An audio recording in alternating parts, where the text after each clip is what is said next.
Okay, this is my second attempt at Celia's stupid ROM hack speedrun. I just failed the first because of a one-off item that you need to win that got used up prematurely. So, that's fun. But it's okay. This is just a best attempt. I don't think anybody's done this yet, so let's do it. I spent a couple days routing, and then I checked the route yesterday, and other than my aborted first half attempt earlier, this is basically my first try and probably only, unless I fail again, at doing this speedrun. So this is obviously being run on emulator. This is New Game, not New Game Plus. The only difference is that New Game Plus gives you the Pez dispenser from the beginning, and of course turns on dev commentary if you want it. So, let's go. 3, 2, 1, go.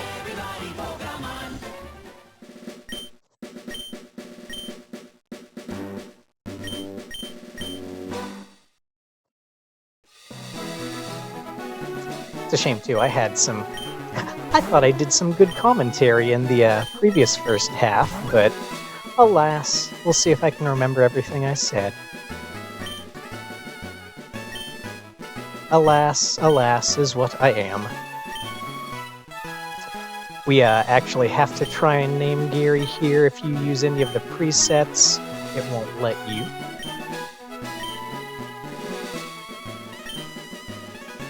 A world of stupidity and nonsense awaits.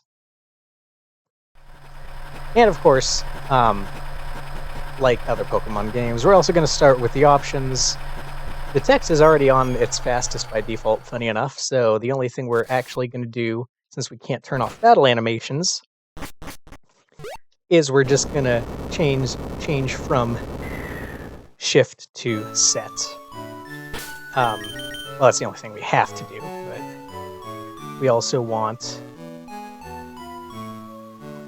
the fun stuff. The menu is important because it's fun, and LNR is important because the Bible wastes time. First thing we're going to do, get this candy in Gary's house. Maybe we could get it when we come back to Pallet Town other times, but I'm getting it now.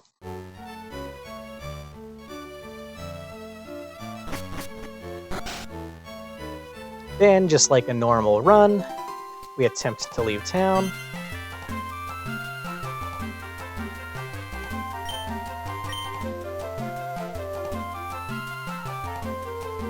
I did have one big blunder in the previous run that lost a lot of time too, so I guess it'll be good to not have that this time, assuming I don't mess up anywhere else.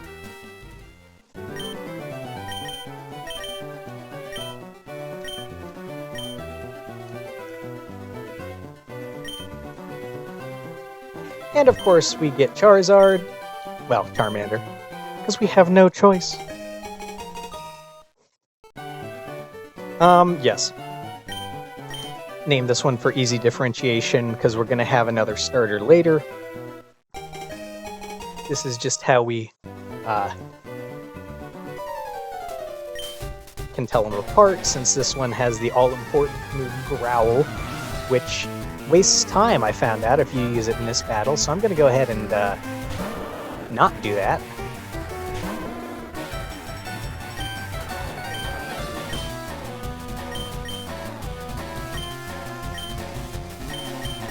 It's been swapped, so I have to actually think about it. Oh, maybe not. Anyway, Scratch. The underlying mechanic, I didn't realize this when I first played, is actually present now. It's just present, with maybe a little bit of altered odds, but it can do damage. The dev commentary Celia's, I read them all during my routing runs, so there's a lot of really good info about the game design that they have. Highly recommend playing at least once with them.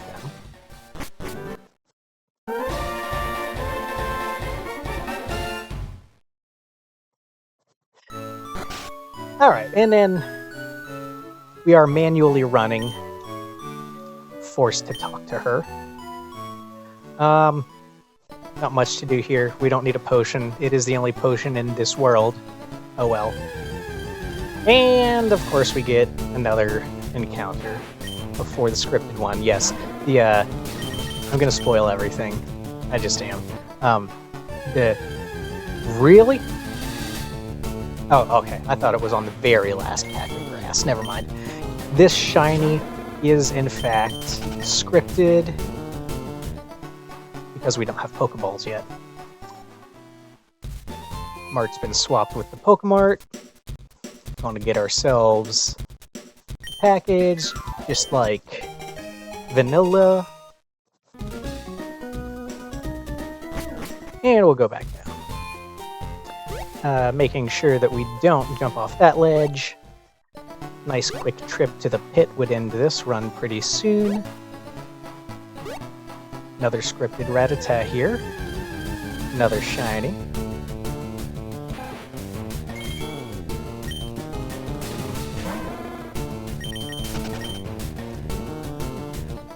We are going to have to catch everything in this run, so we'll get a Rattata on the way back up. There you go.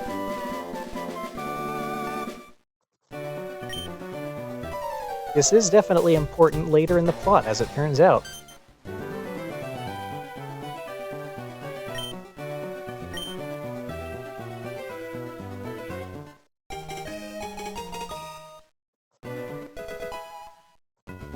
Seven is a good number.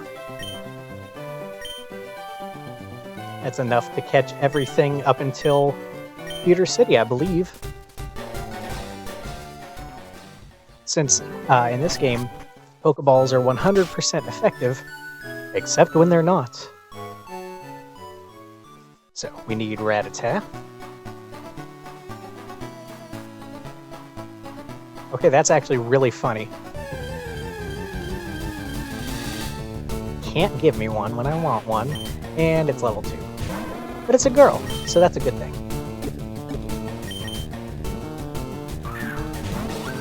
Also, the only disclaimer about this route is that I have legitimately no idea how many of those candies odd candies that I actually need. This route gets 40, it skips a couple that are a little bit out of the way, and one that I know is very out of the way. First big skip. Just like in Vanilla, this Gary fight is optional, so we're not gonna fight Gary over there to the left. Watching this, unfortunately, is mandatory. And then we have to remember to catch a Weedle afterwards in this patch of grass as well. Yeah, it's a shame. The dev commentary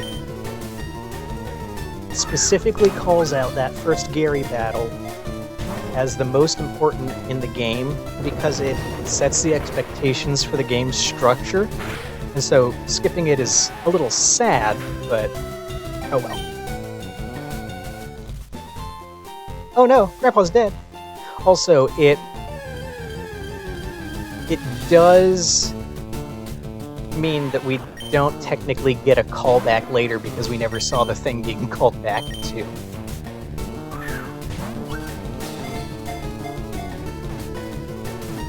Which actually, because it's a callback, that's also a hint about what to do, so we'll talk about it when we get there. Gary had a Zapdos. The only way to beat it was to use the Rattata with what is the Rattata strat in this game. You'll figure out what that is eventually. So now, we need to get all the candies here. Candies are very important. We're going to need some levels. That hidden item conveniently is. This non-hidden item up here also conveniently is. Actually, we also need to catch both of the Pokemon in this forest, because we're not coming back here. So,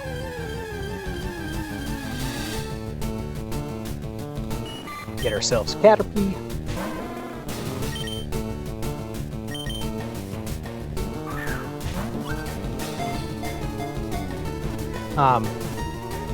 We are not going to be running this Charizard. This is why I don't care about getting an experience on it. I mean, we need it eventually, but not right now. Much like a very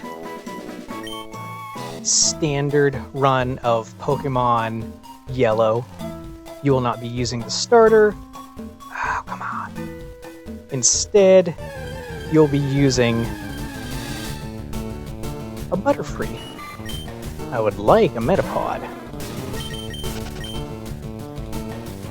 Because, of course, Butterfree evolves from Metapod immediately, but not from Caterpie. There we go, thank you. Caterpie evolves at level 98. 97 or 98. Metapod evolves immediately, so obviously I'm going to use Metapod, not Caterpie.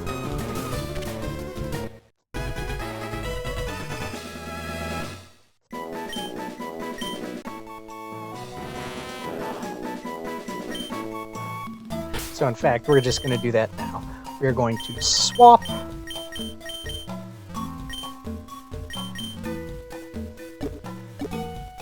and evolve. The bad part about skipping the Gary fight is we also are now lacking experience on the Rattata.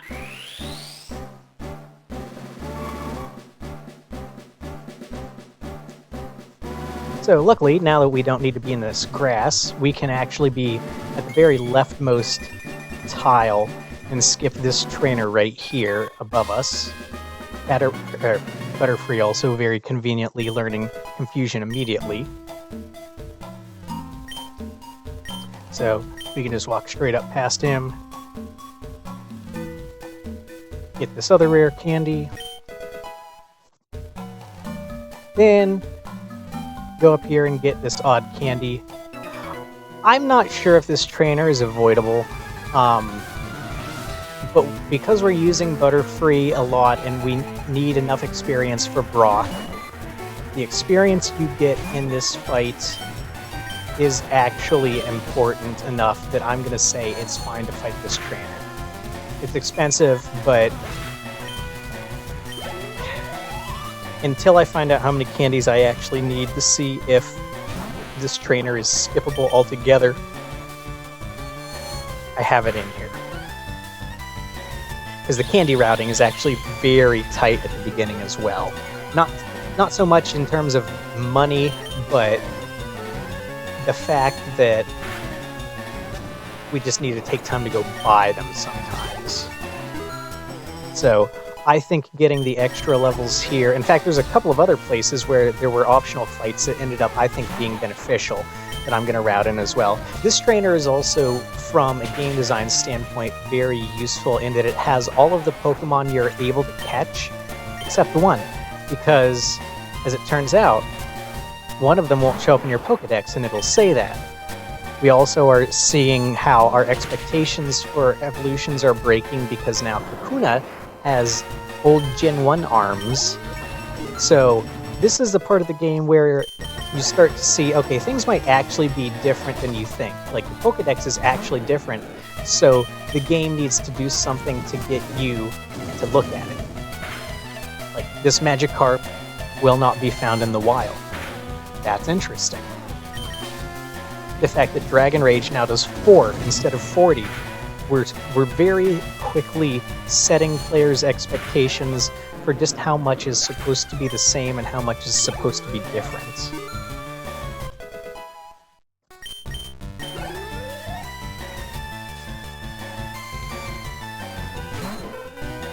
And then, of course, here's the Ditto that doesn't show up in your Pokedex, which the trainer straight up tells you if you talk to him after the battle.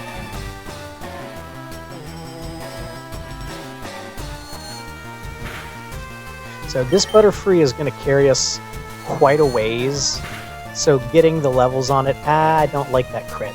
Getting the levels on it is pretty useful. Is this Gust? Yes. I also need to remember to use Gust because some of the Pokemon I believe I can one-hit with Stab that I can't with Confusion. So, get that. And then avoid battles, just like Gen 1. The flowers do not proc encounters. Although it's obviously more obvious here where the flowers are. Grab rare candy. And then this battle up here is mandatory, unavoidable. Ah, nuts. That's okay. We won't be dealing with encounters for long. So, from a game design standpoint, Celia apparently intends you to still be using your starter, obviously, if you don't know what you're doing. And so, Charmander only is going to get water moves. There are no fire moves. And if, as it turns out, this Sandshrew having water absorb puts it up a roadblock to you, then you might start thinking, oh, I need to do something drastically different.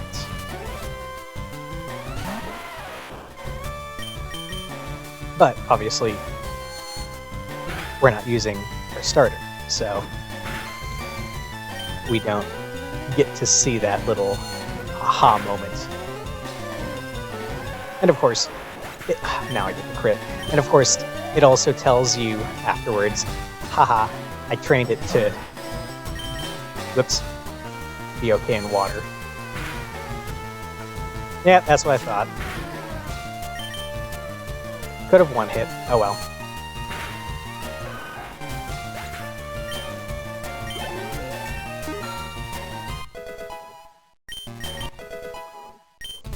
But that's it for the forest.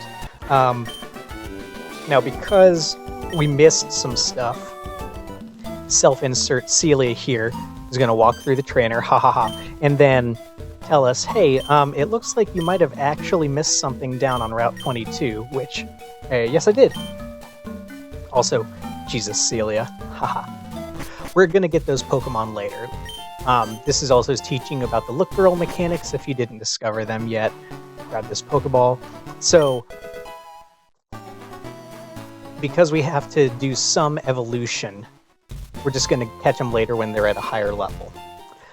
In here, I'm going to go ahead and buy 3 more Pokeballs. Grab a Burn Heal, if you know, you know.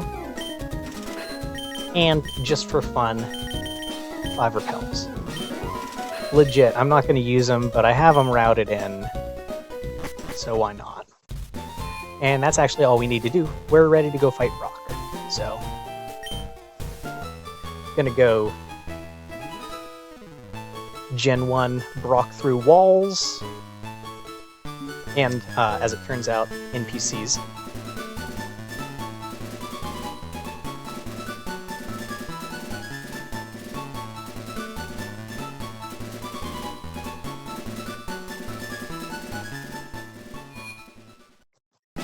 So we can just go up.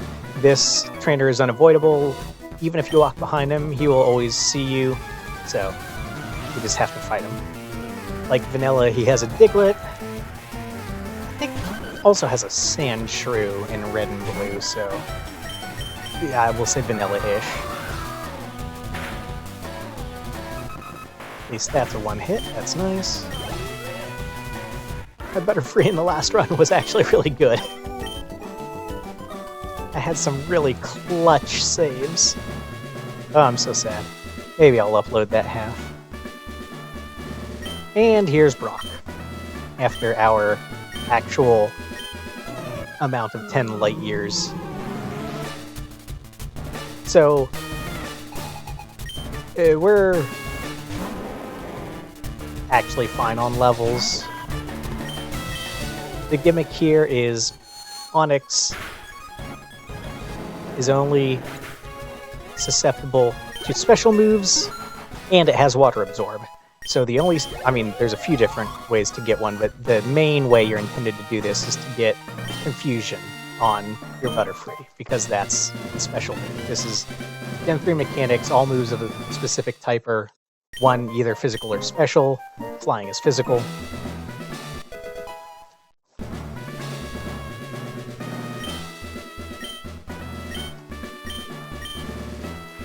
And then here's our anime reference. And that's it. That's all we're doing in theater right now. We'll come back.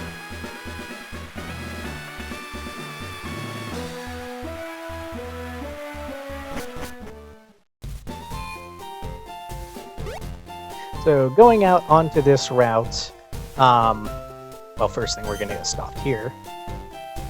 As it turns out, paying attention in this game is actually really important.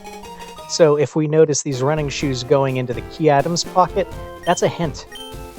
Where items go turns out to be a really big hint for a lot of things. And then this is unavoidable. This is the first of a recurring many last fights that are just always funny every single time. They're never not funny.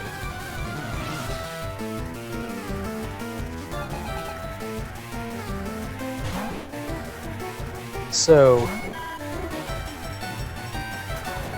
fortunately, I'm pretty sure I'm going to die to this rat attack. Because it also, like mine, is doing rat-attack strat, where it has Endeavor, Endeavor sets it to the amount of health it has, which is 1, and then it's going to quick attack.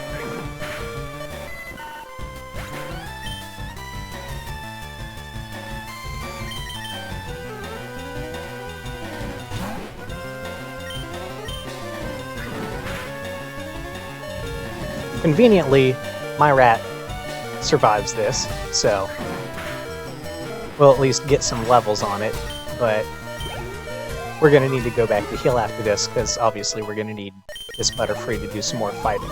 But this at least gets us a slightly stronger rat.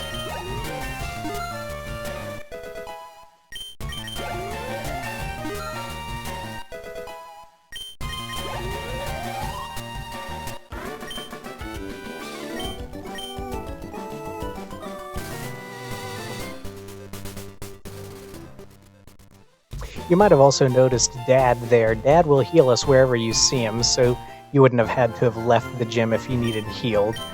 Because as it turns out, talking to these nurses are a little bit slower as well.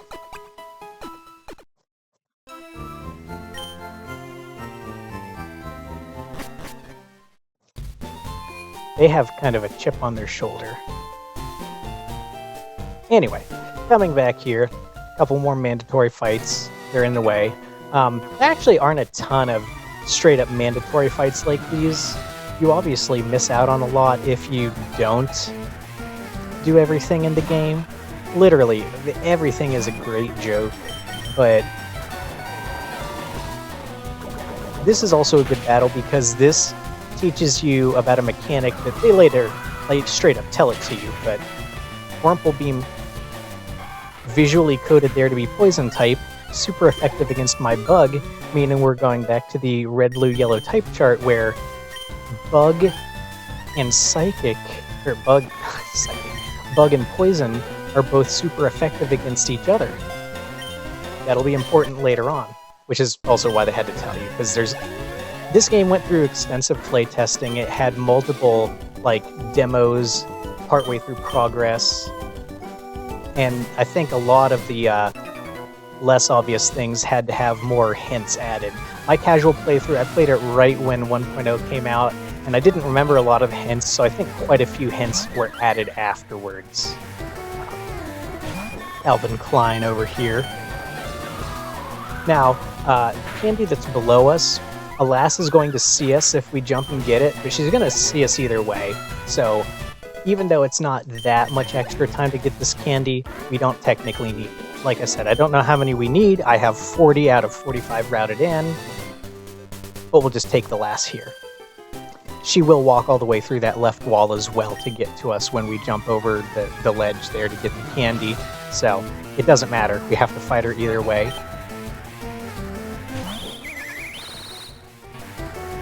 We also, after this fight, need to get a Pidgeotto here in the grass.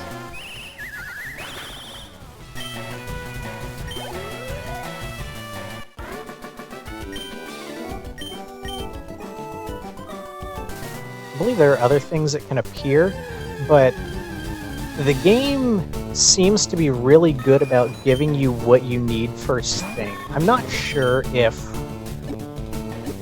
the encounter rates have been messed with. I know, like, Archipelago randomizers, they can set it to give you what you haven't caught to be much more likely, and it kind of feels like it's that way in this game, but I just don't know. So now we can take the Lass's shortcut. This is actually where she was standing right here. Grab these rare candies. And do our classic go by the... Well, it's a Gyarados this time, not a Magikarp.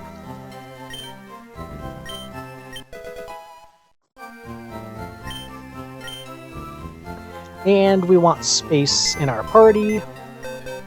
So we're going to go ahead and get rid of our Weedle for now. Weedle's useful. We could have gotten rid of Caterpie. Caterpie is actually not, but oh well. Now, entering Mount Moon here, there are 2 scripted encounters here to make it seem like the encounter rate's really high, even though it's actually not. So we're just going to get these. They are Tentacool, not Zubat. This is what we freed up space in the party for. We're just going to get this now. We need a ground move at the end of this dungeon to solve a puzzle. We could actually just get Mud Slap down here and teach it Pidgeotto, but we need to evolve for Toad School anyway, so we're just going to do that right now. We're going to use our running shoes, and we're going to evolve into Toad School, who will learn Drill Run. As I hit other buttons, thank you, ADD.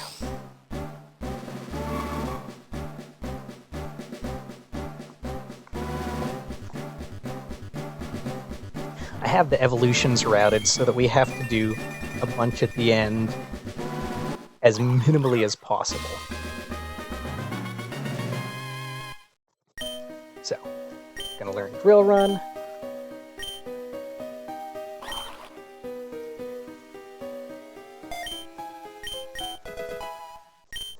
I have it in my notes to grab this Super Repel.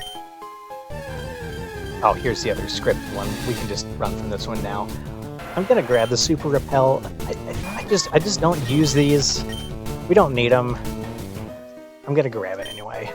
I don't care. Go through the shortcut, stick to the right here to avoid that trainer. Grab the Sunstone. I mean, we can buy one later. But in here in this bright room, hi Dad, we need to make sure we catch a Paris. Perfect timing. Thank you. These are only found on this bright floor. We are going through grass later, but it's just easy to do it now while I'm thinking about it.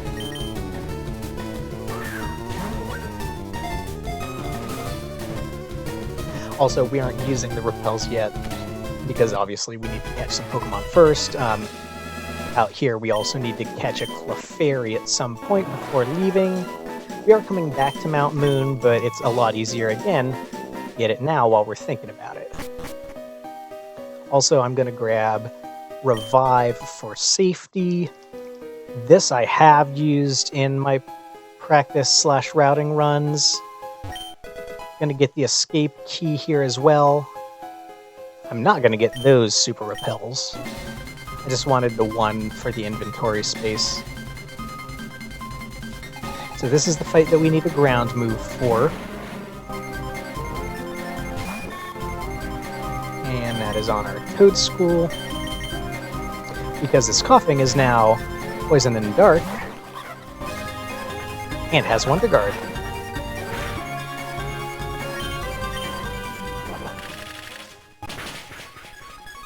Conveniently, levels matter for very few fights, because it's all about the puzzle aspects in this one.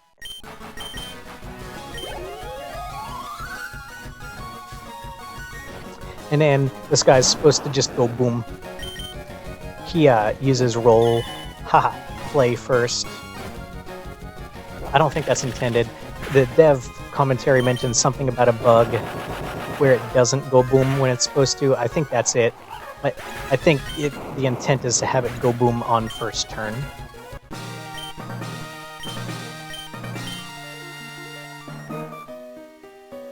So we have to get the fossil on the right. He's going to force us.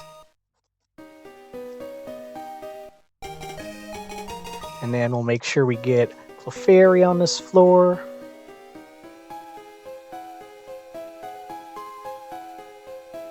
Come on, encounter rates. Thank you.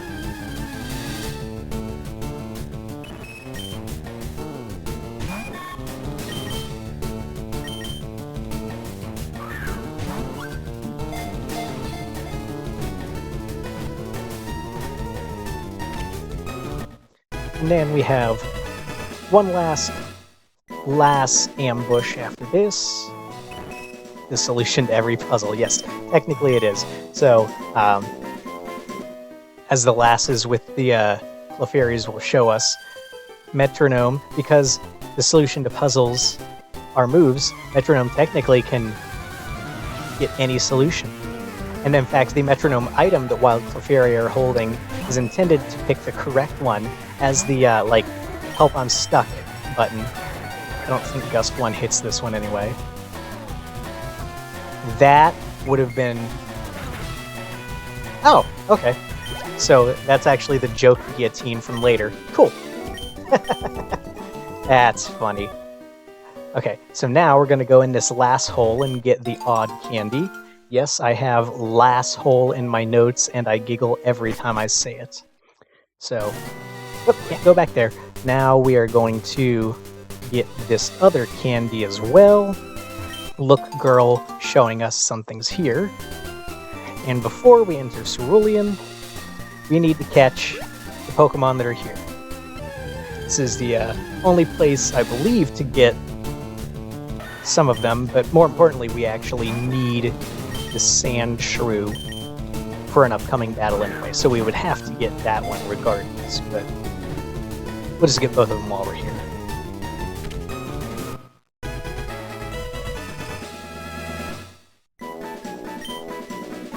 So, Sand Shrew, no. I was thinking about levels for the Butterfree. So one of the tricky parts I ran into last time is Butterfree is actually going to struggle here if you don't give it sufficient levels. I only have level 18 in my notes because that's when it learns Air Cutter. But I think to avoid the optional battle that I mentioned, I accidentally ran into last time, I am going to, in fact, give Butterfree more levels, just to help, and then I'm not going to heal first. So not heal, but more levels. We are going to go here, though, because we want to get rid of Toad School and Caterpie now.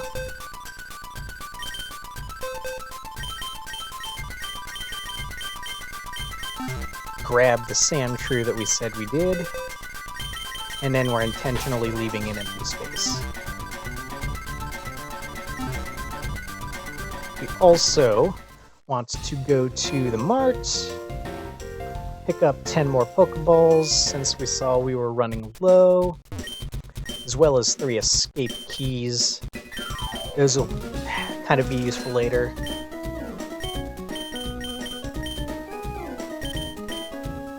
Getting these now is also making us a little tighter on candy money later, but whatever. So, here's the gem, or should I say, card club. It's got the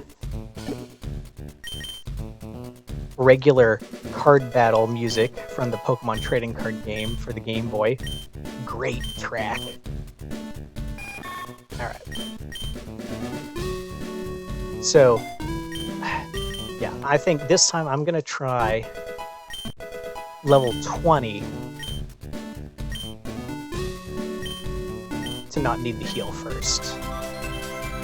So, we fight this kid. Also, banger music.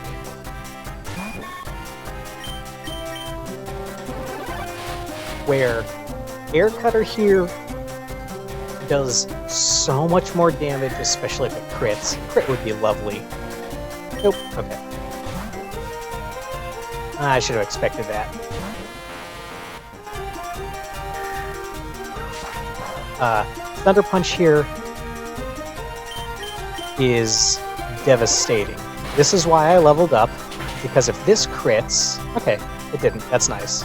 If this crits, it would almost kill me.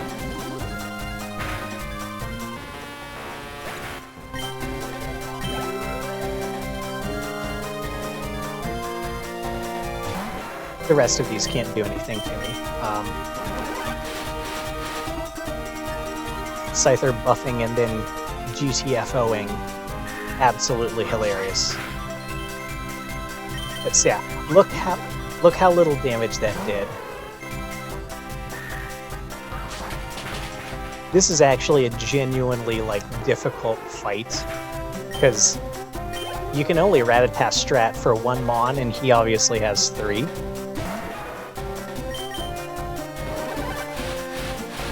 Man, a crit would be nice here, or at least a high roll. Because that last one was a low roll. Lovely, thank you.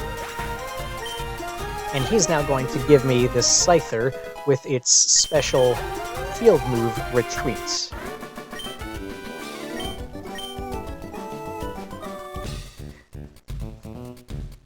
Playing against Imakune there. So now, I'm going to go ahead and retreat. We could take that item from it if we wanted money. So there's some backup money there too. And there's Misty.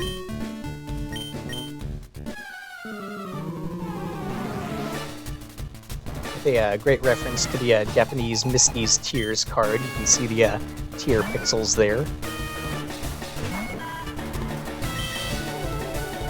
Since our Scyther's a grass type, we'll go ahead and get it in here.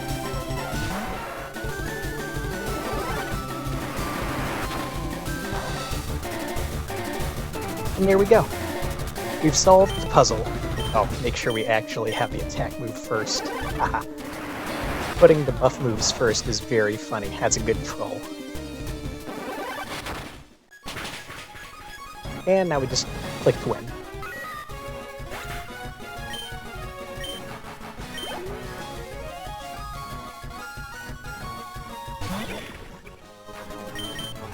Dark being a good reference to what poison type cards are now in the game.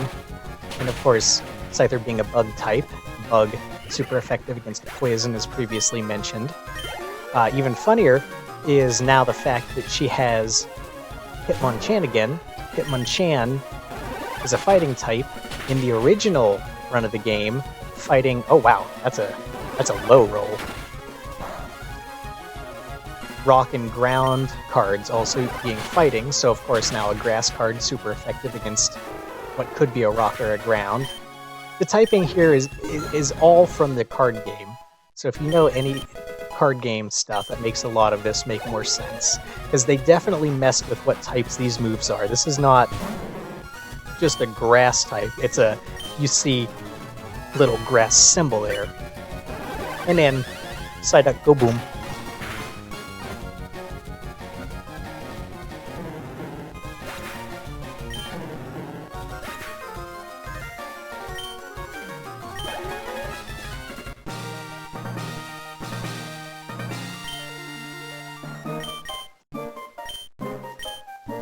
And a lot of money. That's actually very handy. That's good candy money. At this point, we're not really in trouble with money anymore. Whoops, gotta retreat again. I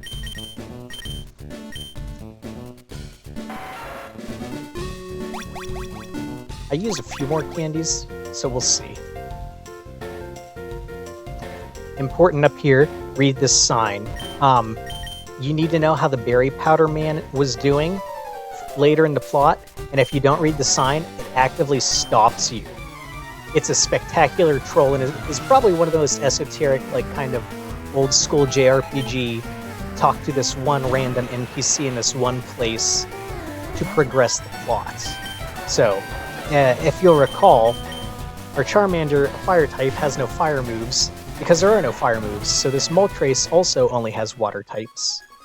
Or water-type moves, which makes Sandshrew do well here. Rollout should plow through this entire team. Yeah, I would say that sign is probably one of the biggest, like, frustration points for players who don't check everything. It is a real jerk move. They added an entire, like, optional chapter entry until you get it. Oh, good. Okay. So we do want Goldwind. Electric type move, very good.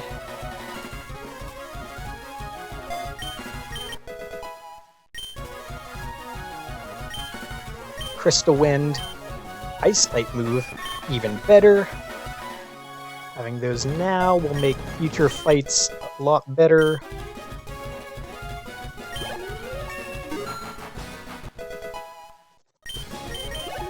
So, I will also say this Gary having a Moltres. The previous one we skipped had a Zapdos.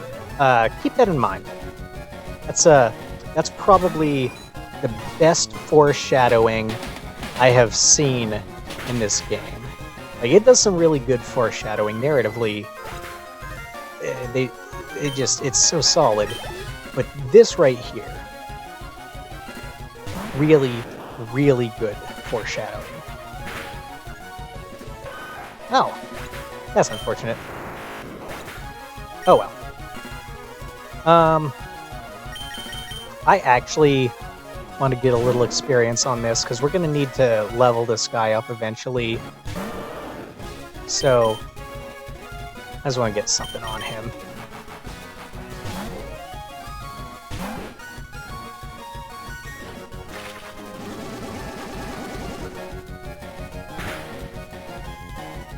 Again, candies, it's probably not a huge deal, but yeah, I didn't figure that would work. Alright.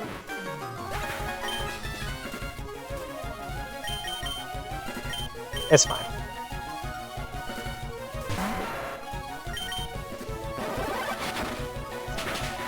The fewer candies we can use right now, the better, honestly. That's all it amounts to. So, there, yes. Learned Water Gun. That's one level. That's something.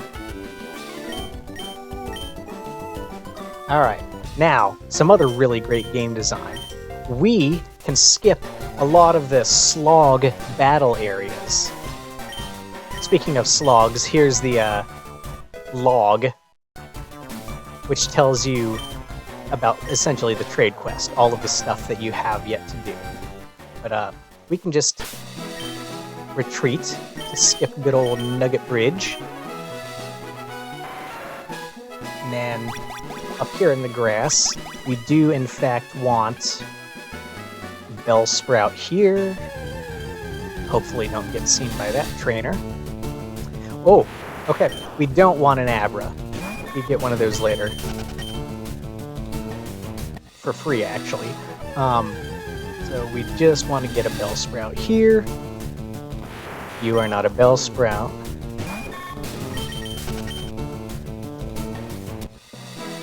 Come on, Bellsprout. This is actually the worst encounter luck I have had this entire week. I spent like 3 days writing the route, 2 days checking it, and then my aborted run earlier today. Thank you. That is literally the worst encounter luck I have had not getting what I needed.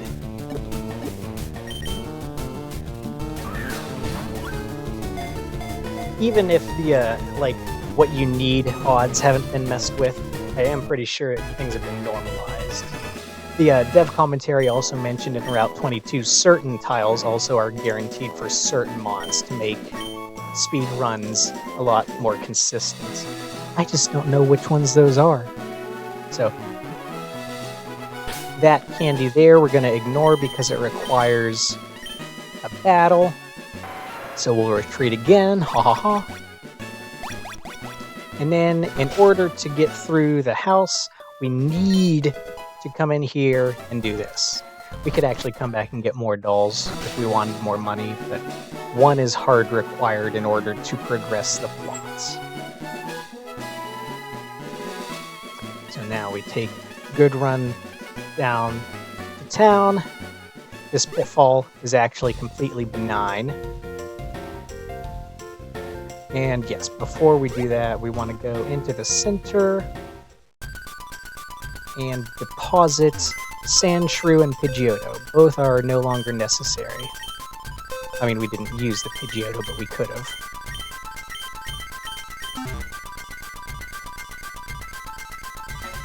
Okay.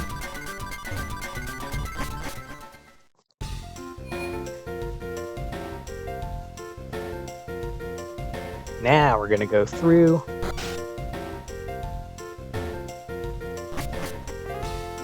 Fight our grunt here.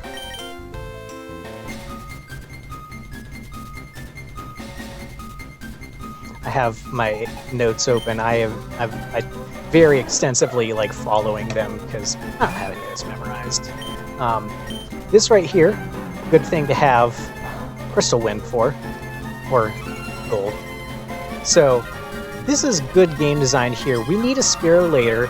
This required battle gives you the Pokedex entry where you can check that you don't catch it anywhere, which makes you go, huh, how do I get it?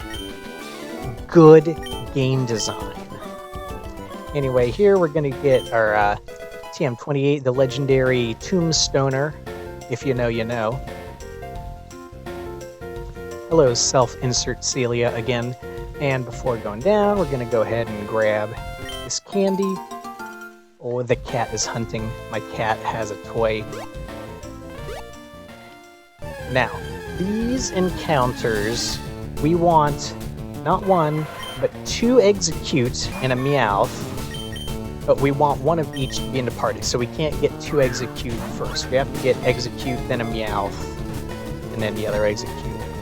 So, because one Execute we're going to be trading relatively soon, the other we don't need for quite a while.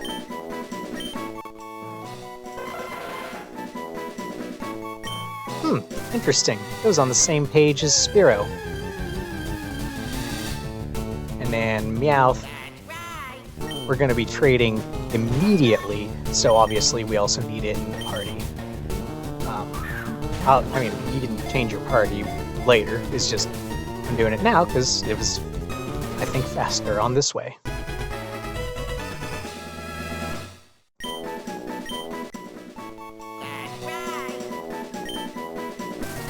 Get ourselves our other Execute, because it's a divergent evolution. Haha.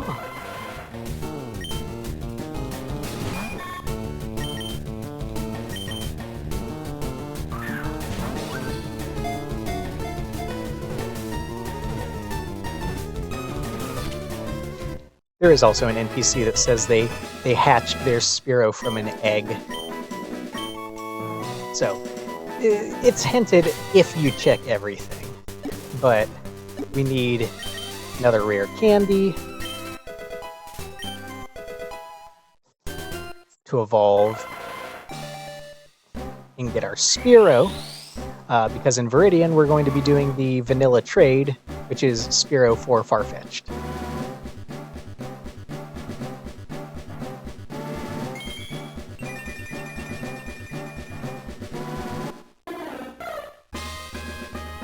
Also a particular good Spearow sprite.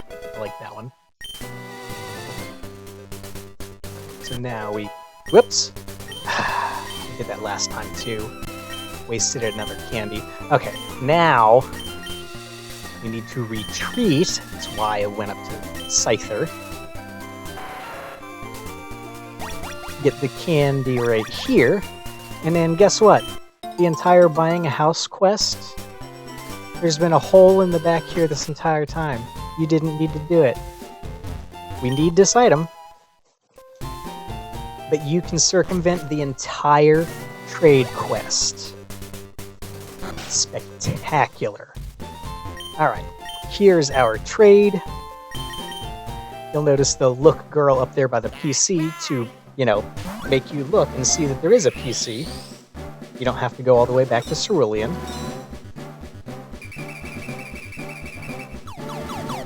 We're going to get ourselves a Raichu here, and you can't actually get Raichu elsewhere in the game.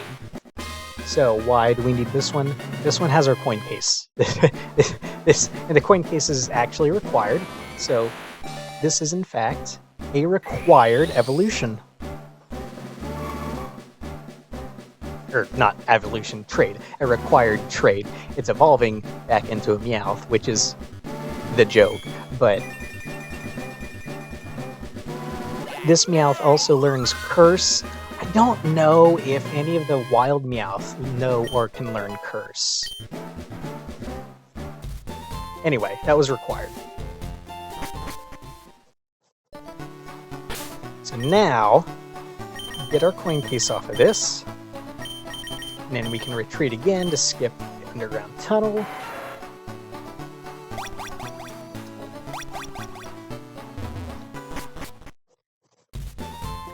We're gonna get, surprise, surprise, ambushed by another lass here.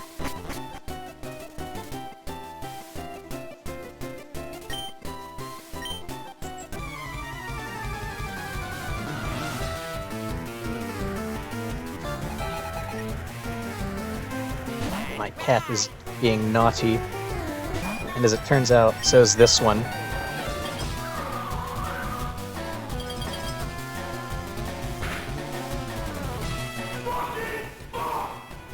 He did a swear. That's fine, this game is full of swears. I'll probably swear too.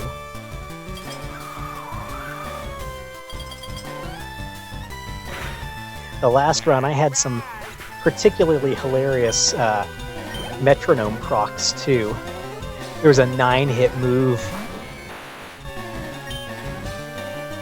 Let's do this. It just wasted time. I thought that was a particularly good. Wow. Okay. And that'll hurt.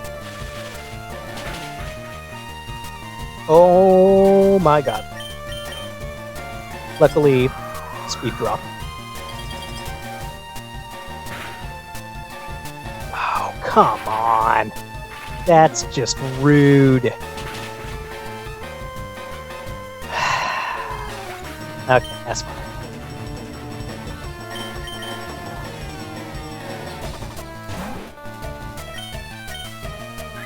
Actually, this will get the rat some more experience too, so maybe that's not a bad thing.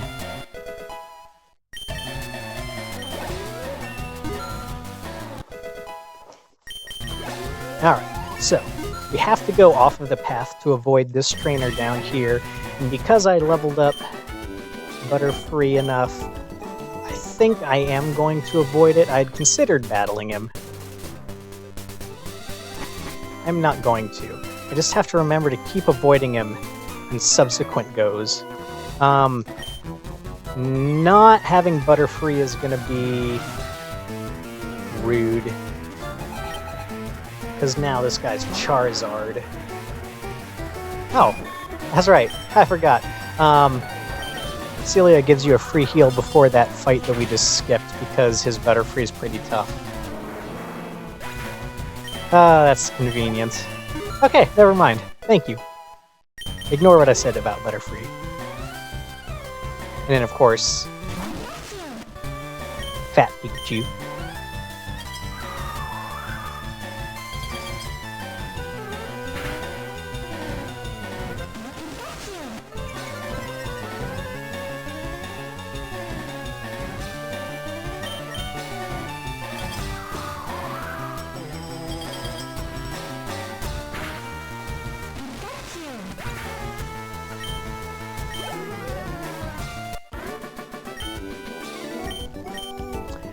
That's our Gen 1 guy. And then here's the Gen whatever was the first game I played growing up is my favorite trainer, with two of the most hated Pokemon from that generation.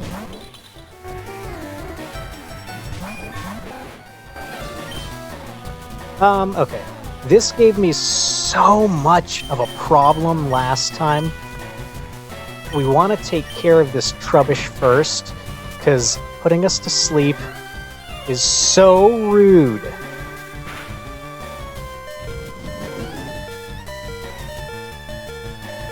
On its own, the Vanillite can't do anything. It only has Cream Eater. Okay, yeah.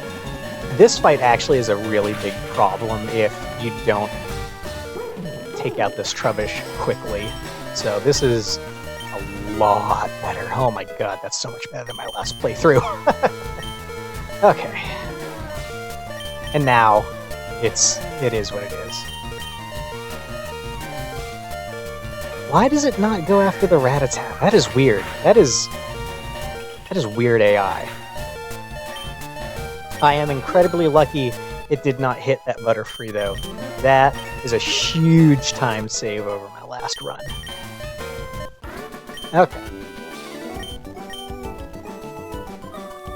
So, we need to put Charmander first, because Charmander now is going to fight this gym.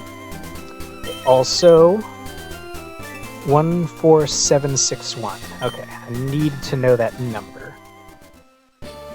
Because 14761, we're going to get ourselves a nifty giveaway.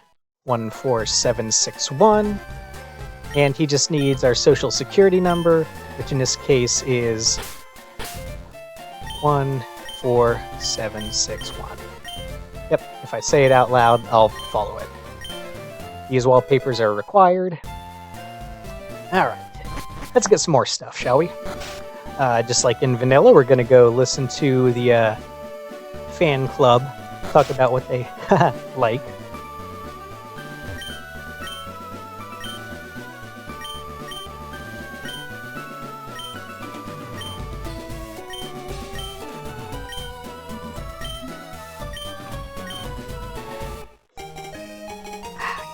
Good time to take a drink.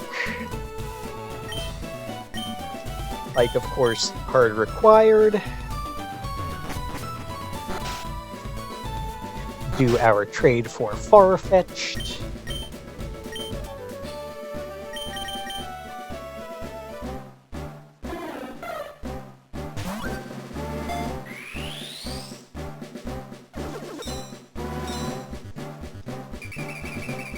And now hope we have enough money. I mean, we should. I don't know why we wouldn't. We need to get Charmander up to level 20. That is hard requirement. Or maybe 19. It's either 19 or 20.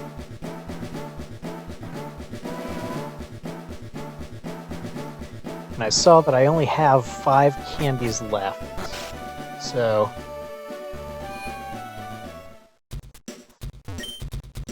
also want to buy 10 more balls.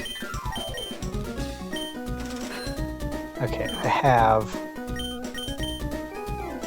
Okay.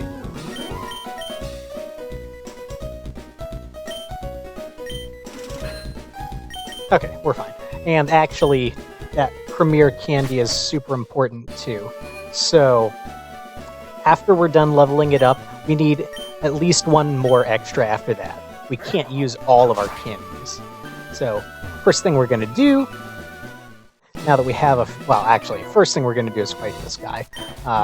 He's unavoidable.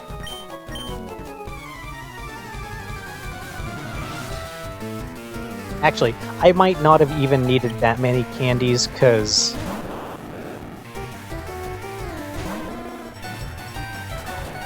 I'm going to swap out for protection against Go Boom, so that he can get maybe a couple more levels that way as well.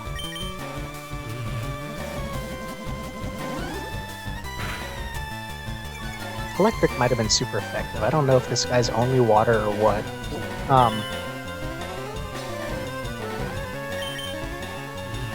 Or he can just not go boom. That works too. Sure. The point being, Charmander's gonna evolve. We need to get it to a certain level to evolve. 2 levels is nice. And then our friend Magnemite here, who must not be Steel type. That would have been nice to have killed him, because this is gonna hurt. Or not. That's funny. Anyway, like I was saying before we got into the battle with this guy, now that we have our fishing rod, we're going to short circuit the hint that's given to you literally right before the league, referencing this here Gen 1 glitch. You can, in fact, fish in the statues like in Red and Blue.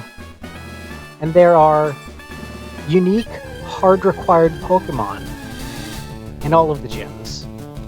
Raichu, obviously, we already got before, but we need another for another trade.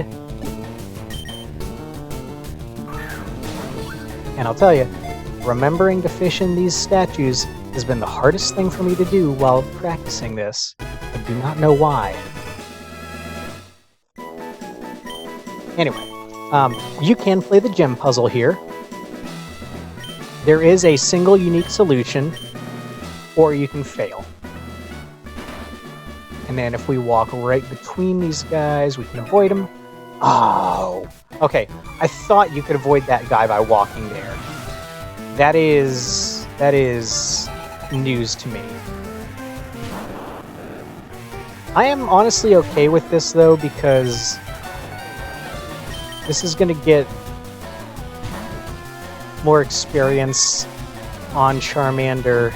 It means fewer candies, so there's still one more like buying candy section after this, so that's fewer candies I need to buy. You can run from any, there it is, trainer encounter. The problem is it treats it as a loss, and since I don't remember which center it's going to send me back to, but that's a huge time loss to go back there. I don't want to do that. So we're just going to take this battle, get some really good levels.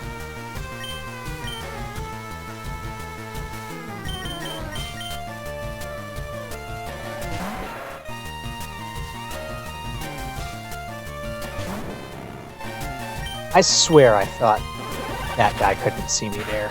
Oh well. I know the gentleman can't. Anyway, we now need to candy up our Charmander to get it evolved into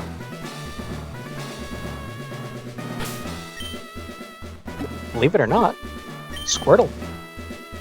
So let's see. There. Useless. And evolve.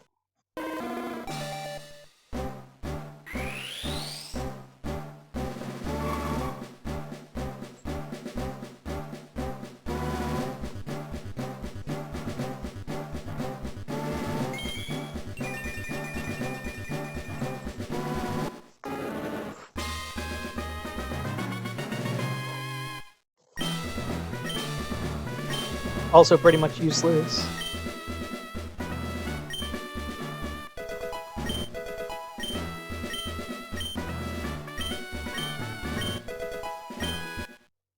Okay, yeah. So it is level 20. He's gonna go to, of course, Charizard here, but then after that we're gonna cycle. It's a Smash Bros reference. It's the Pokemon trainer from Smash Bros. That cycle.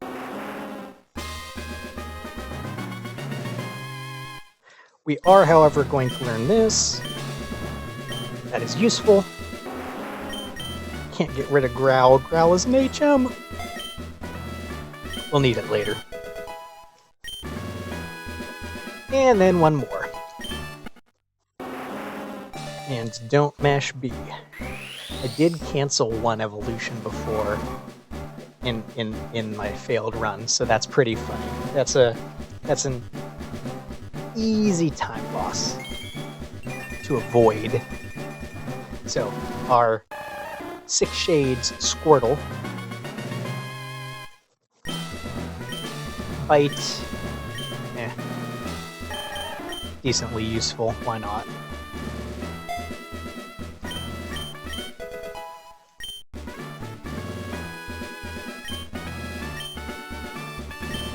Now, Good old electric soldier Porygon here.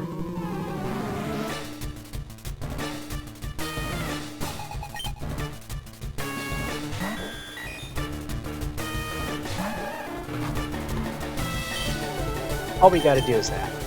Any move is gonna kill. We just needed the protection of looking rad. Oh, okay, I take it back. Apparently, Bite is a lot more damaging than I thought. Bite, I think, would have one hit killed. Oh well. And we are, in fact, going to let Squirtle evolve again. Not just because we need the Pokedex coverage. I had a lot of trouble routing around starter evolutions because you need to have them in certain stages at a time. So since we're going to catch another Squirtle, but one of them needs to be a Charizard at the same time, having this one be one step closer to being a Charizard just makes sense. So we'll let it evolve.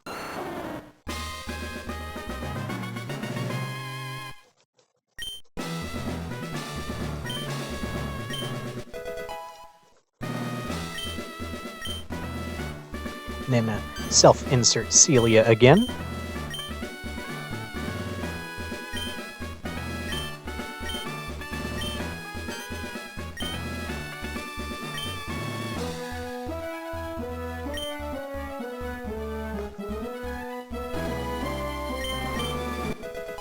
Oh yay, bide again.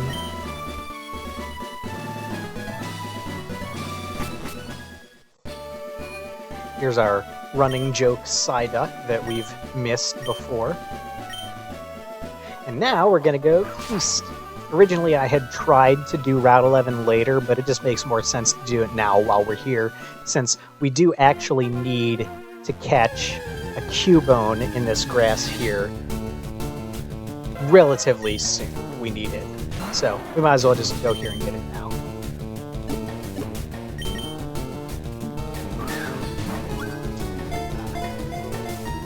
This route is, of course, Loss, for those who are chronically online.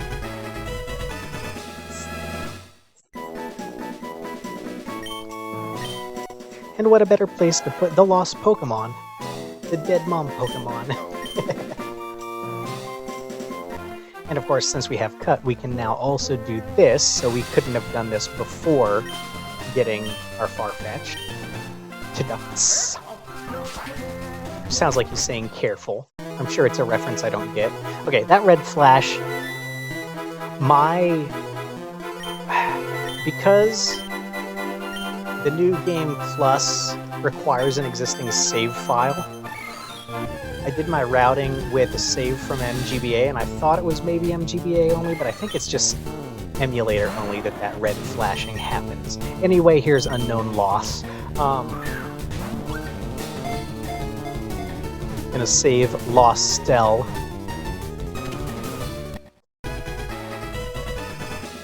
Again, it's not like there's any good or bad time to do this, we just might as well do it now.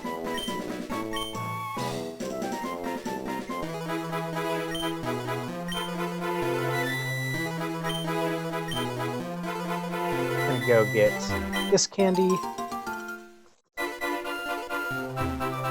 It's Nidoran! I think that's a shiny. There is actually a way to get every single mon in the game as a shiny. We are going to get almost none of them. I am relatively certain that with only a couple exceptions, all of them are difficult or slower. So, we just won't. We're gonna take a quick hit here. Am I Butterfree alive? No. Okay.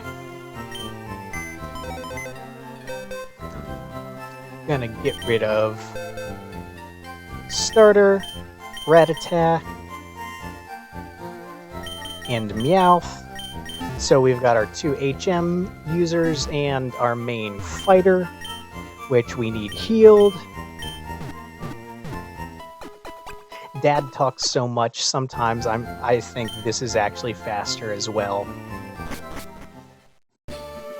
And now that we have our fishing rod, we can also go up here and fish. We want to catch 2 polywag, one for evolving and one for trading. That is one of the reasons why we have the empty spot in our party. In fact, I believe it's French vanilla. In the original games, it's Poliwhirl for Jinx, so this time it's Poliwag.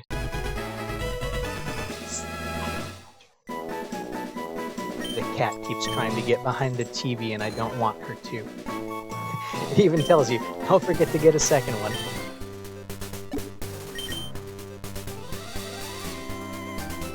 Luckily, I think the fish odds have been bumped as well.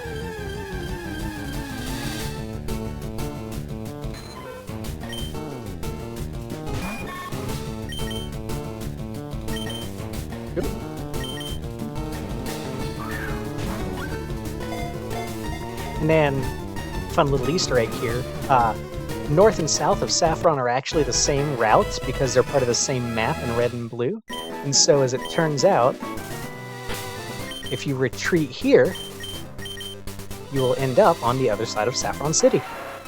That's a great little red and blue Easter egg. Now we're going to go back up into Cerulean. Get ourselves our bike, which is hard required.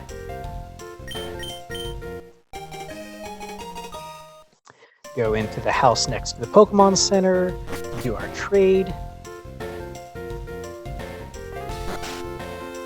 A lot of this stuff we could do later, but we're here now, because we need to come back for Rock Tunnel anyway.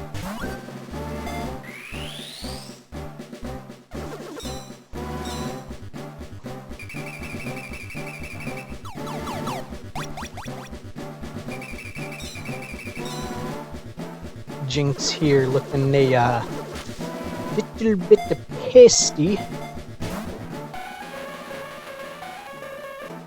Dev Commentary actually has a really great viewpoint on this. I won't talk about it, but it's a very intelligent, very smart take. Also got to remember to fish in this gem. That is the thing that has been the hardest for me to remember out of all of these practice and routing runs, is remembering to fish in the statues.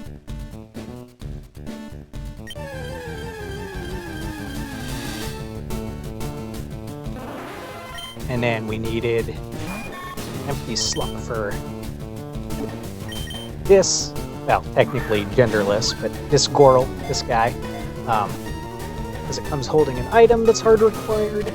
And so, after fishing, we're going to go ahead and take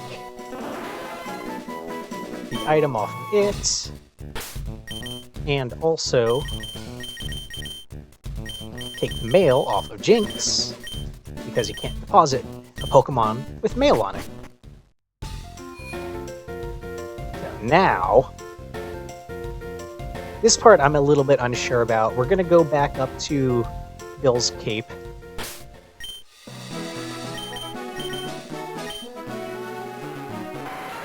Again, still ignoring this candy because of the trainer battle we want to skip.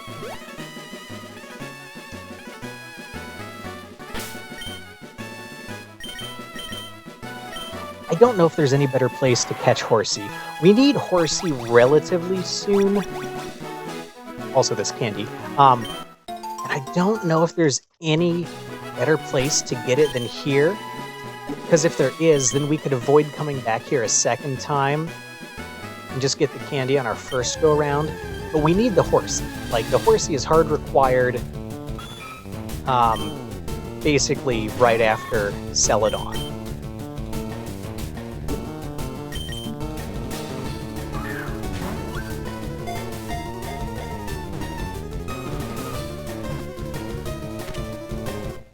So, if there's a better time and place to get it, that would cut out a little bit of backtracking. That'd be nice.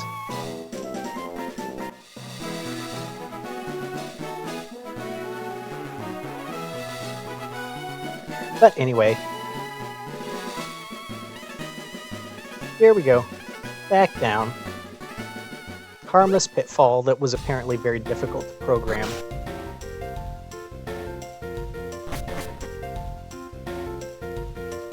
And onto Rock Tunnel. That's...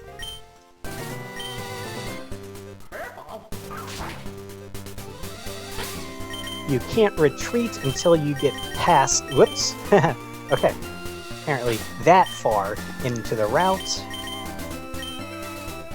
You also can't run either. This is the extended Twitch Plays Pokemon reference. Great. Absolutely great. We do want to avoid that guy. And then come over here. Lance with his barrier-only Dragonite.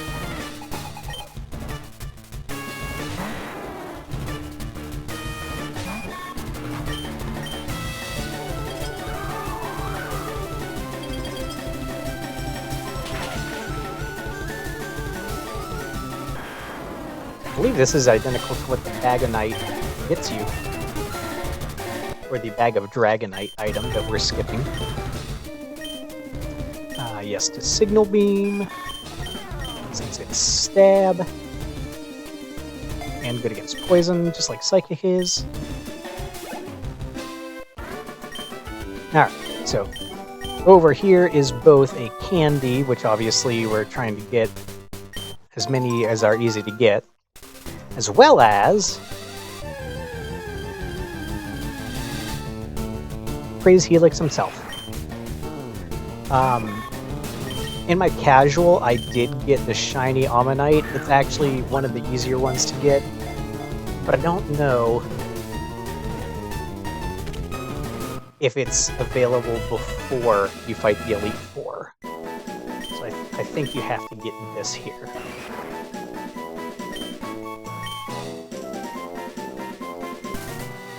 And then we also go back again.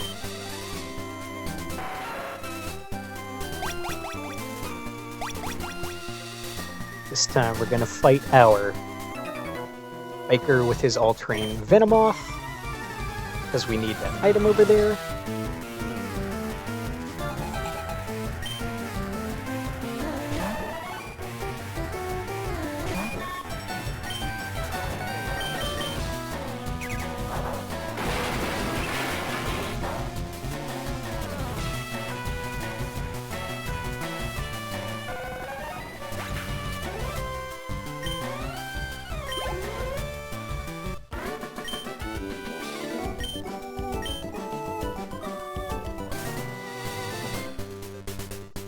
And our very own Helix fossil.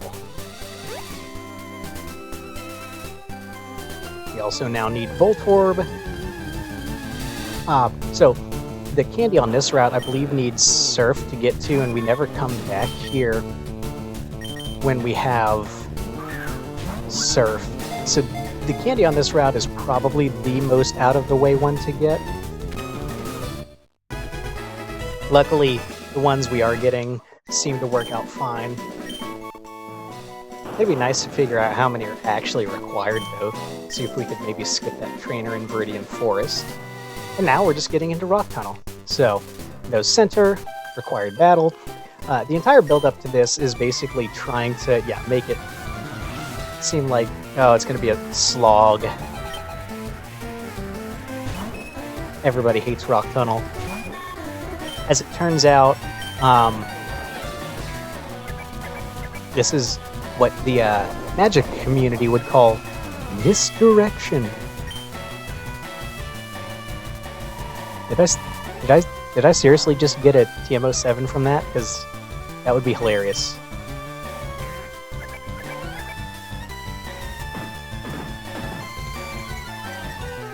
That's one of the missing nose attacks. That was a great metronome. Anyway, yeah, they're making it seem like it's a whole big to-do. Another last encounter.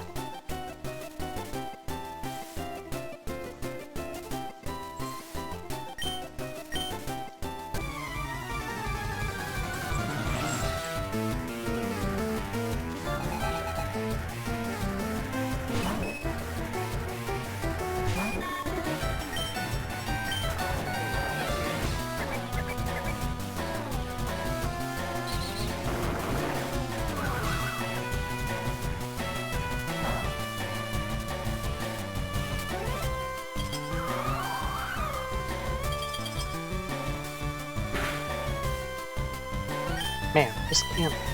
I'll bet Air Cutter would have. Why am I doing that? Okay. That's convenient. We're losing Cup on these battles. I gotta use Stab. I gotta use that.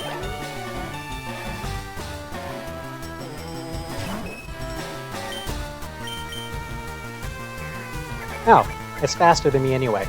That's interesting. Oh good, Barrage.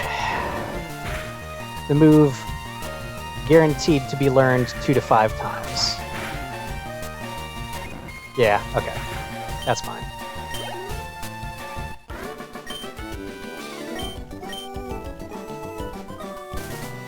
I will say the nerd's not paying attention to the girl. That's pretty funny. Anyway, here's Rock Tunnel, and we're done. All right. I do want to try and avoid this. Good. I hit that girl on my last run through too. The joke though about the pink and floral Pokemon, that in my casual playthrough made me laugh the hardest out loud for the longest time of anything in this game. The way it was executed was immaculate.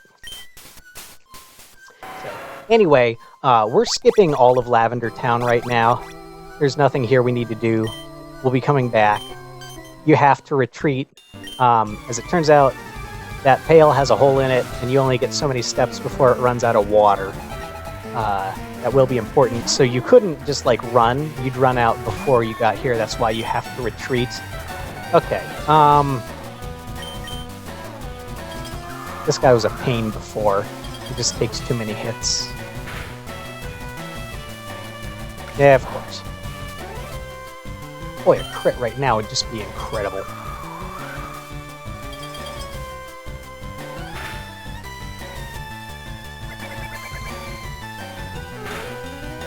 Boy, a crit right now would just be an incredible insult.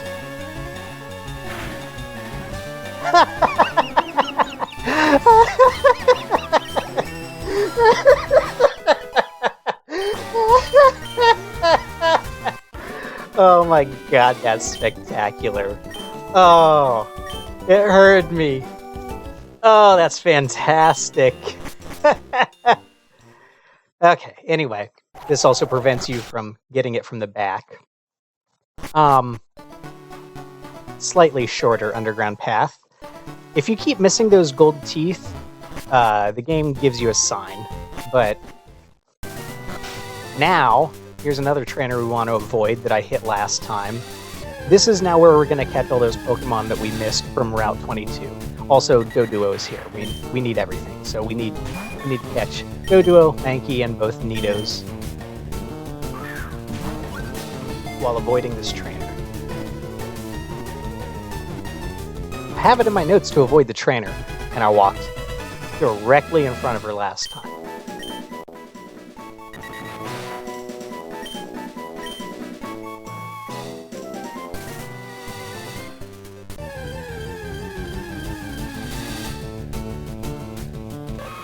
Also, we want one of the Nidos, which I guess means now the other one, to be level 19.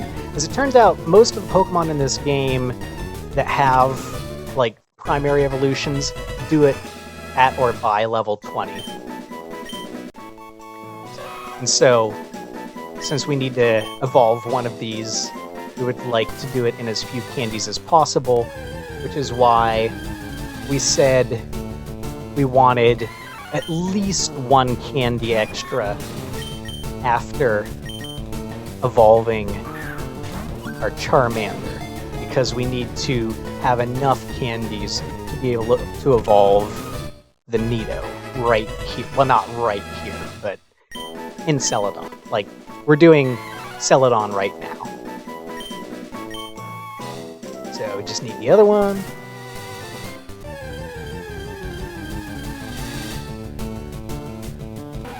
Perfect. Almost think that's scripted the way the levels are. Also, this is what I mean about the encounters seem to always give you what you need. Like, that was the good luck right there. Or just me hitting the right tiles. I don't know. Anyway.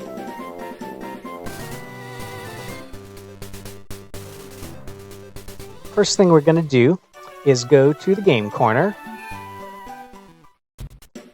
Oops. And buy evolution stones. So we need 2 water stones. Dev commentary suggests 3. I don't know why. There is also a backup in Safari Zone. It's trivial to get if we need it. But we're done here. And we're going to go into the right mart entrance, which is our, eventually, game corner. Grab some coins.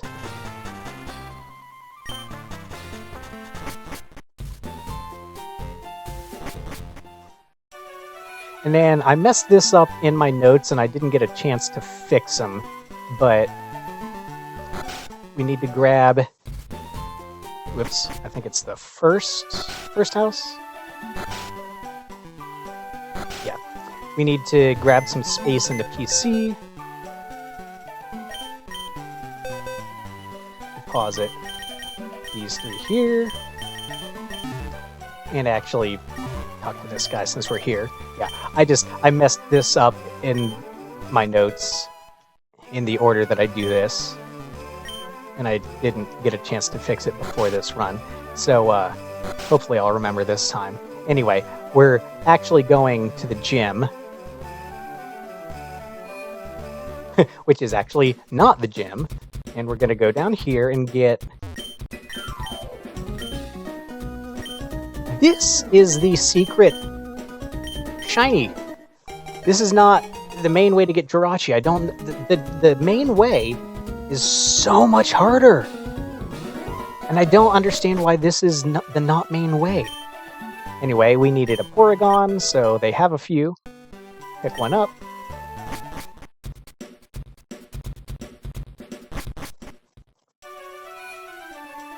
Now we're back on track with the notes. Now we do the middle house. Go straight through. Literally reading my notes out loud. Avoid these fights. I don't actually know how far that biker can see. We can't avoid this. And now we want to get some Eevees. There's one.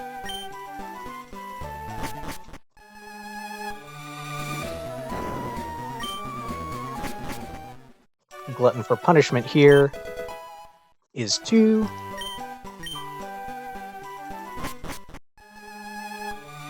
This is originally where I had also routed in to get Jigglypuff, but it required some leveling up, and I knew I could catch better ones elsewhere, so this was one of the changes I made during my route check and revision. We don't want this one. We do, however, want a 3rd Eevee.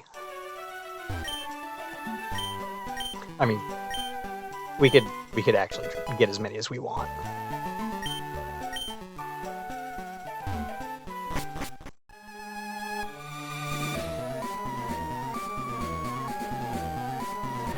Now we're gonna go here.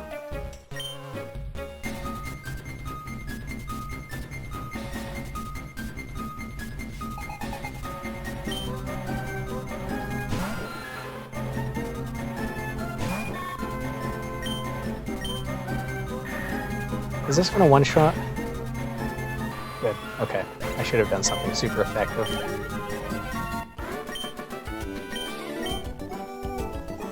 Go right down the staircase here. Hello, Jesse and James. Yeah. The Celadon's gimmick is it's a route entrance randomizer. Say hi to Junichi Masuda's daughter. Get ourselves a Psyduck.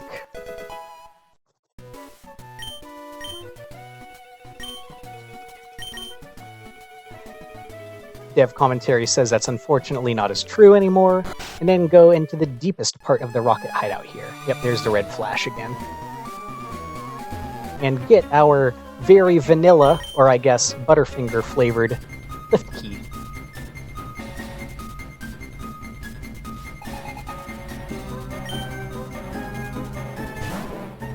Mr. Butterfingers. This is now super effective, so that's convenient to have. I think I'm basically where I was before, because I had Signal Beam for this battle last time without doing the extra rare candies too, so I think we're back on track for where the Butterfree was. Ooh, extra money, thank you.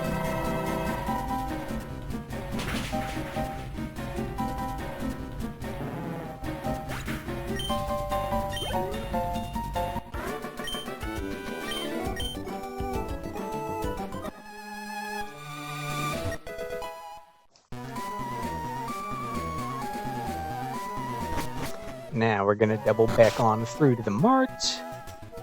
Ah, perfect. We also need this to hatch while it's in our party. Certainly was an odd egg, wasn't it? And we're gonna go out the bottom right exit of the mart via the handy rooftop jump, well, warp. Grab another revive for safety, and because we need this candy. If I'd have needed to have used a revive, it would have happened already. There's a couple more places that are tricky, but a lot of them are past.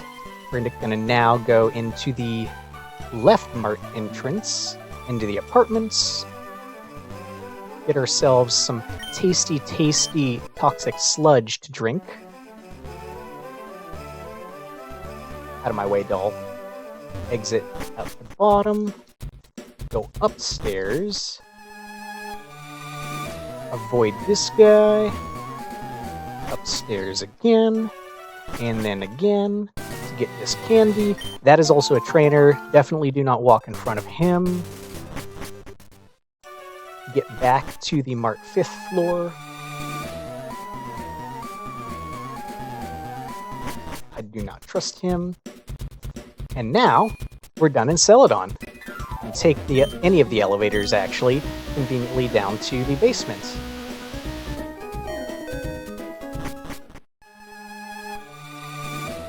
Fight the admin here. This is required fight, but trivial. He's Mr. Lars Ulrich here. Is gonna go boom. Unless I'm faster, I'm not. So as long as you have enough Pokemon that can survive the booms, that hurt. This is not a good Butterfree.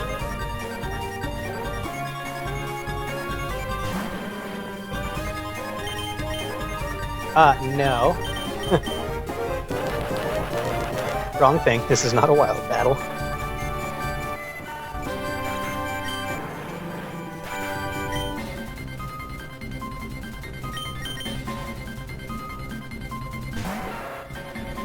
Just gonna go through our party here.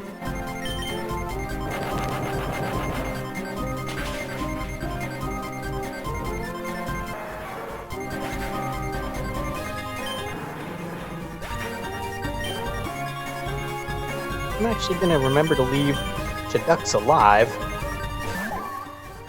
because we're leaving the HM users in our party, of course. Wait, that one has priority? Oh my god.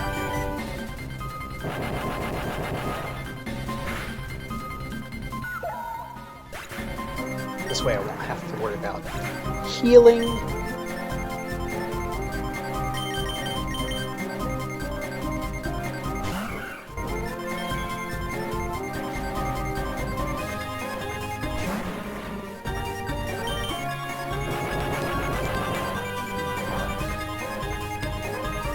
I could have taken quite a few hits with that. Well, there you go. Wasted half a second on the shiny animation. I think the vanilla one's a lot harder. So this Jigglypuff I also actually could have routed in. It's higher level than it needs to be, so I was not sure if it had the right moves, though. So I actually didn't want to get that one. Alright. So now we're going to go back to the Pokemon Center, get rid of our temp team members. Whoop.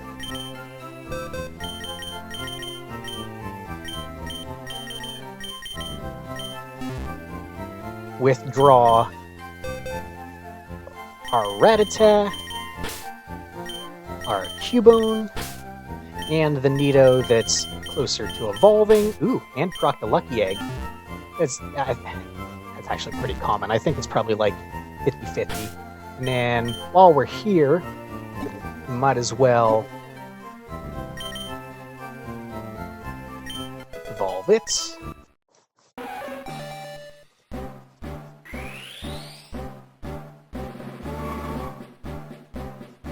So the upcoming fight is another Wonder Guard fight. We've got a what would it be? It's a dark something wheezing. Fairy's super effective. That's the point. I need a fairy move. And no, I don't want to learn that. Second evolution comes from Dawnstone, and the Nidos, because Erica's gym is the LGBTQ center, learn the fairy moves. This was an incredibly obtuse puzzle, even though in hindsight I think it's hinted okay. This is the part of the game where I needed help. When I was playing casually, this is the first part where I legit didn't know how to proceed, needed help, had to look up somebody else's run, which there were not a lot of, since I was playing relatively close, like within the week after 1.0 released.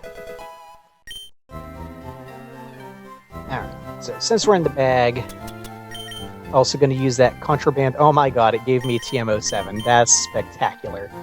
Our contraband tombstoner here.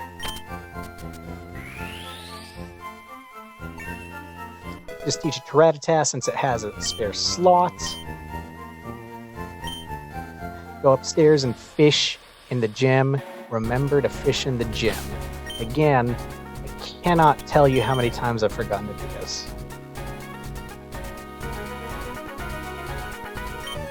Interrupt the YMCA. Darn.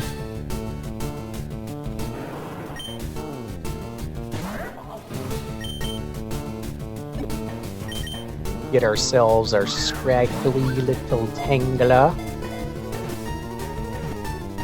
who 8-year-old me called Tangela.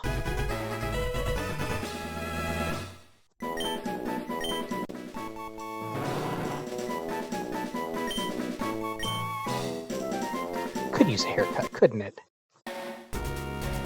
And progress the story.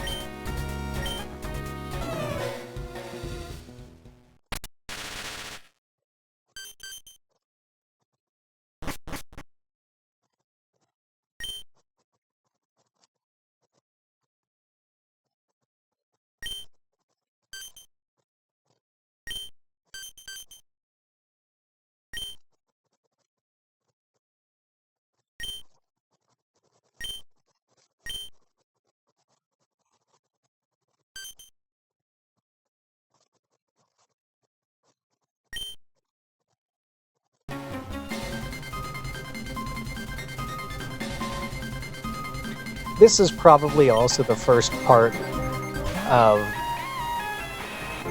the game, Ooh You, I Am Just Like Buddy Holly, where people started running from trainer battles because they didn't have what they needed.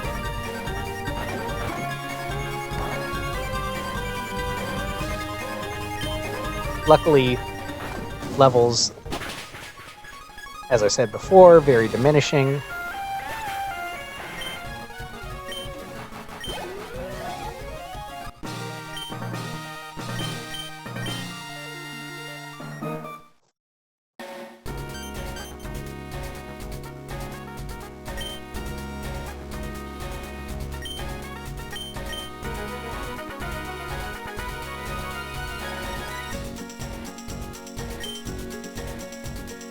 I think I am going to heal.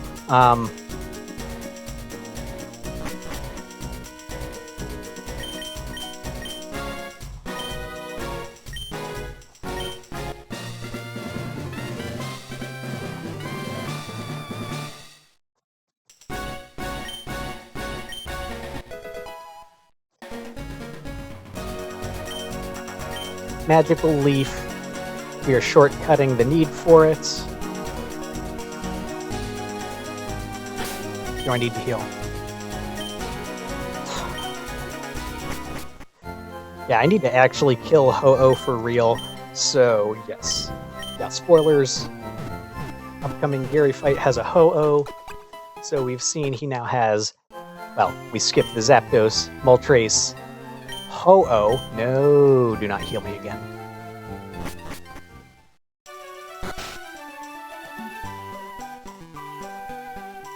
Which my casual playthrough turns out didn't pick up on at all. But if you know what you're looking for, it's a lot easier to spot.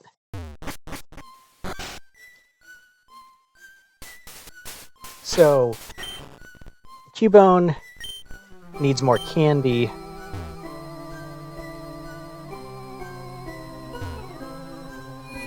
Could have checked that before, too. Don't listen too hard to the music. We need...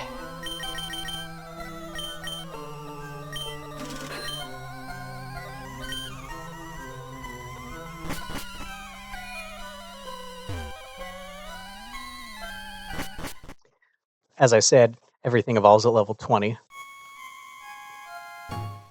in our Wayside School here.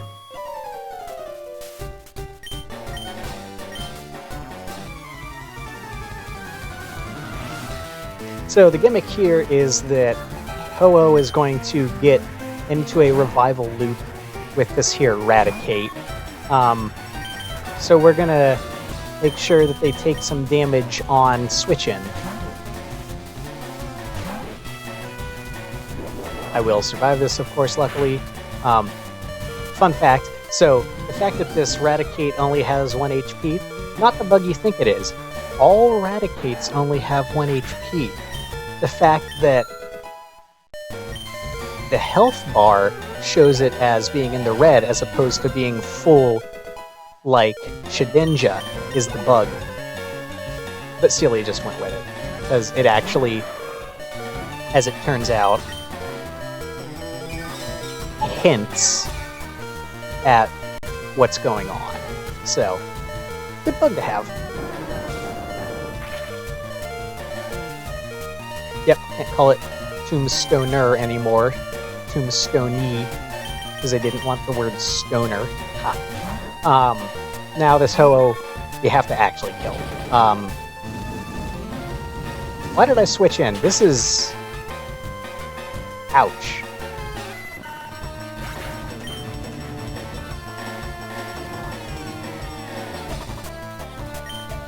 I don't actually have any healing moves. So I think what I'm gonna do... Oh my god. For healing items. I think I'm actually going to send out the Rattata. Can I get an Endeavor? Oh, I can. Cool. That has priority. That's going to kill me, unfortunately. So, we're going to use one of our revives here. Yeah, turns out Rattata Strat is pretty much the way to go for this battle, but because I also put Tombstoner on it, I couldn't do that. So, let's just use the revive. Got him for a reason.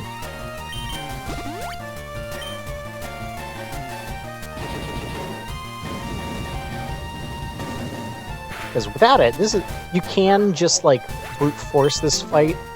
I just don't have the levels right now. And so now we can just quick attack. Okay.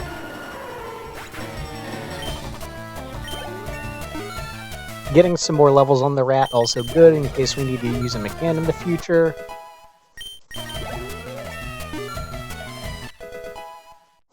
Spoilers, I believe we do. Okay, I said this last time. I gotta stop saying spoilers. You're gonna see it. This entire run is a spoiler.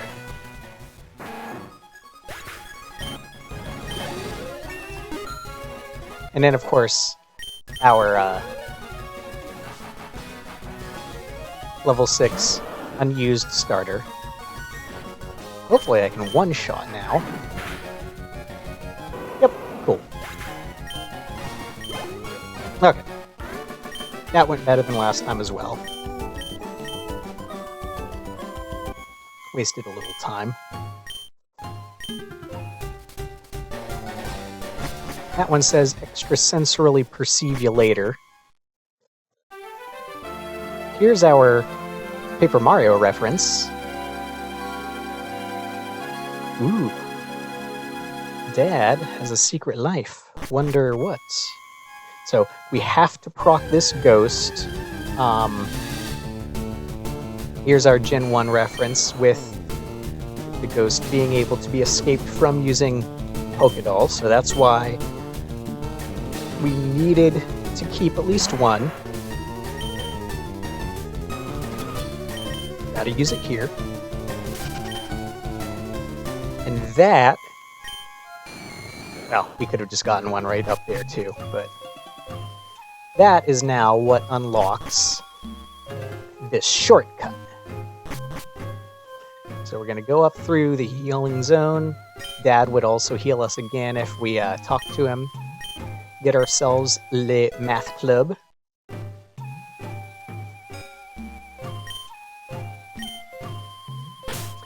Then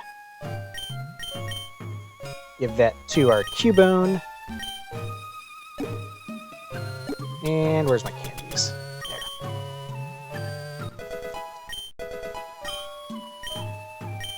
There. And evolve it. So the Math Club is just the thick club item. So vanilla usage. It just ensures multi-hit attacks hit 5 times. What's actually going on with this gimmick is because moves are answers to puzzles, we aren't always going to learn the moves automatically. This is now the section of the game that's teaching you about move tutors and how you're going to need to sometimes teach moves that a Pokemon has in its moveset but doesn't automatically learn in order to solve the puzzle. No, we're not going to blow up. I said no, we're not going to blow up. I said no, we're not going to go up to heaven.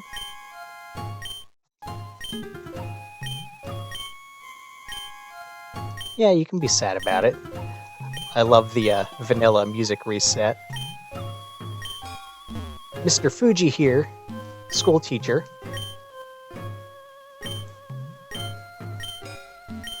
will teach us what we need to know.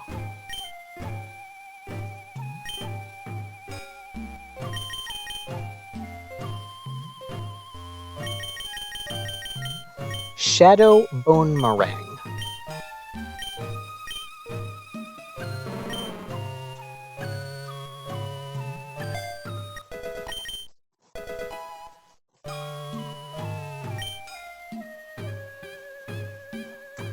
And now we have what we need for this fight.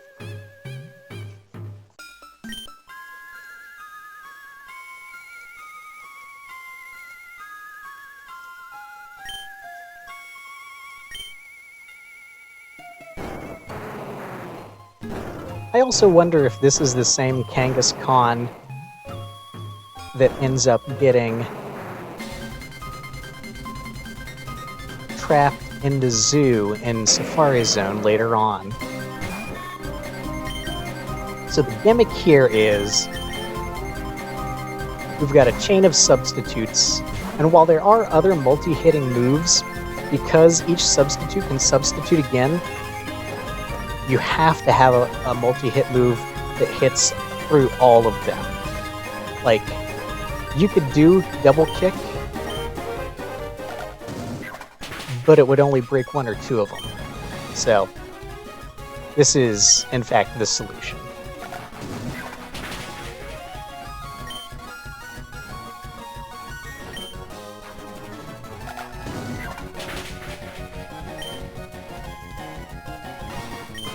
I suppose there might be other moves that would cheese this as well, but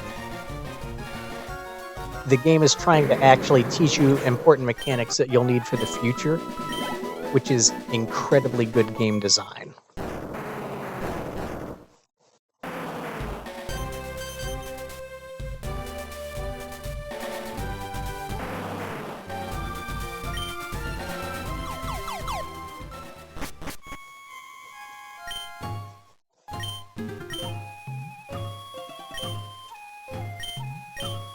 And then Mr. Fuji takes us out to his house. This is technically optional.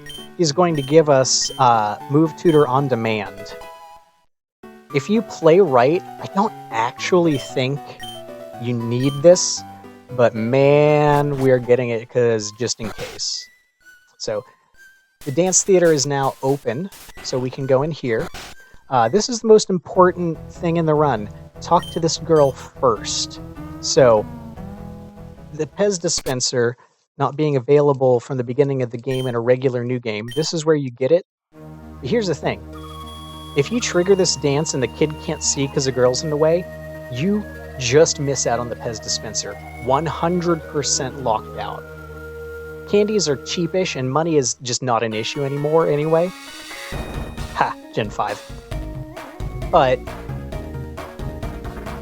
because we have to come in here anyway, we might as well get the Pez dispenser.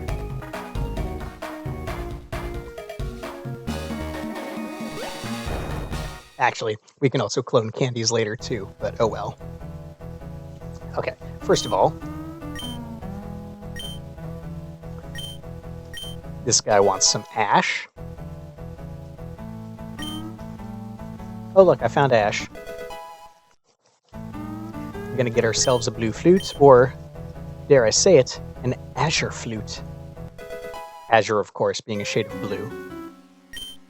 So, since the kid could see the dance, which you only have that one chance to watch, we get the Pez dispenser.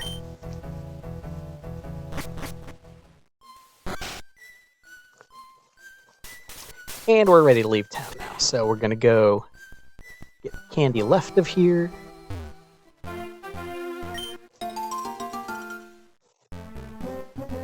And then use our flute to, well,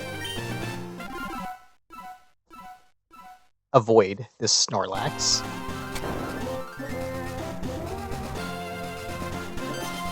Nope, sorry. That's where our shiny Ammonite is, up there on that empty platform, or will be.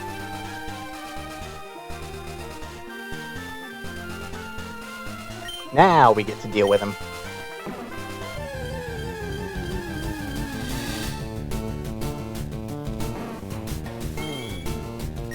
And of course, like any good shiny troll, Snorlax gon' go boom. So let's go ahead and not sacrifice our Butterfree. Careful, it says. You mean careful with explosives?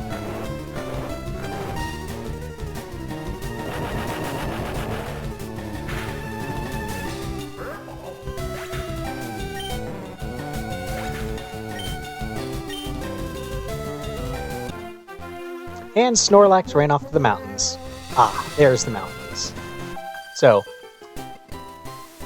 probably the best of the last gags here. As we will soon find out, all of these fences, except the ones to my immediate down and right, are just painted on, so we can walk through them. The ones to my down and right are real fences. So this is a hard required fight. Man, that scripting must have taken a lot of effort. There's no other way to get through but to fight her. It's fine. It's a good gag. It's probably my favorite gag in the entire game. Yeah, I've seen that one before.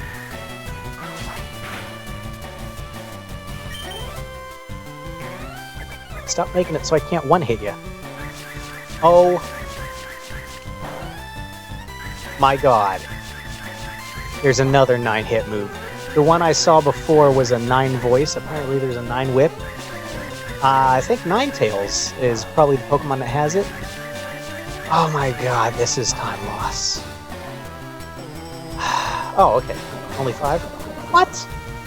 Okay, that's bad. Actually, it's not that bad. This is the only fight here. It's fine. Poison is a little buffed. At least out in the overworld.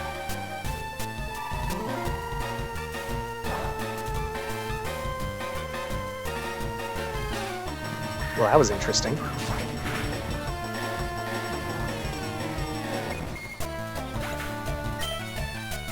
Thank you, buff crits. Shame I couldn't have Serene Grace. Nope. Don't need it. We're almost done with Butterfree anyway. Okay.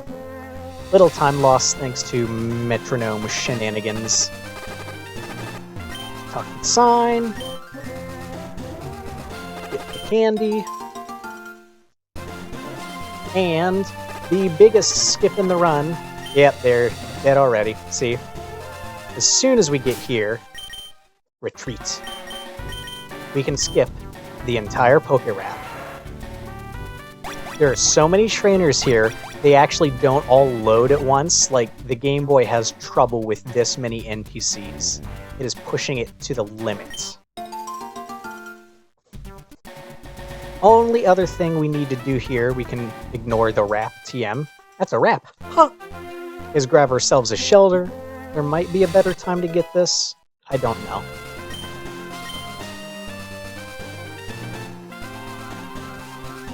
Let's just go to Fuchsia now. So, first thing we're gonna do, go into the big zoo building, get ourselves a Slowpoke. There's a guy giving one away here.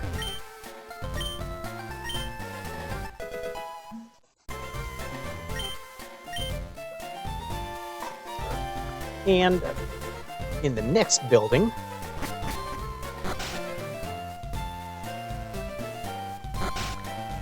we start our mini trade quest, sandwiches. So this is the point where if people looked at their bike in the menu and saw that it was Koraidon, they might actually have already understood what was going to happen with these sandwiches. But first we're going to get ourselves some lettuce. Now we're going to double back to that building that we saw on the route, because we actually can't buy anything there until we have the sandwich case. So we're just gonna get chucked up here to this very normal American bakery. Hello, Brock. And buy ourselves a very traditional American jelly donut and a slice of bread. This one, for cheap, is gonna be a small sandwich. Just like when I was in elementary school. Alright. Now we can go back into the city. Since we already have the gold teeth, I'm gonna give them to the warden now. Technically, running down here might be losing a little time. We don't actually have to give them to him now. Oh, actually, no, we need to give them to him before hit no, then yes.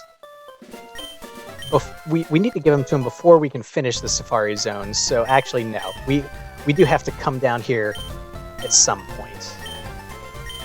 You don't get warped into this house until after Safari Zone is done. But you need the gun to do it.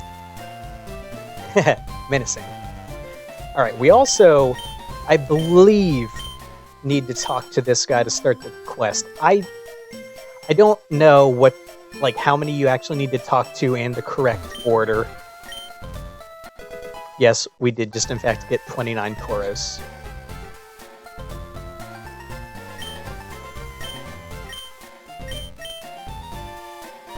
So first we're going to go to the, well, actually first, we're going to go ahead and get our TM case taken away. How rude.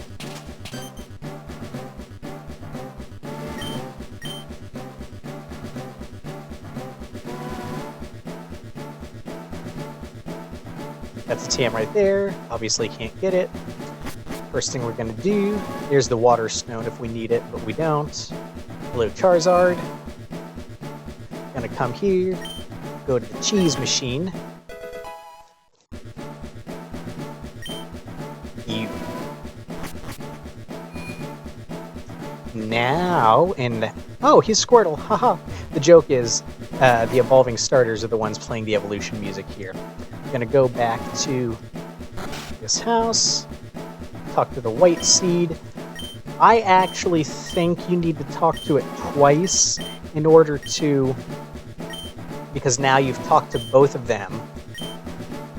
Could you bring them to me? She says. It's not that much time loss. Anyway, now we can retreat. This breaks the Safari Zone state. That is in fact vanilla behavior. And we're using it to our advantage. We have to fight this guy. We're using it to our advantage because we no longer have a step counter. And we have to go through here. This is actually kind of a rude fight.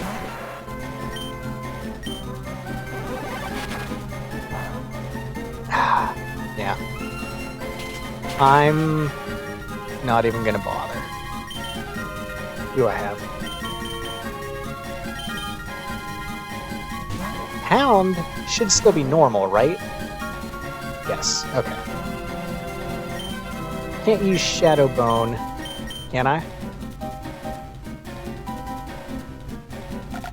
I can, okay, that's unexpected. Cool. If you try to brute force this battle, it is hard. It's a time loser. So, can't avoid this guy. We have to go through here to get to the other end of the zone. You might be able to avoid this guy. Hey! Unfortunately, we have to do it twice. First, we're gonna buy some meat.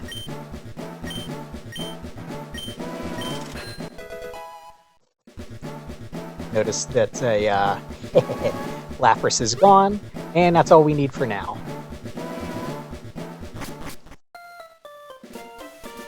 Yes, we've broken the Safari Zone state. Next, we're gonna talk to our black, thank you TM case, to our black seed to get him into the case.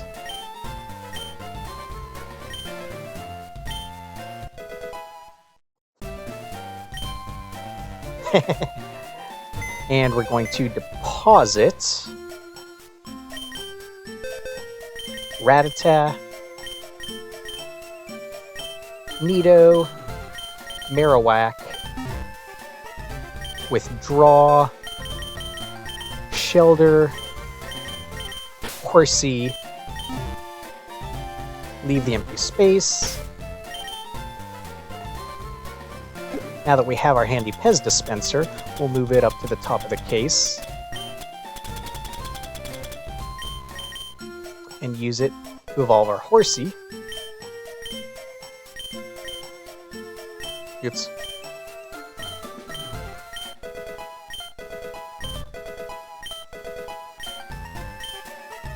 Nope, don't need that move. Not a bad move, just don't need it.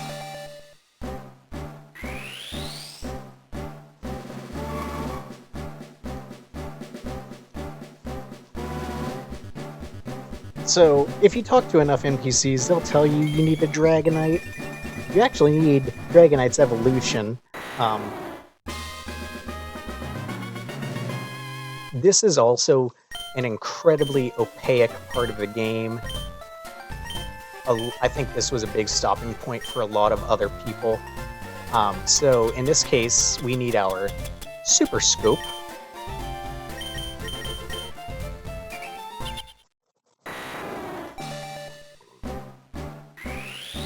To evolve into Yoshi. Yes, this entire chapter is the extended Paper Mario reference.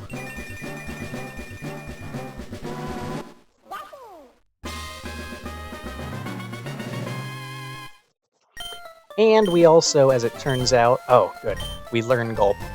For some reason in one of my practice runs, I didn't think it learned it automatically and I thought you needed the history book. Anyway, we also need a Slowbro, so we're going to use one of our water stones here to get... Did I say Slowbro? Yes, I did. That's some good lore right there. Classic lore reference. The other thing that we need to do... Oh my god, do we need to do it? Remove the magic muffler from... Psychic and Ice are swapped. That's another gag. Remove the magic muffler from Yoshi. Jesus Christ.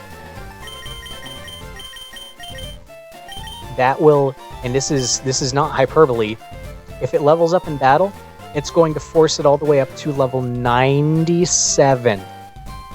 It is such a gigantic time loss. And it took me 2 runs to figure out what was happening. Because it looks like a glitch. Anyway.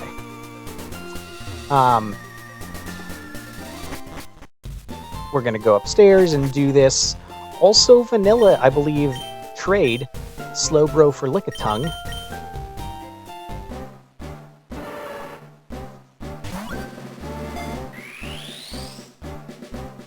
And if we've done everything correctly,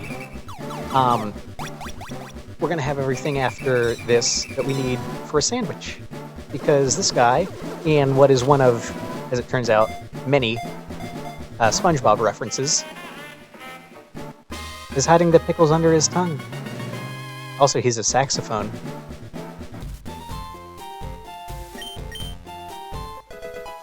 I feel like in 1.0, those were just a regular attached item that you had to manually take off. But it's been a few months since 1.0 came out. Anyway, we have a sandwich, we have a bike. Why don't we go up Cycling Road? This is a fantastic remake of this song, too. Why, yes, I would like to feed my bike a sandwich.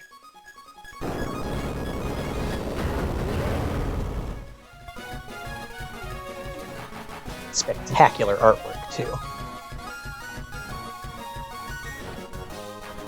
Okay, now for some more annoying battles. We just need to get through here. Just like in Vanilla, this is in fact where Fly is. We need Fly. We legit, like, hard required. Fly actually ends up being hard required, which is awesome.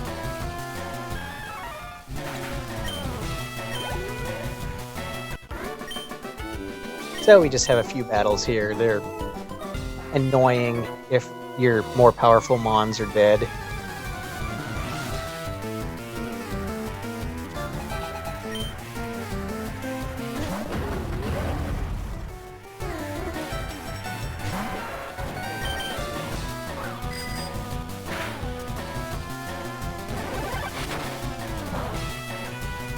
Whoops. Go Yoshi.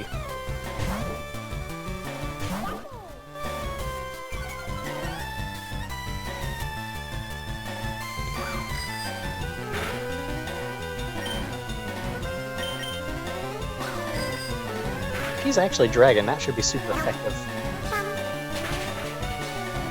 Yep.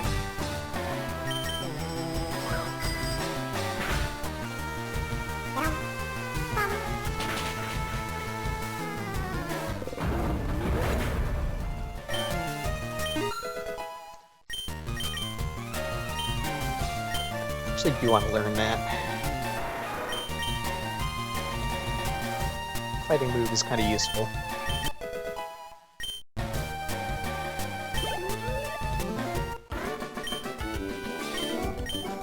And then this lower guard here is avoidable, so we'll do that. This guy's got a gun, I think. One of them does. Yep.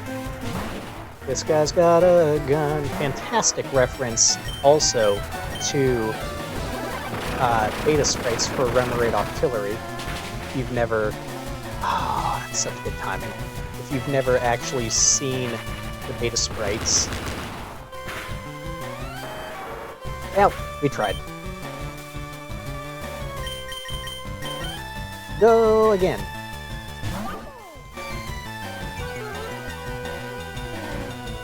Should still be enough to kill. Oh god, he's gonna shoot me first.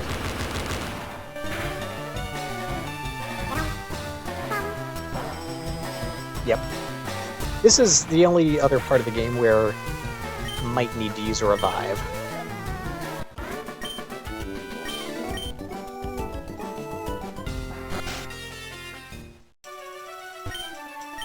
So now we can get fly.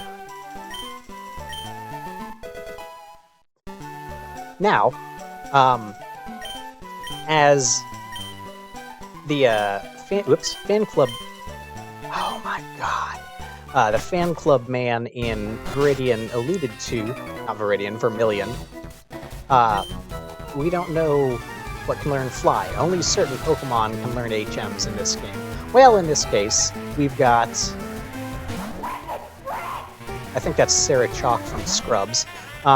This is that was one of Celia's favorite jokes too.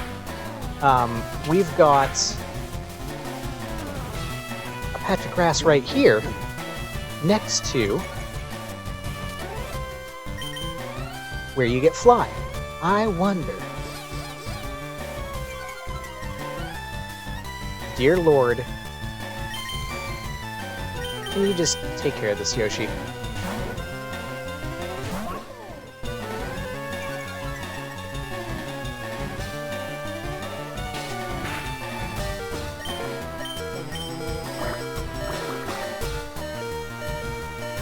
Oh my god. I forgot about that. Okay,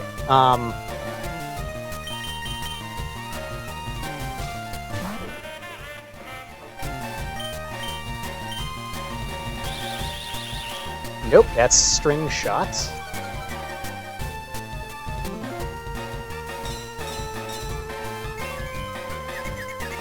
I'm so glad we're losing time. I'm using the other revive.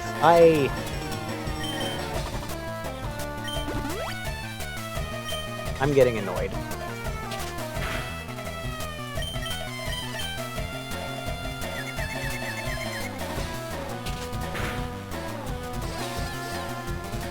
And of course.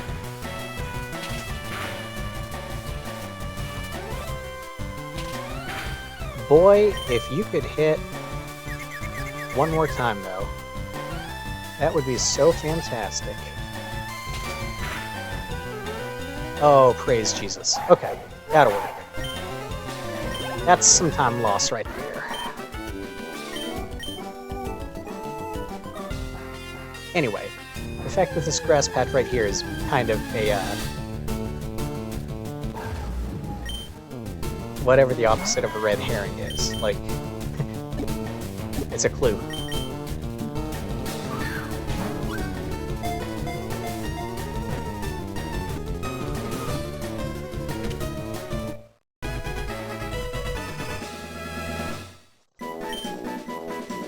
So there we go. Got our big old jet airplane. Big old jet airliner. Carry me too far away.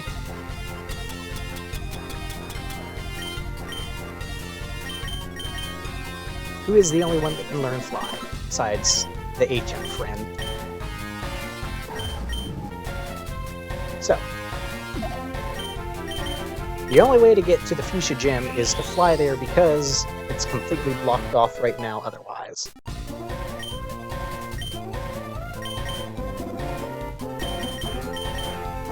So, we're gonna go here.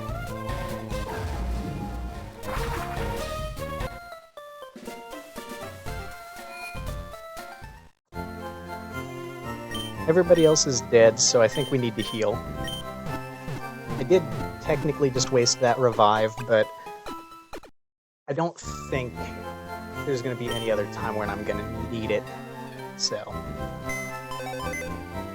Sadly, Butterfree mostly done. Also done with Lick a Tongue. Gonna get ourselves a gun.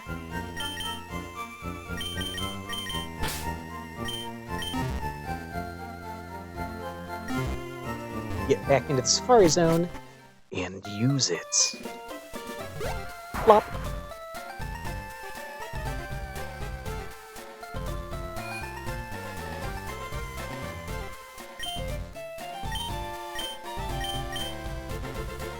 Let's see if I can avoid the guy a second time.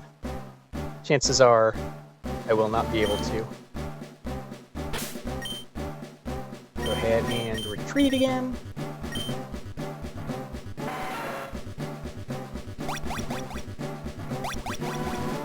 And now get to the very back,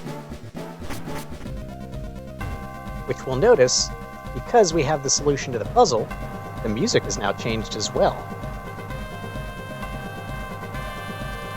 Ah, I knew it.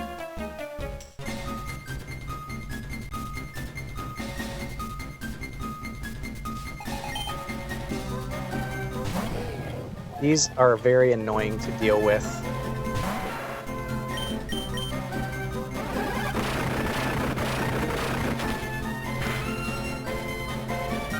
Oh my god.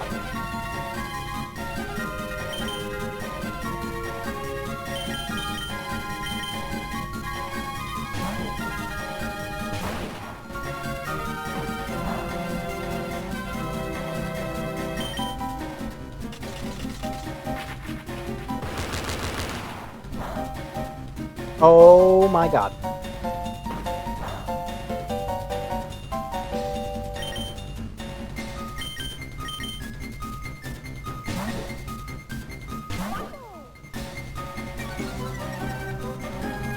I kinda wish I had my Butterfree.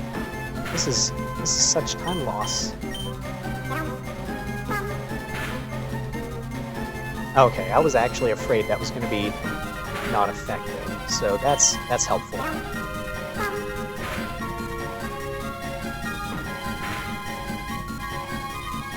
That's less helpful.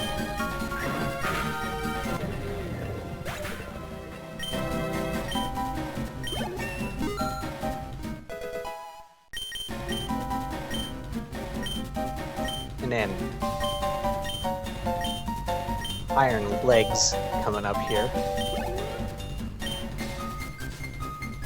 Not any easier.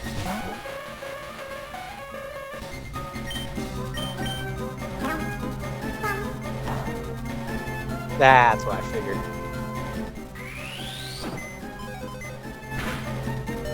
That is a spectacular animation, though.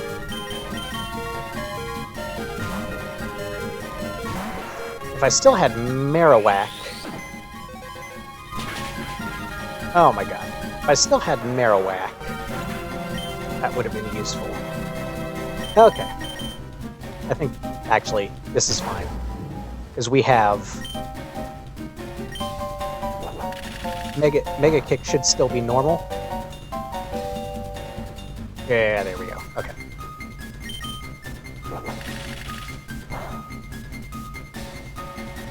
Ghost, very good. This is bad time loss, but it is what it is. I figured I'd end up having to fight these guys, and they... If I'd come through with Marowak and... SpongeBob reference. If I'd come through with Marowak and... You know what? I'm gonna go boom. Butterfree probably wouldn't have been that much easier. Yeah, there we go. Okay. That's unfortunate.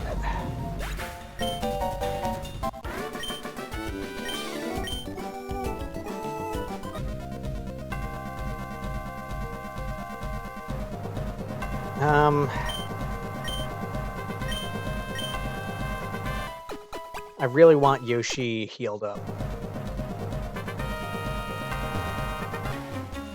This guy, of course, unavoidable, but this is the joke battle where guillotine is supposed to be from.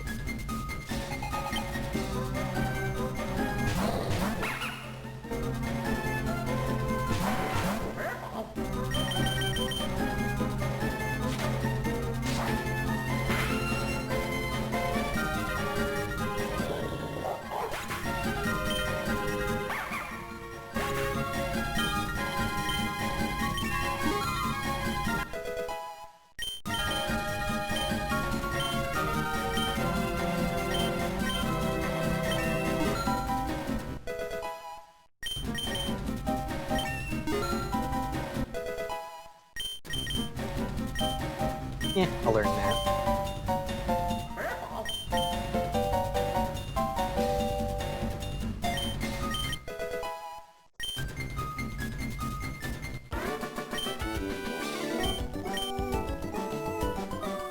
And actually, I'm also going to put Yoshi first. That's faster than swapping in battle. That guy is avoidable.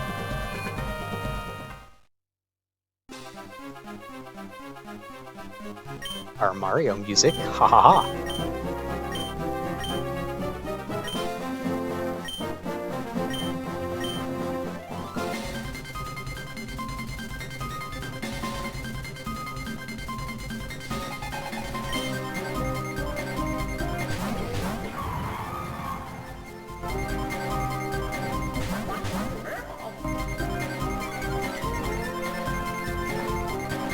So if you've played Paper Mario, then you know this is the solution. And if you haven't, then this is so incredibly opaque, there is absolutely no way you could ever figure it out.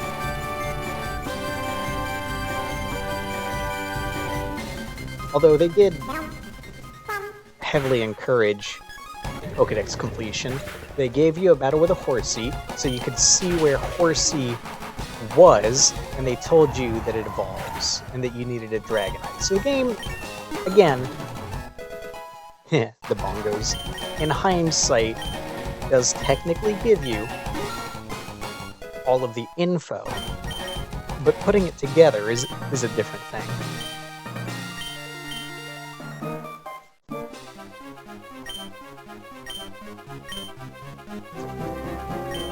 I need something with real firepower, huh?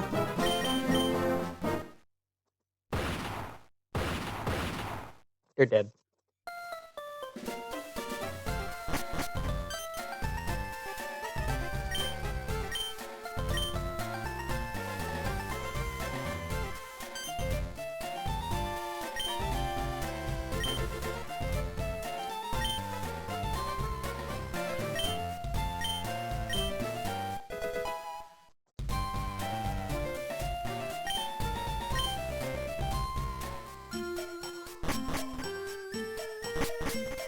Alright.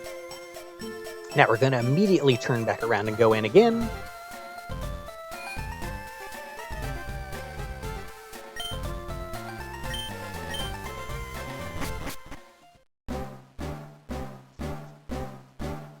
And since we have our TM case back, we can get this. And then, oh no, the pork Tangus cons.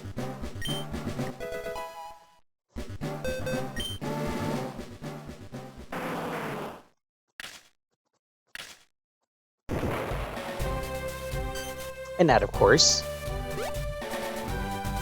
is not only a happy thing, but is also why we left this empty space in our party. Because now we can do this.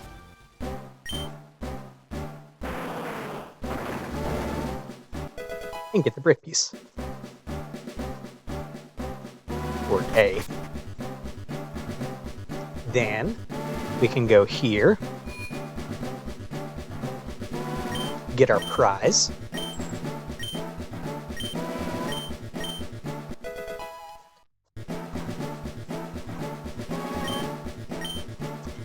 Did that just say go into the items pocket? Once again, if you pay attention, there's clues everywhere.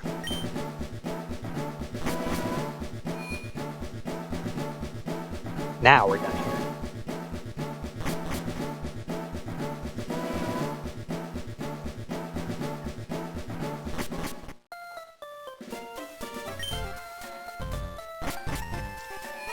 We saw another wall over here, and we want this candy.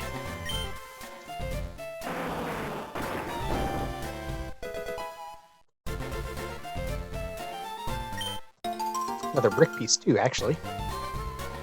And now, a break from our regularly scheduled programming.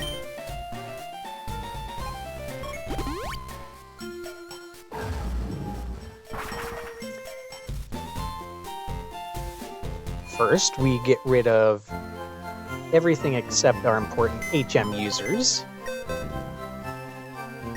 which means bye Yoshi.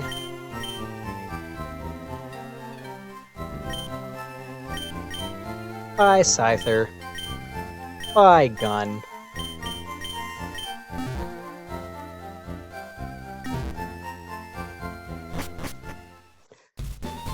Running little low on balls, so we'll get what should be the last that we need for the entire game. Famous last words.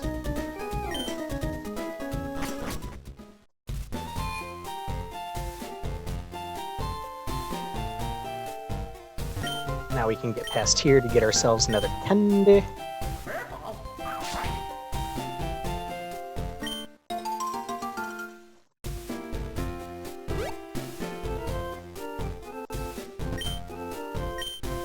And talk to our good friend here.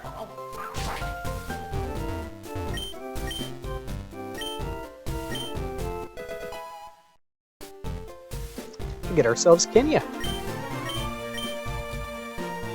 Which means canonically this must take place after Gold and Silver. No more Gary fights. Well, that's bad luck. Again, need you. Hurtful. This we could get later. Don't need to talk to him yet. Quest's already started.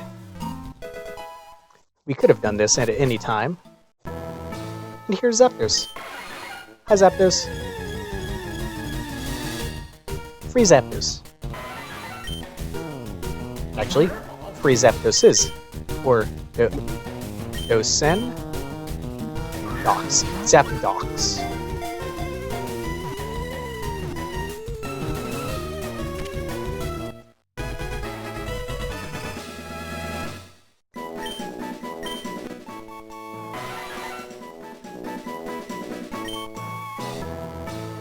As he reappears.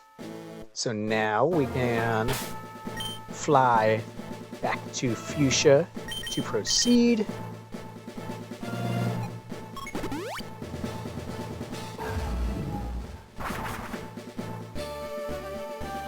That was not Fuchsia. Oops. Oh well.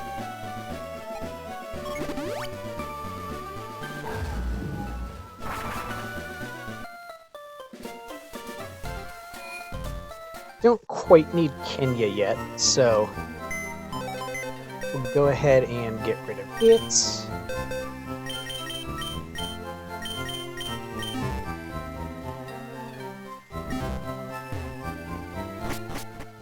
We will, however, go next door.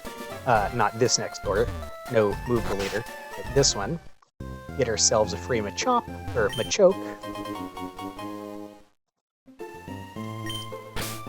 Gonna go ahead and now remove both the brick piece and seal.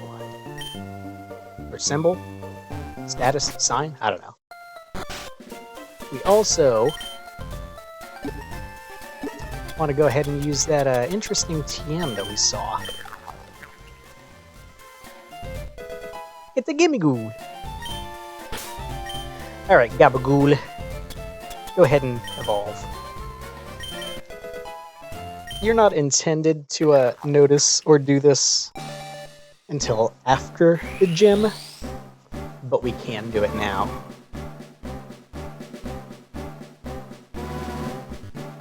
The reason why is, of course, because this guy, as his sprite suggests, is our surfer. Looking a little cheesy, but there he is. And now, it's time for the gym. As always, we first want to fish in the statue.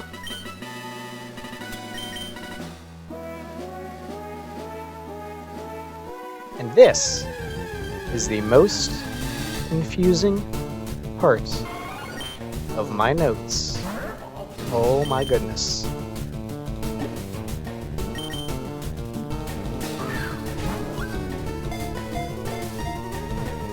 So really, this gym can be done with any Pokemon, but having a powerhouse like Zapdos right now makes some things incredibly useful, or easy to do.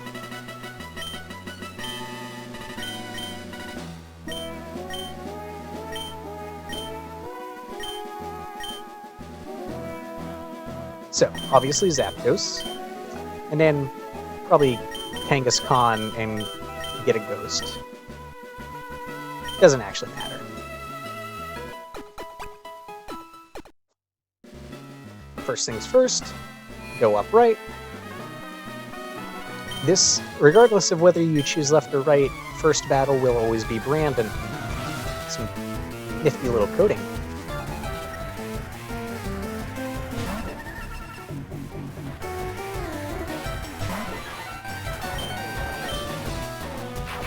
Obviously, stands no chance against our Zapdos.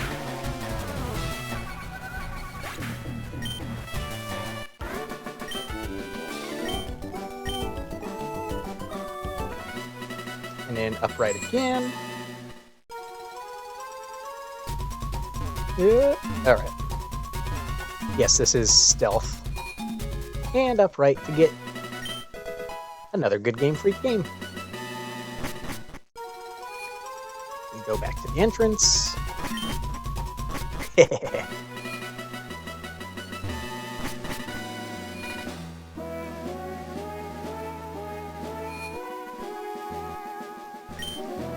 Battle this guy.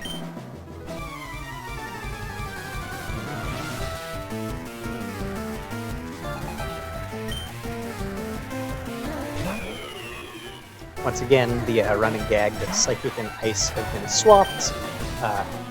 This one, Bongo Boom. I wonder, do explosions bypass Ghost?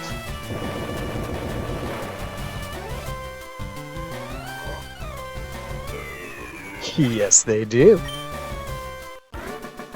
One good reason to have a Ghost in here.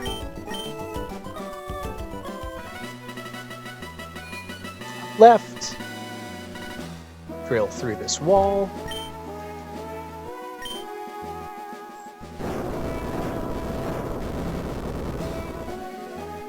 Hunt the hippo.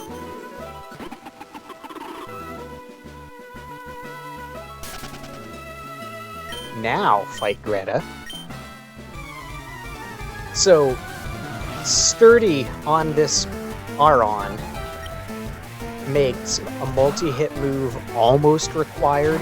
This battle is insanely difficult without it. And Zapdos just happens to come with dual wing beats, so... and a crit. Having a multi-hit move in this battle is basically the way to trivialize it.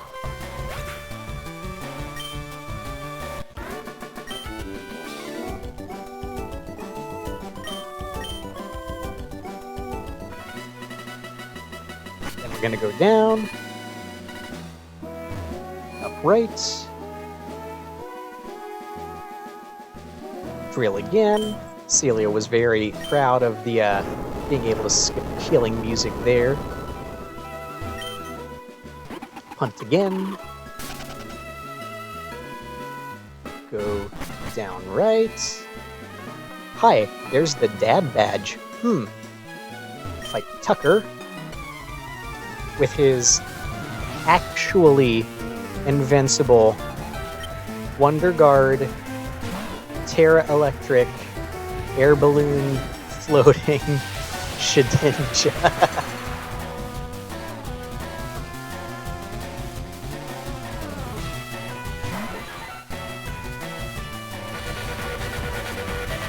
Which is, of course, what we needed Darude for.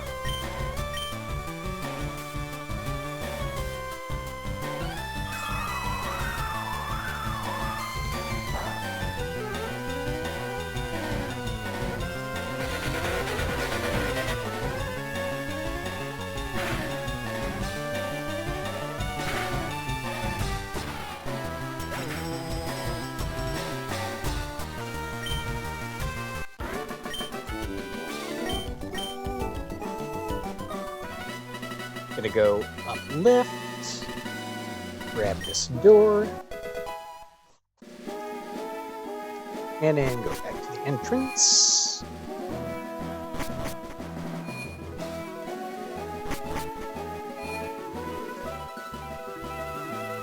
Now we go up lift, up lift. I'm literally just reading my notes.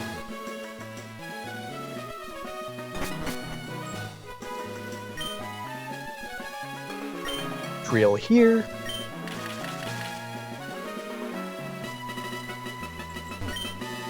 Insert and use door.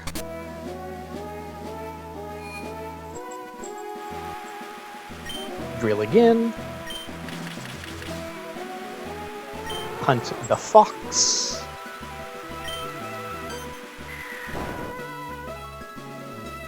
Go down. Down again. Specifically talk to the Dusclops. Yes, we want to get burnt. Go down. Greta's room. Go up right. Fight Janine with the burnt Pokemon. So, brilliant gimmick. This is... Oh, sorry. Charine. This is an incredibly brilliant puzzle where you can't be put to sleep if you're burnt. Kangaskhan also just happens to have a handy super effective move here too. Haha.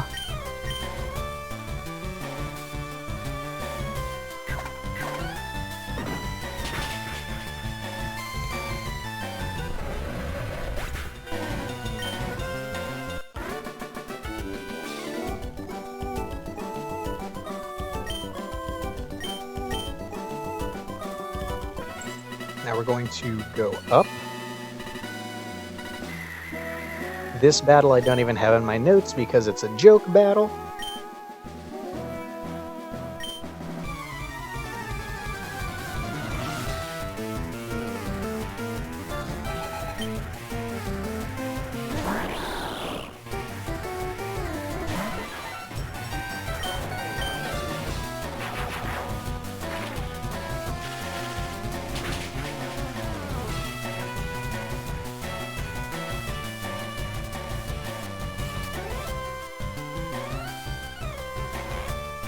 That's actually funny that I was faster.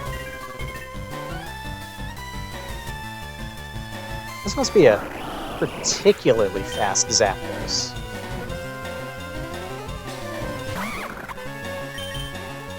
Oh no, he's dead.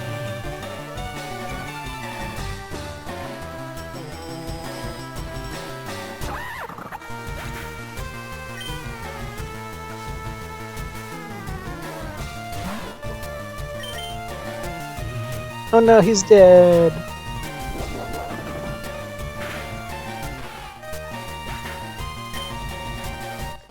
Final Gambit on Shedinja, particularly humorous.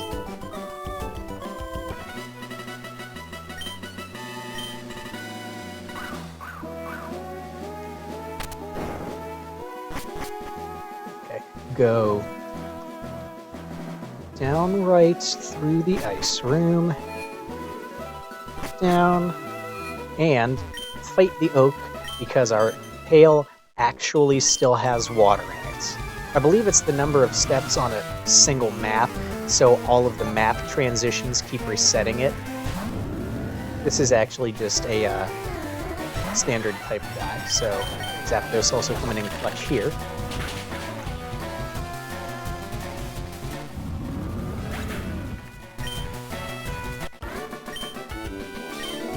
And all of the statues in here to show you that you can't go the other way around. So now we're going to go through here, because the pail would run out.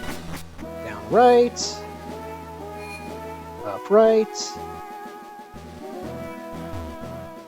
down right, up middle, to get paralyzed. And then I am actually going to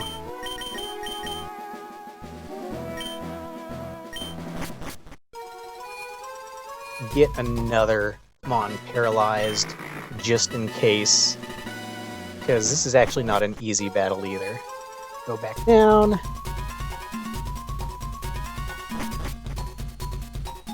Down. Up left. Up left, up, technically left, up, this time up right through the ice room, and fight Lucy with the paralyzed Mons. So, as you could clearly see here, this is, of course, a trick room battle, so thus the paralysis, those who are slowest become fastest. I don't actually know if this kills. It kills.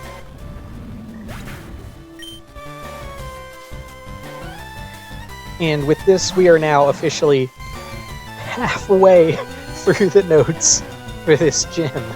Oh my goodness. Okay, so apparently the Regieleki joke was added insanely late in development, like within just the last few days before 1.0 released. Which is also funny, because it required like this entire extra room and stuff too. Anyway, we will drill this. Go up. Get this. That is a trainer. Don't talk to him. Down, down, down, yep, left in the ice room, hang up our curtain of iron,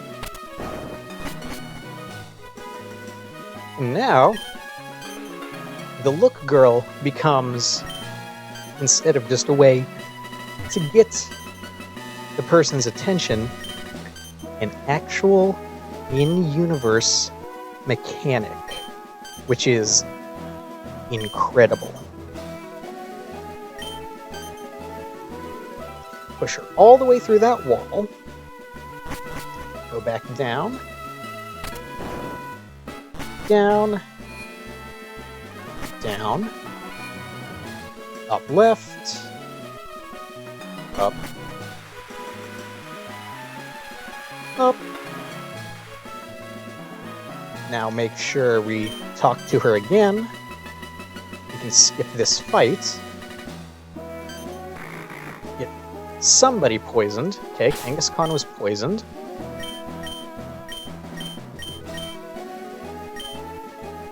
And get somebody else poisoned. This is now probably the most opaque part of the gem. You need 2 people poisoned. So now, we're going to go down, skip the fight again, down again, down, oh no, they're dead, down, up, right, up, thank you, up, middle, to return to the girl room. This time we're gonna push her through the other wall.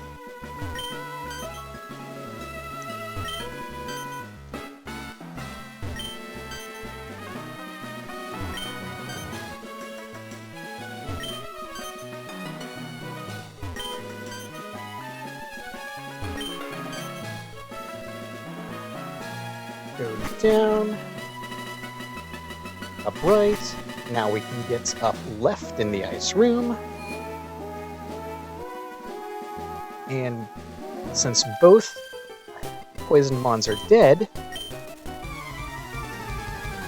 this is now a single battle. And apparently this double to single mechanic was only in Emerald and had to be backported here to Fire Red.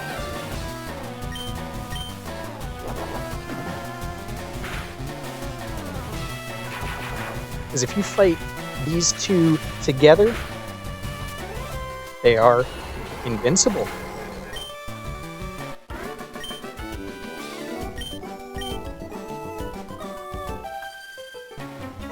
Her encounter music plays again. That's a small bug. It was probably made easier by the fact that Celia moved to using decomp after a while.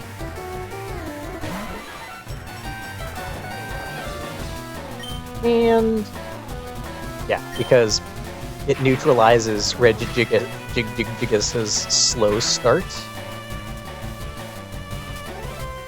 Ooh. That had to be bad.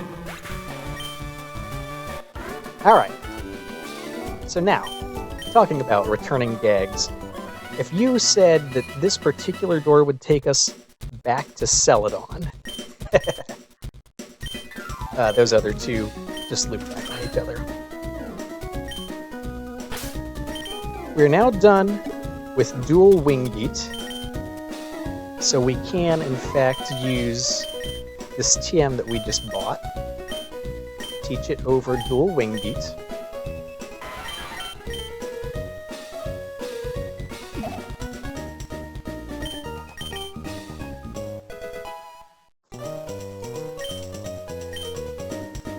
Get back into the gym. Go down. Down right this time in the ice room. Down. Down technically right. Up right. And up. And now, hey, it's Lance again. With a totally legal invincible Gyarados. Oh, that Tangus comeback sprite is so good.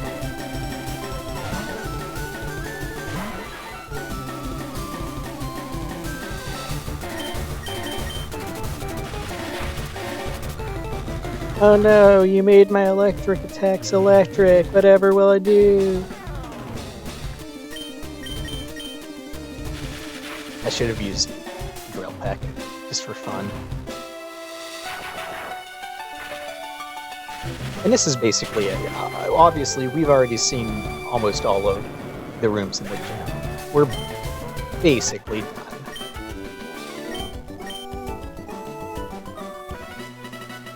Oh, sorry, Regidrago. Go up, down left, and actually this time, into the pits. I fell in the pit. You fell in the pit. We all fell in the pit. I believe this is the first required pitfall. Crisp Pratfall.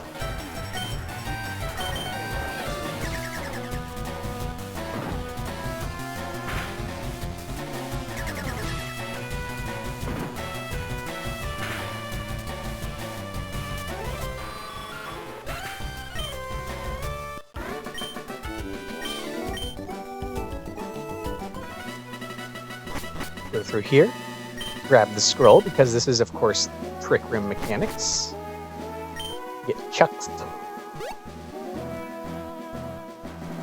Go up. Write it. Oh my god. Yeah, this is another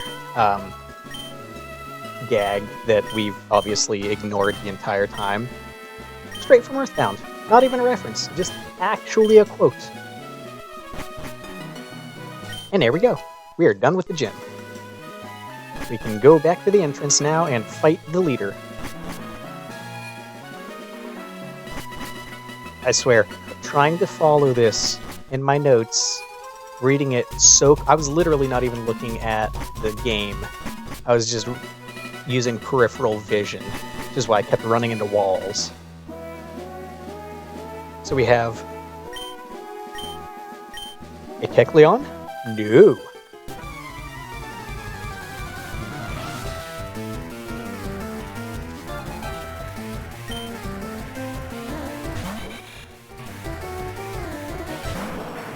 Spectacular sprite. And conveniently, our Kangaskhan is now in the first slot.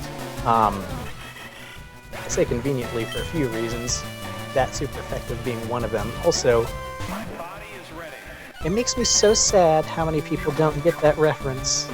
Poor Reggie. He's so old now. And I'm so old. And his body slam hurts a lot if you get hit by it. I love that Kangaskhan so much.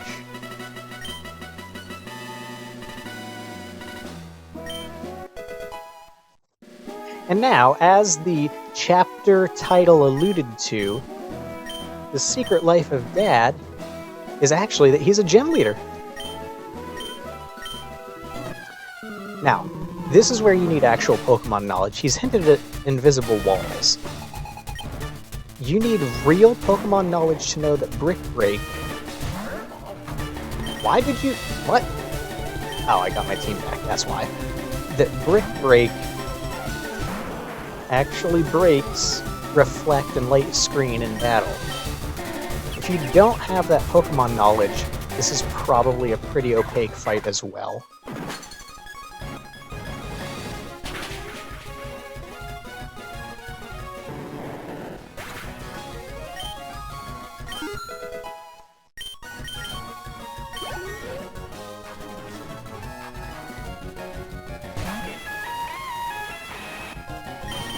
Ooey-oo, he go boom. He looks just like Buddy Holly, and he go boom.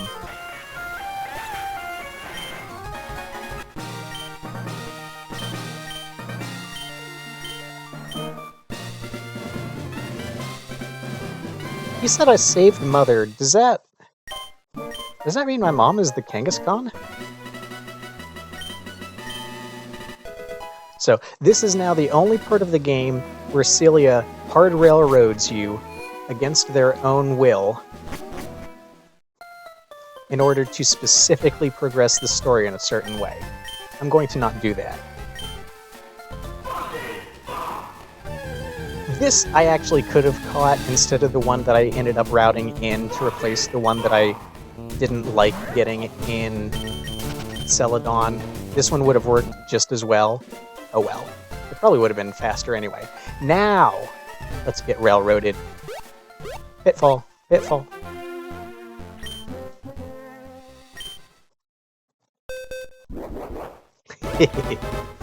It's Looker. Okay. Because we already actually have our Surfer, this will be quick, luckily. This literally changes the game, though. No longer needing the Pokemon in your party to use HMs. Spectacular. Unlike Celia,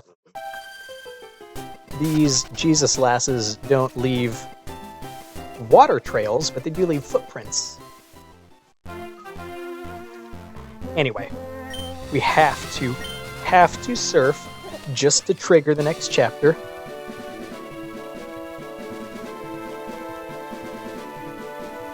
This is a Final Fantasy reference. Now we can fly. So let's fly back to Viridian. now that we can actually get out of the pit, there is a candy in the pit. So let us go down to the pit and get the candy out of the pit.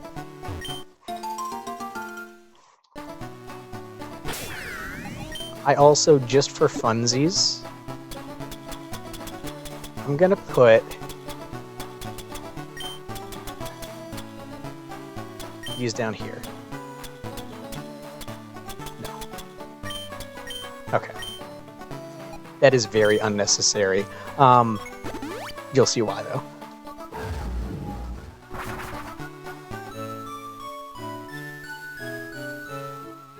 So, you remember that GS ball? I want it. We're gonna be criminal.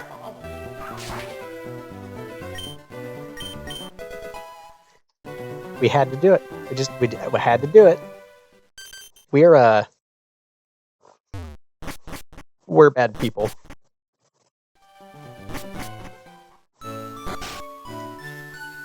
This guy here says the power of technology is amazing. Now you can shitpost in a ROM hack. Get this candy. Okay, this is now very important. This part was really hard to get right. I kept messing it up in my routing. We want to get 38 Island Fly Point. We have to trigger that. Then fly south all the way to surf south all the way to Cinnabar, specifically this sandbar right here. Actually, any of them would have worked. You could fish anywhere off of Cinnabar Island, but I'm just going to do it here. Because this is what's in the water. A biblically accurate missing no, complete with more than one water gun. Also, here's a bug somewhere. The number of our balls keeps going up. That's why I only had to buy 20. I don't know why. Ha! Non-binary. But not only did our balls get bigger, but we also now have as many repels as we need. Anyway. Oh, I didn't need to surf again. Now that we got the 38 fly point, we can fly there.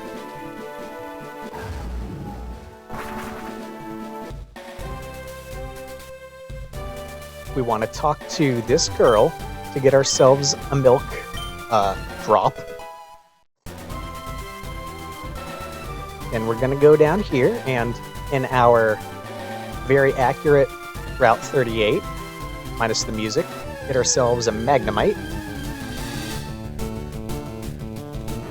The shiny one that's scripted runs away unless you do some shenanigans. So we're not going to bother with that. We're just going to get the one here. We need to come down this way anyway, because we want to get chucked up to that candy. So after our Magnemite, lol feet,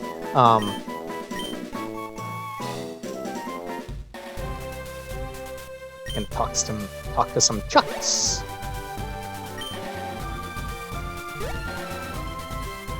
Big chick. Hello, big chick.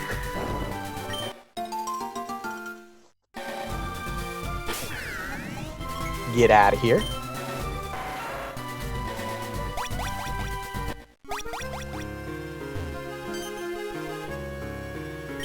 Fantastic arrangement. Absolutely beautiful. Get ourselves a lore-accurate Gen 2 bug-catching contest pincer.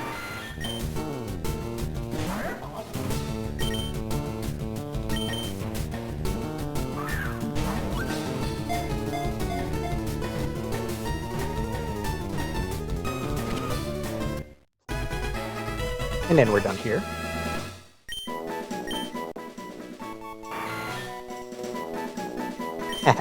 He's stabby boy. And we're gonna go...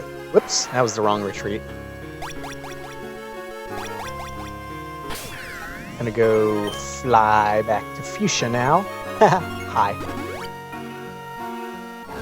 This was a hard part for me to figure out where to put it in the route. I think it works fine here. We are now going to run west.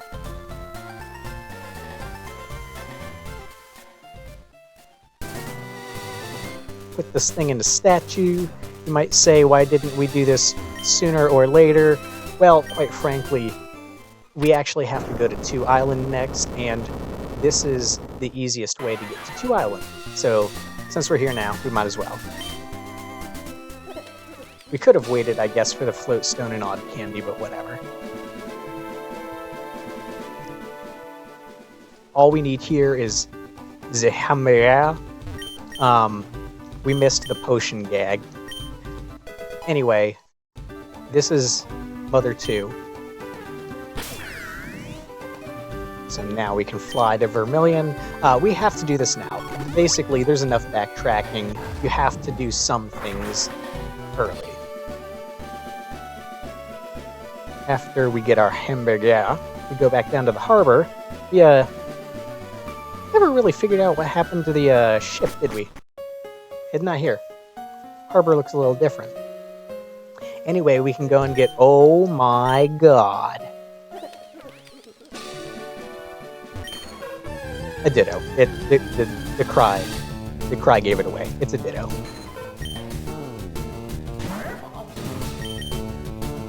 In fact, it's as many dittos as we care to have. You know what? My Pokeballs might have been doubled from being in the gym. I know there's a bug somewhere with the number of Pokeballs, but it is, we'll say, convenient for the player, so I'm okay with that. Gonna go ahead and pick up both another fly point as well as one more item that we need by going west here to the Pirate Bay.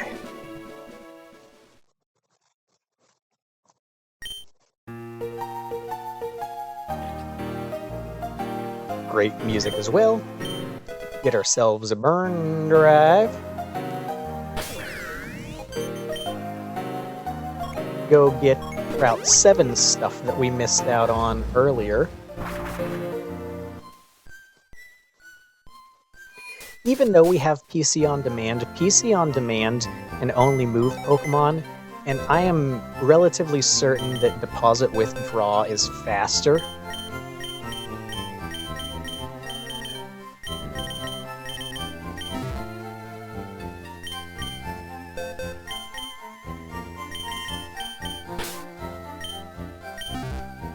So, get ourselves a Ditto. And if you saw the water before, now that we have Surf, we can go ahead and get past this.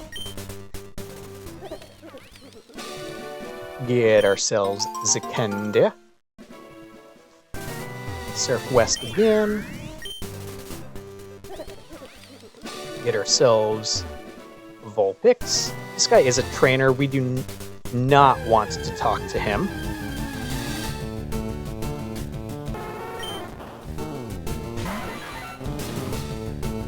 And of course, as hinted at by water moves actually, or fire moves actually being water, we want to evolve this Vulpix, but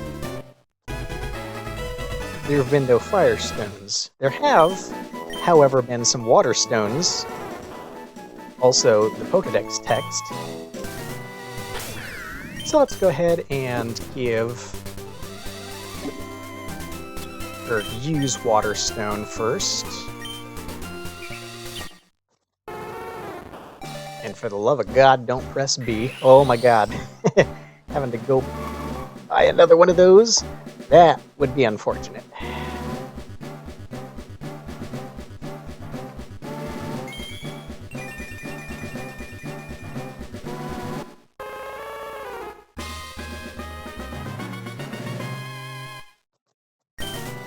It's adorable. We also want to put our new Nero Burning ROM on Ditto here. Surf West again, because I'm pretty sure it's faster than talking to those trees to cut them down. And then pet our good boy.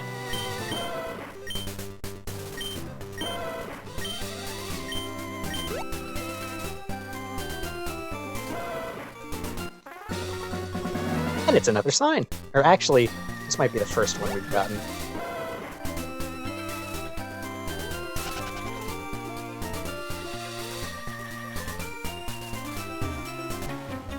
So, this guy, you're intended to go in Saffron a different way, so this guy's supposed to get you coming out of the door. We are now subverting dev expectations, and I think it's such a beautiful thing to be able to say fuck you to the dev, whose entire job was trying to say fuck you to the player. It's just chef's kiss. Absolutely beautiful.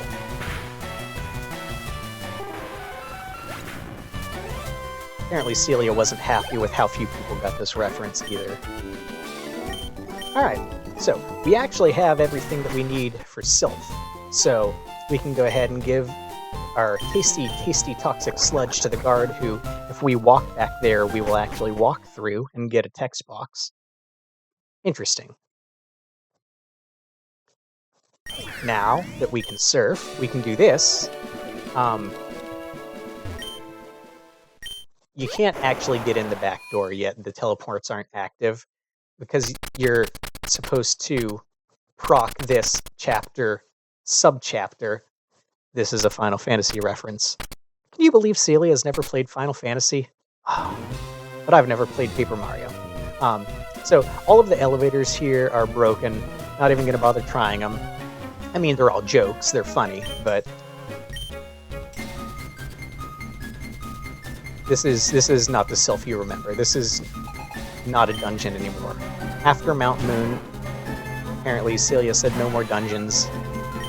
And then they went ahead and made Fuchsia Gem, which, if that's not a dungeon, I don't know what is.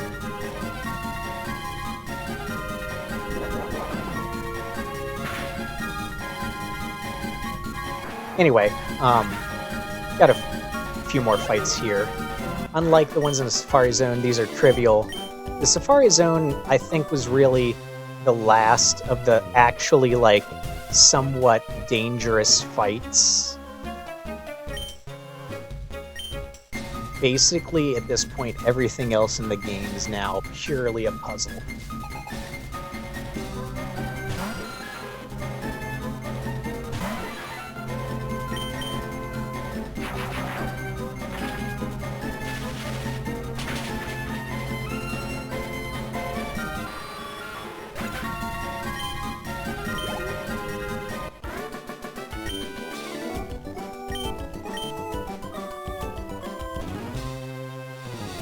Now, I don't also think I use this keycard ever, but I'm going to get it anyway just in case. Anyway, here's Giovanni.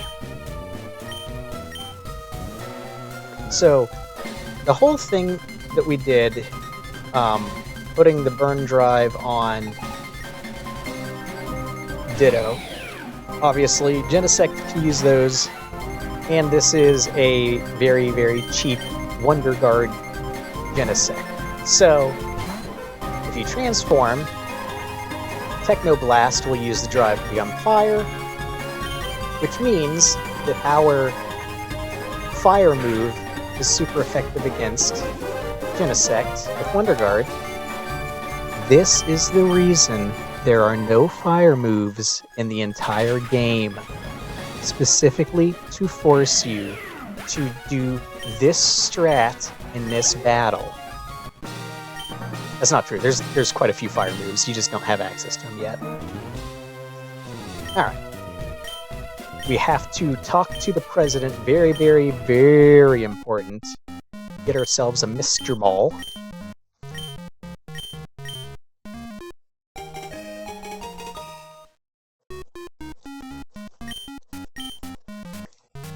Take the bottom warp. Go right, and here's our more Earthbound references. Talk to Applin Kid here. We have the hamburger that he wants, so we basically had to go and get it. That's what the backtracking was for.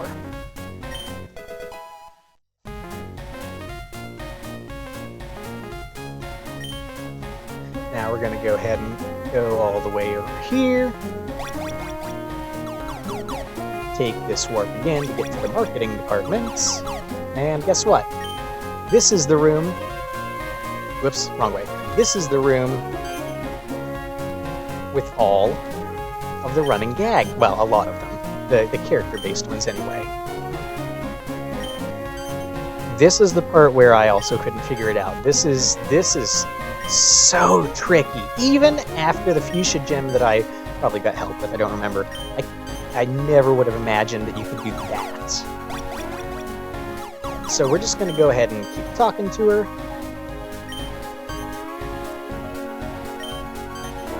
Great song in here too, by the way. Haha, clipped head. It happens a few times. And let her ring the bell. Not gonna bother sending her out the window though, because we need mushroom.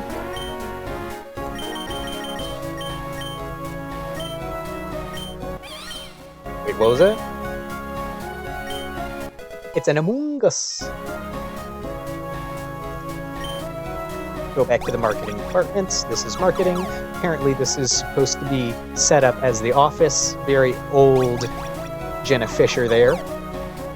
Take a slight detour through the back rooms. Very timely reference. And back into our self fight with Larry. Larry has an intentional gag, so he's a free fight. But it's Lugia.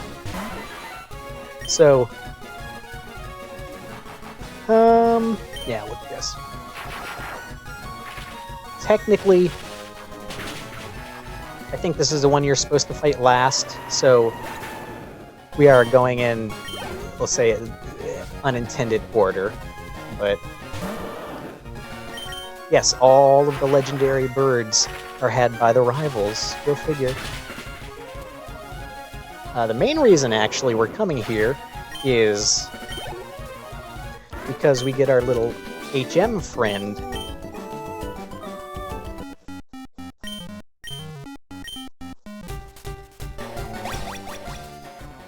It's not a Lapras. It's a Bidoof. A shiny, well, not shiny, but brand new Bidoof. This time we're going to take, oh no, Grandpa's head, the right warp. This is important. This is important. Pick up this item. That also goes into my items pocket. We're doing this now to minimize backtracking, and it is very, very intentional that it's placed right there, because that's called good game design. Apparently Celia also used actual math instead of just, like, trial and error to do this space-filling curve. But we have to go through here because this is how we get Alchemy. Yay! Anyway, go upstairs, then through the left exit. Guess what? Avoid these people. We are actually going back to Satopolis. I assume these battles are still active, that we need to avoid them.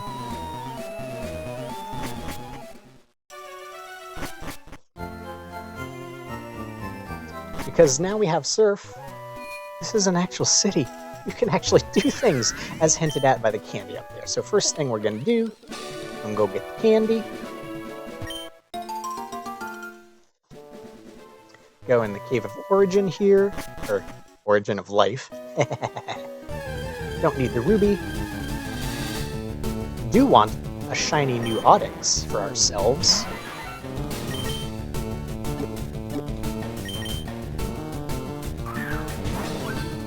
Just like every other Onix in the game, this is, in fact, completely immune to physical attacks. How lucky are we? And then I am relatively certain. The other ones that I've said are scripted Pokemon I actually know are scripted through either trial and error or dev commentary. I am relatively certain both of these are scripted here as well to make sure that you get them both. Plus, this is the joke. This is, well, you know what it is.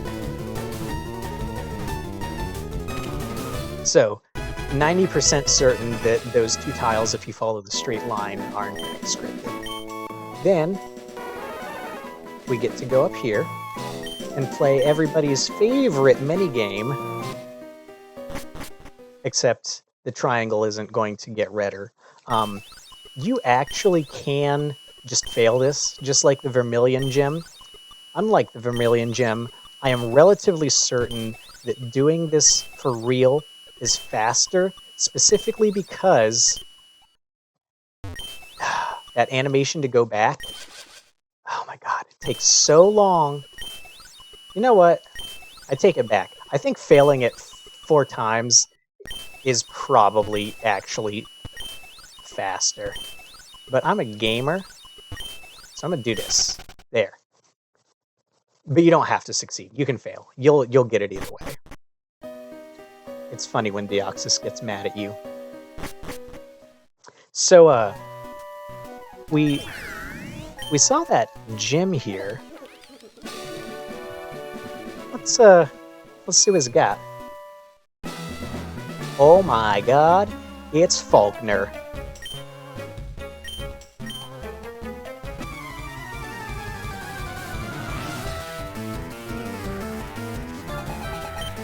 Who knew that he was a member of a nefarious organization?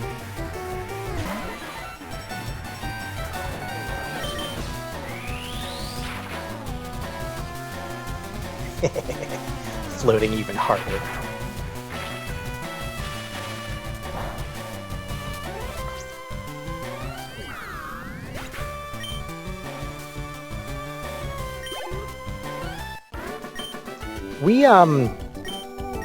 We gonna do some damage to these birds with our bird. Goodbye. Even the comedic timing there, so great. Also, no you didn't. Pidgeotto is the lowest level one that you find in the wild, and you didn't evolve it.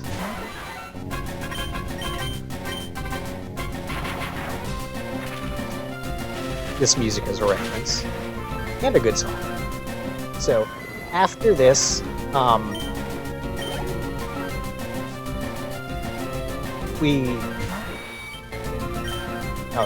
finish this first. It's the little bird. I think it's a reference to how Pidgeotto and Pidgeot's names in Japanese were originally switched compared to English. So, Faulkner here also didn't train those birds at all.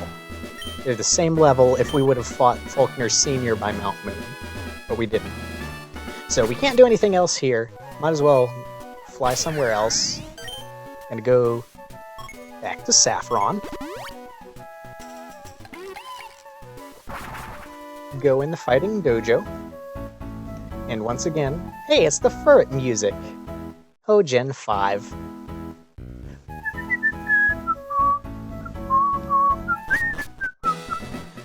Fish in the statue, fish in the statue, fish in the statue. Oh my goodness, fish in the statue.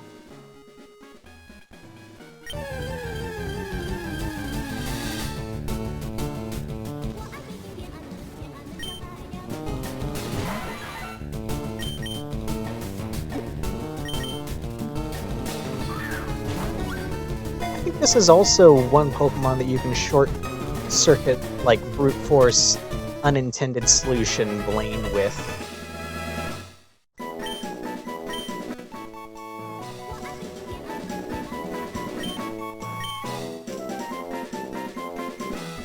Okay, anyway, we have to do these fights.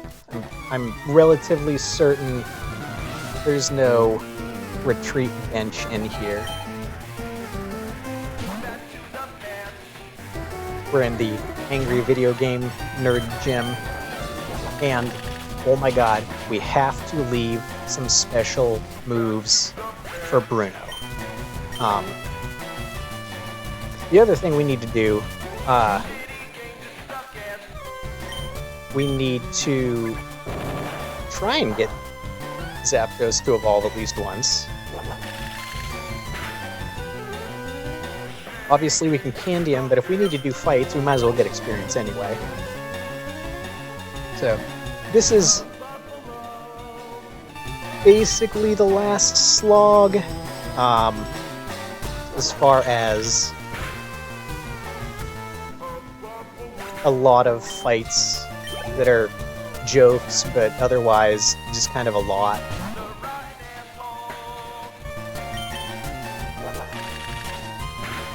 At least I haven't tried retreating in here. Maybe I should.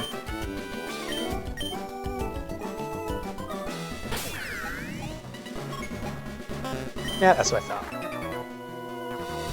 We're trying it live.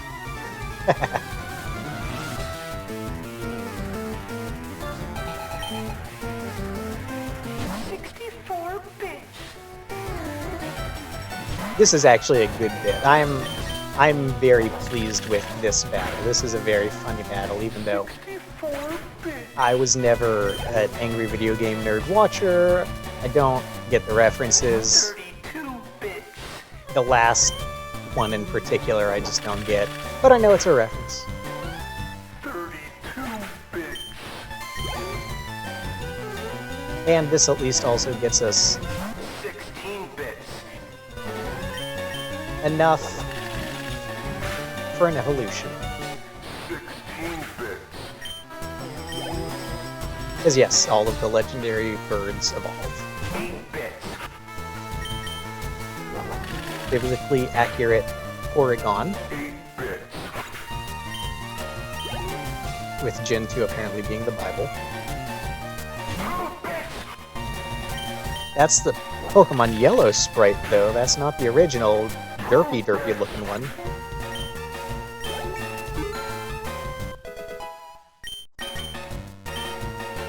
Thunderbolt and Lightning. Very, very frightening.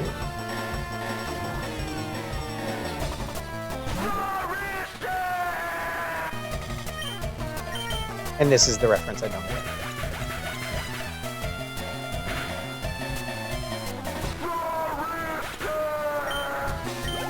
It's a wristwatch game. It's a game and watch. I don't know. Let this guy evolve.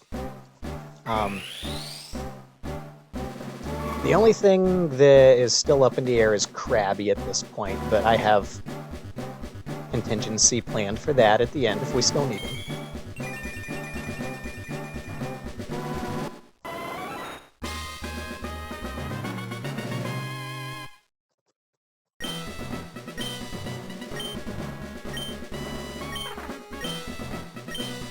No, we don't need to learn any of these. And we definitely don't need to learn Twin Needle twice. Ha ha ha. Vice Grip, either signaling Krabby or a bug, not sure which.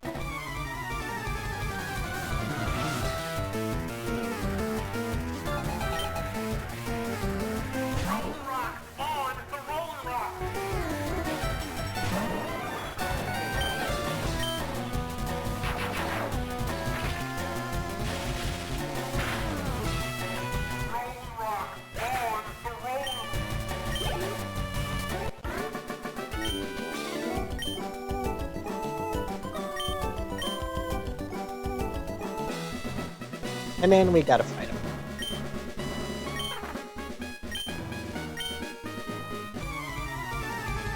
I wonder what game that could be.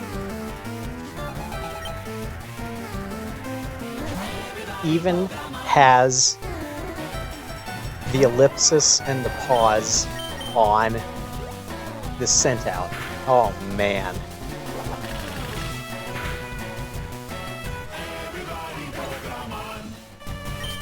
Poor Weird Al.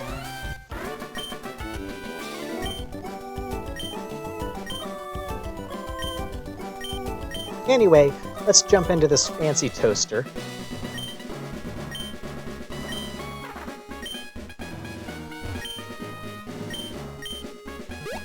I will say, actually, foreshadowing. Actually great lore here. This is like legit Gen 1 lore that Bruno used to be the gym leader. Also, incredibly funny that the You Solved It music starts playing immediately because you've already seen this. And this is why, of course, we needed our special attacks. Even more of a good reference, or I guess attention to detail, is that he specifically has 4 onyxes. Why 4? It's so that we can hear a full loop of this music. This is as fast as we can get through.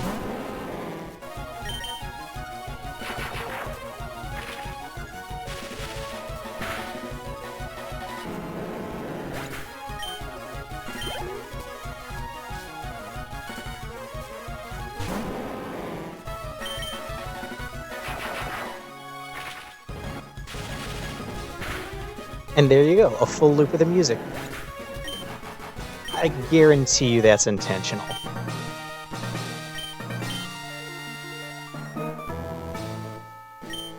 Alright, you big nerd. At least I'm a few minutes ahead of my previous blunder.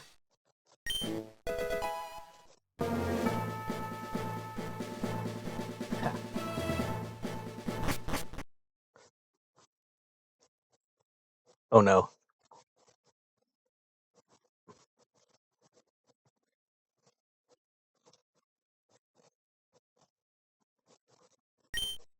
I'm not actually sure if the requires you to put in the directions. I did. You do have to press A. Anyway.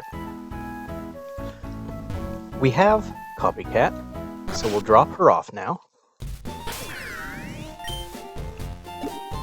This was the very important item we picked up down in the DMCA warehouse.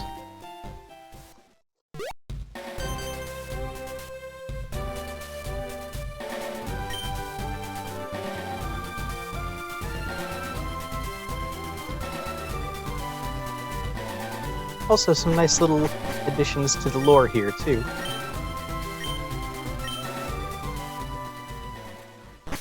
And this is required because that suspiciously moving doll is actually a Pokemon that we need. Now that we have this doll,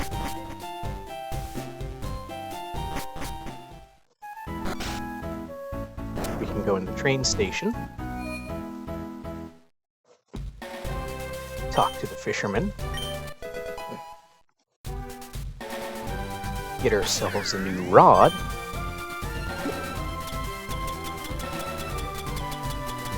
and use it exactly once. Golden rod, of course, fishing up a golden Pokemon, or close enough.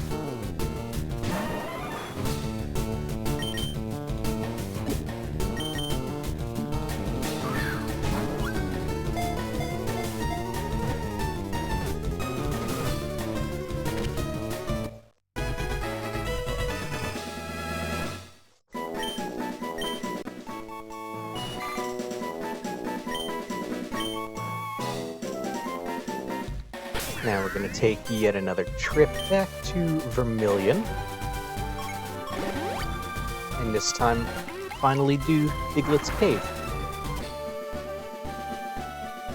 First thing though, gotta make some more space.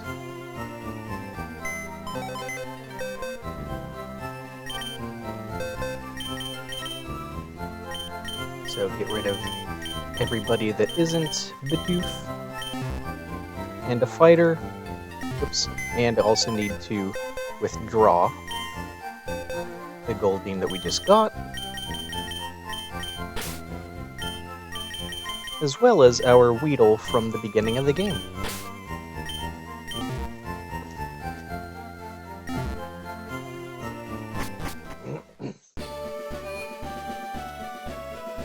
And now we go to a part of the game that we were expected to do much earlier. The newly pluralized Diglett's Cave. Very important while we're here, we actually do need to catch one of these. Specifically, the unevolved form.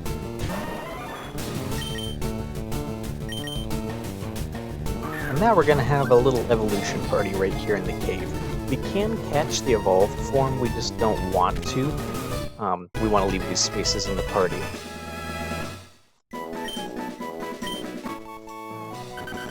Good thing there's only one of them, huh? I can fix that.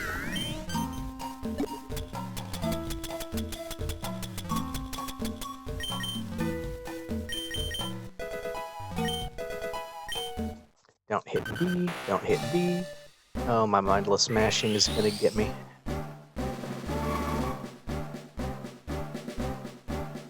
And so yes, the plural Diglett's Cave now has a bunch of loud Diglets.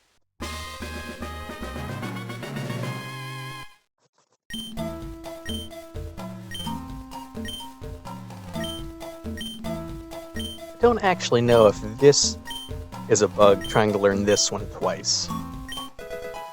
They aren't always bugs in the moveset. A lot of those are intentional, like Barrage, Fury Swipes, Fury Attack being learned multiple times as an annoyance. That's very much intentional.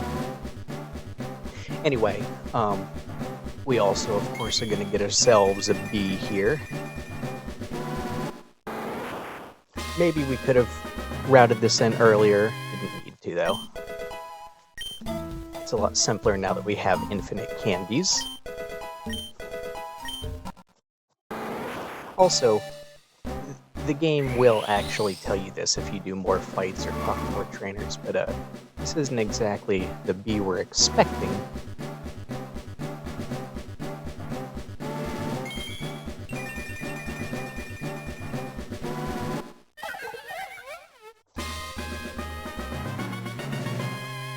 And also very important to learn Sweet Scent, because that is actually why we have him in the party right now. Yes, it is a him. It doesn't have the dot.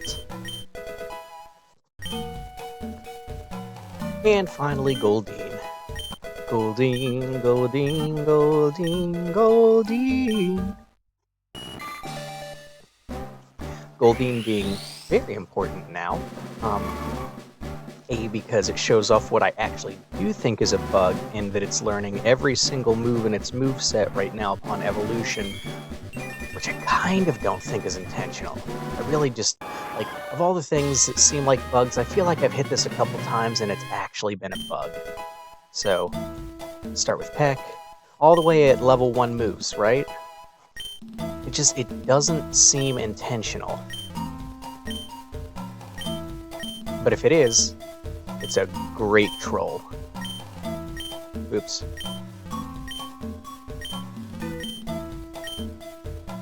And of course the music resetting as usual.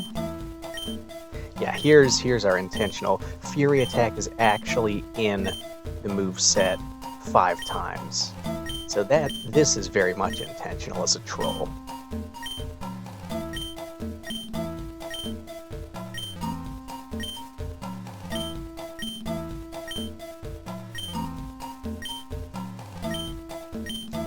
Waterfall's the important one, though. Absolutely have to learn that, because that's our HM move now. And that's why we needed Seeking. Conveniently, though, well, not Barrage, but we are going to learn some other important moves here. Megahorn could be useful, so we absolutely are going to take that.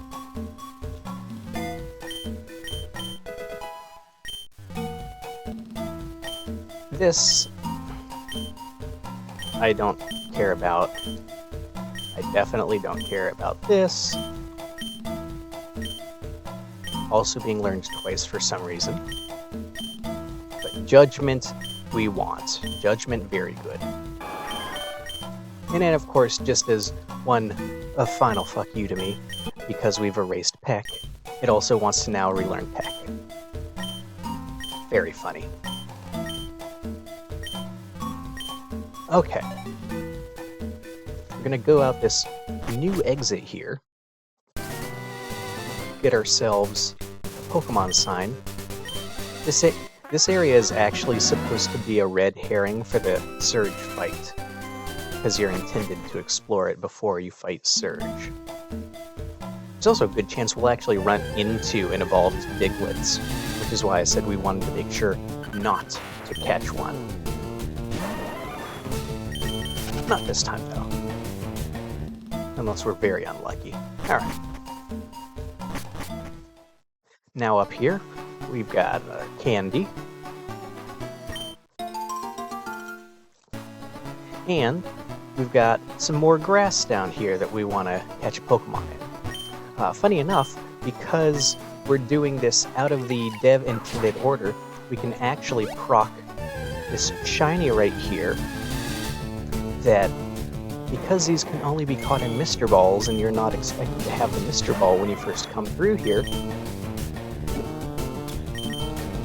this shiny will go the way of the Rattata, usually. But here, guess what? We actually get the shiny. There's plenty of other non-shinies in the grass too. But we're gonna go back to the house now and do, this would be a French vanilla trade. I think it's the other way around. In red and blue, it's an Abra for a Mr. Mime, not the way it is here, but we can ignore the item on there. It's just telling us about the trade. And so this is also very funny now that we're getting rid of the shiny one.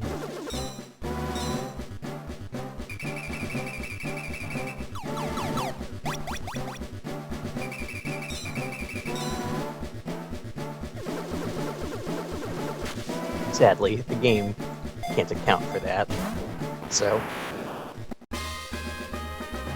no funny dialogue or anything. But this is where we get our Abra for free, so this is why we didn't need to catch one earlier. And in fact, we didn't want to, because this specific one, I think this is actually a special one. I don't believe any of the other Abras can do this, but I'm not sure. I haven't tested it. This specific one is obviously going to... It's a trait evolution, so it's going to evolve.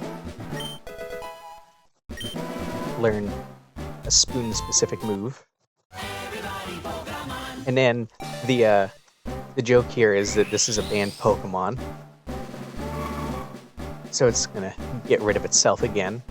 I don't actually know if it's possible to hit the menu before this evolution procs and see its stats in the party, but the Pokedex will tell you about it. But now, we get a dad back. And of course, learns rest. So, not shiny there either, sadly. Let's go back to the islands. This time we want to go west to Minnesota. We actually can only surf there from this southern part of Cinnabar Island's water. So it would have been nice to have been able to have caught this fly point earlier when we were first surfing down here to Cinnabar, but unfortunately we couldn't do that.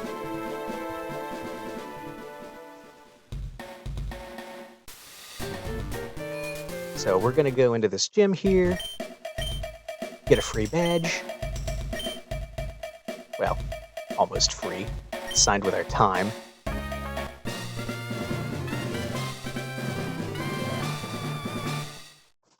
And now, we're going to get swole. We'll retreat to the bench press. Ha!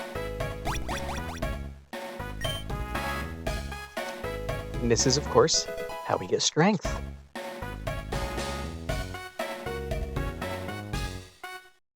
This is actually all we need here right now. Once again, some more backtracking is hard required. But we can also get 4 islands fly point. We have to make sure we go far enough to actually see the island. And now, let's go do the stuff in Pewter City that we missed. We've got our bee with sweet scent, and you might have noticed when we walked in that there's some grass. So we're going to go down here. get our hidden field move out,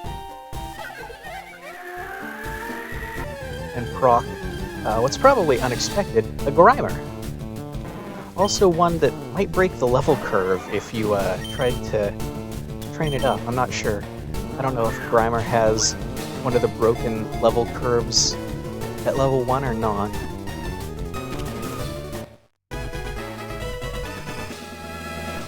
But that's all we needed here. Like I said, we could have done this earlier. It's just easier. Some vanilla Pokedex text there.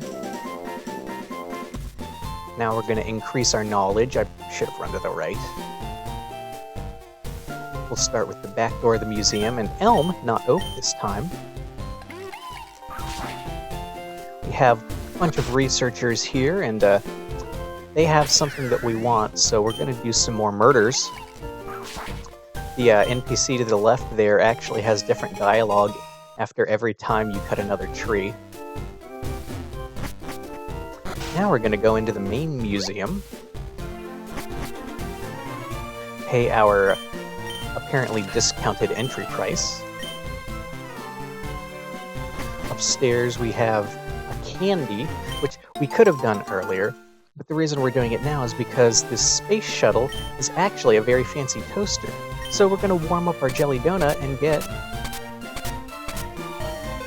Docked Spun. This is the most convenient toaster to get. There's another one in our room, there's a few others in the world, but this one's right there, so that's why we do that now. And of course, we didn't have it rod, so we couldn't fish in the gym earlier, so we're going to go into the gym and fish in this statue.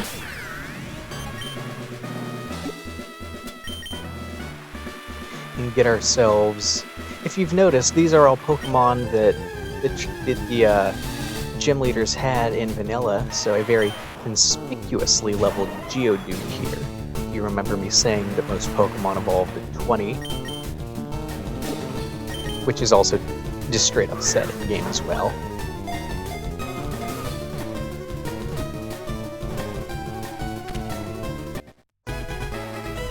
So we don't actually need to keep seeking in the parties since we have the Rotom Dex right now.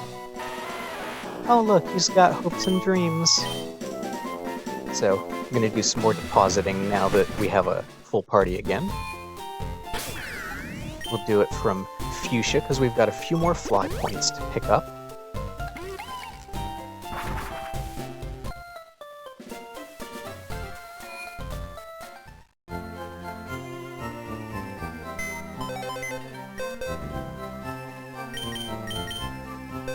Finally get rid of Zapdos.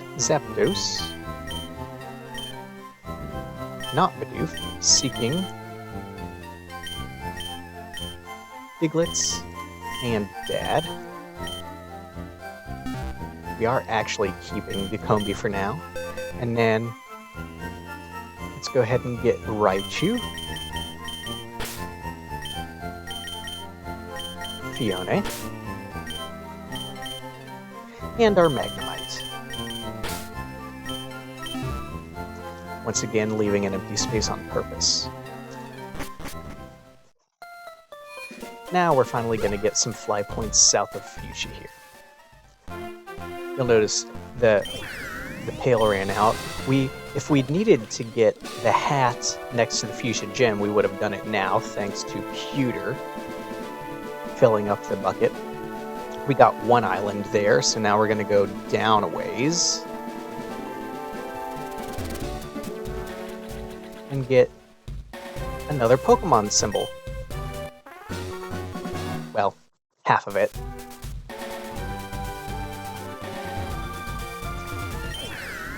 And now, do what you're actually intended to do and see the world wrap around pretty soon by going to Seafoam. Oh hey, there's the boat! It's not looking too good. Here we can touch the butt.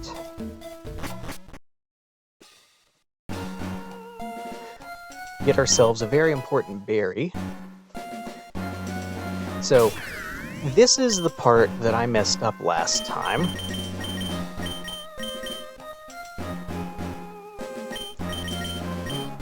we want to give him this berry, which apparently is the very first berry I've picked up, since the berry pouch is down here.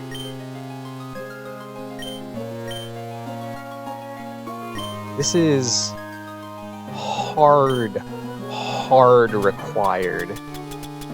And having a consumable item be a puzzle answer means that if you mess this up, it might be recoverable, I just don't know how. This is what I messed up. This is just loss. This is a save point right here. Anyway, our Magnemite is now first in our party. So we're gonna go here, deeper in the ship, say hi to our old friend from Lavender Tower, and fight, as the name of the Berry might have hinted, our good friend from Gen 4 Berry, who has the missing legendary bird, Articuno, which you're intended to get to see before Lugia. So, this move right here, 100% chance to freeze every time. And because the berry is consumed after the battle, if you mess this up, and don't get a chance to attack on the turn, this will kill, on the turn that you are frozen, you're just done. You lose.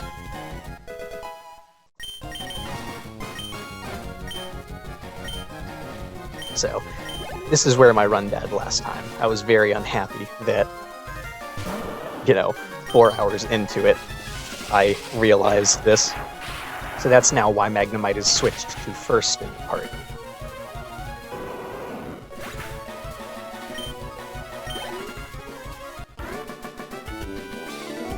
You'll also notice we got strength, since we're going to need that coming up here. 152 kinds. Who's this guy kidding? Uh-oh. We'll come back later. Here's our good friend, the captain. It's a very weird thing for Pokemon to do in the vanilla game. Rubbing his back. It's so weird. It doesn't... Oh, good cut. It doesn't actually help seasickness. And then our good friend, the blind captain, that is apparently what happened to... Wonder where his rat is. That's apparently what... Oh, hi, Barry. What happened to the ship. Don't need that. That's Aurora Beam. Here's our good friend, the captain. And, we're just gonna help him out here. Since he can't see where he's going, we're gonna just move him along.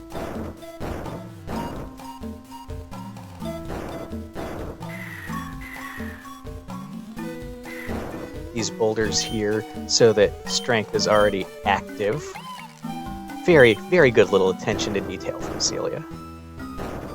And yes, the requisite ice puzzles. These are actually not bad. I will also say, having to push him along with you, not a mechanic I've ever seen for ice puzzles. Very important here to grab this. And now we need to go...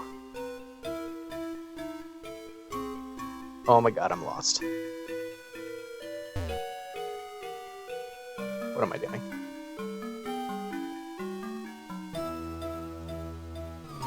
I can just do this.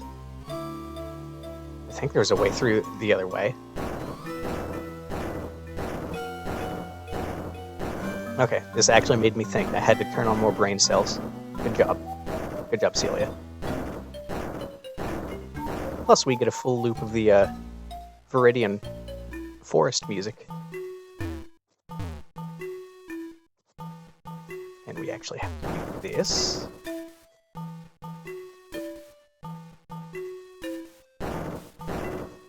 Very, very well designed ice puzzle, actually.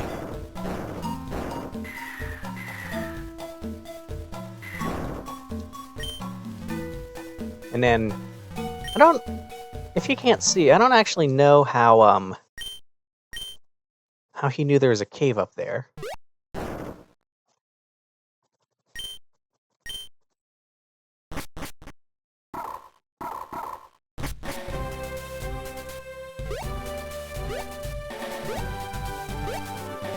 Oh, looky there!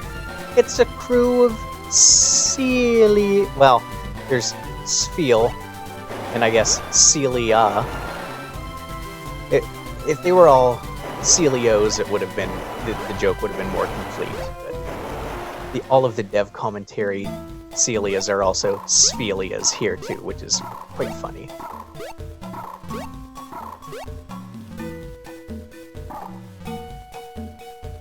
Alright, gonna go upstairs. We see ourselves nice new brick wall here. Continue. Uh-oh. Yes.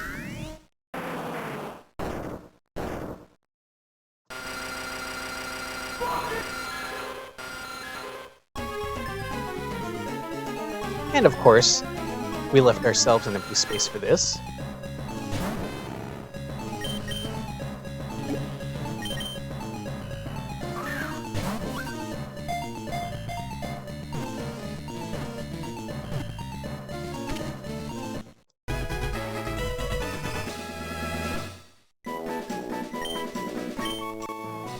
What have you done?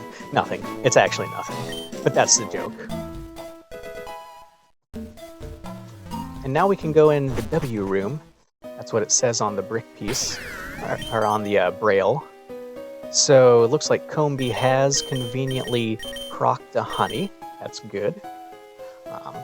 Now, the TM that we just got. We want to teach that.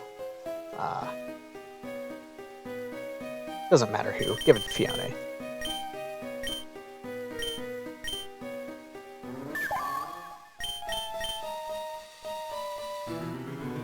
And the real reason why we're here, we got to evolve this Zubat as well.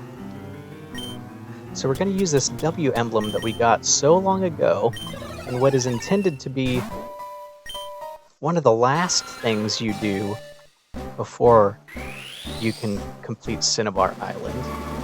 The giant trade quest that led up to the house that we completely short-circuited.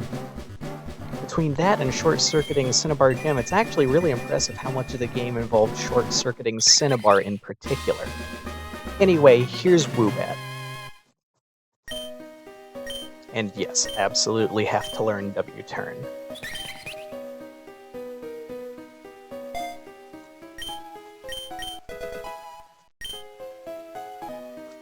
Nothing else is important. So this is now where we get to see the world wrap around. This is how Celia intended for us to find out about it. Because we're at Seafoam. And then all of a sudden, oh my goodness, we're back here. And since we have Surf, we can go to Bill's secret garden. Now we want to get both number one here, because we don't have one of those. And then, as I mentioned before, we also want another starter. So, in this case, it's Squirtle. It's going to be in the grass. We need another one of them as well. Technically, we could make do without it. And just teach both moves to our starter, but that requires teaching, then evolving, then teaching. And since the battle where we need them is a double battle, it's much easier and obviously intended for you to just catch another one.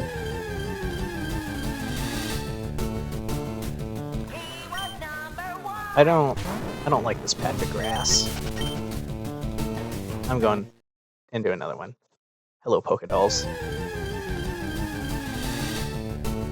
You. You can catch a Squirtle directly. I don't want a Charmander. That's work. I suspect individual tiles are also programmed with individual Pokemon, which means I think we need to go over here. Fine.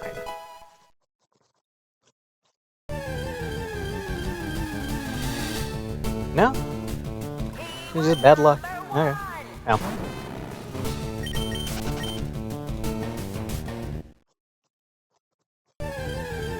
This is time loss. Oh my goodness.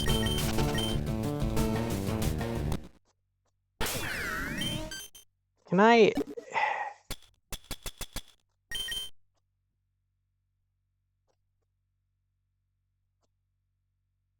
Can I get a Squirtle this way? I've never tried. Nope. I actually don't know what I expected, but that's even funnier. Need a Squirtle. I'll take a Charmander, but I won't be happy about it. One more try for Squirtle.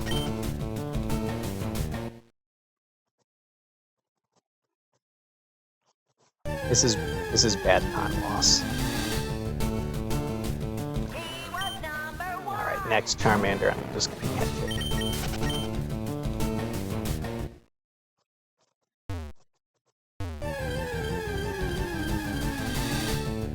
Yep. Okay. That's rude.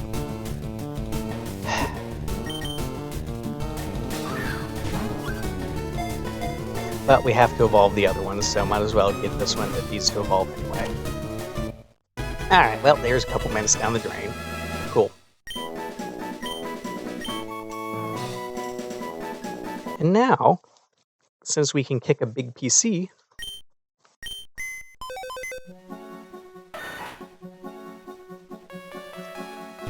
the way this operates is honestly, like, intuitive once you understand it, but apparently this is the thing that Celia said people either got immediately or just, like, never, and it took them an hour. There might also be a faster way to do this. I'm honestly not sure which steps are and aren't required, so... Oops. Damn it! Come on. It's a weird delay. But this is the way I have been doing it. I think it's pretty quick, and it works when I don't misclick.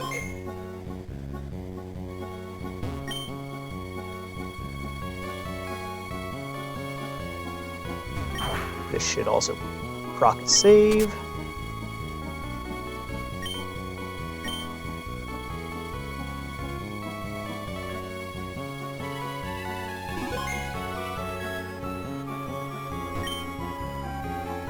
Good, box 4 is what we want. And hey look, it's our good friend Peekaboo.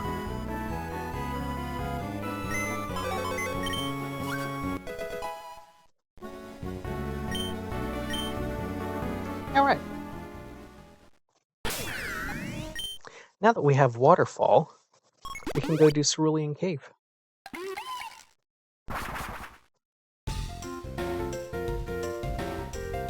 Conveniently, surfable now, which is why we didn't need to go back up to the route. But if you came in earlier, you would see that, yes, you needed Waterfall. There are also very, very powerful Abras in here as well. The abbreviated cave. We can go down, take this convenient shortcut to Candy, and catch ourselves our legendary, well, it appears to be an Arcanine. After all, it's called the legendary Pokemon of the Pokedex.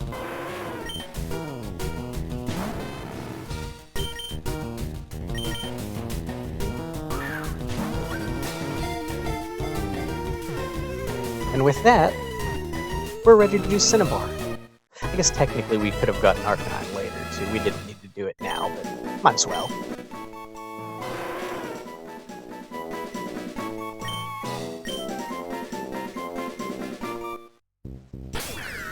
Remoraid down there, a very good hint that I believe was also added in later versions. So let's go to Cinnabar.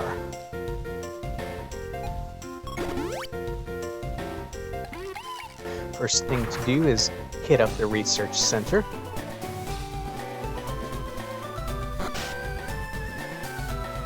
And the reason we withdrew our Raichu is for what is actually, I also believe, a vanilla trade. This is what it was in Red and Blue, Raichu for Haunter.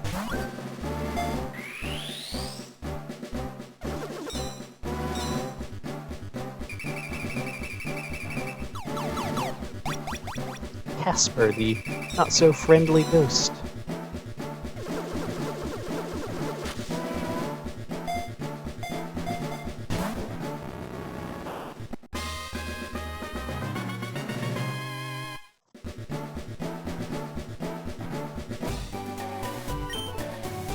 Yes, it did evolve. Oops, gotta manually cut this one. And then this guy seems to like our amber, so I'm going to give it to him.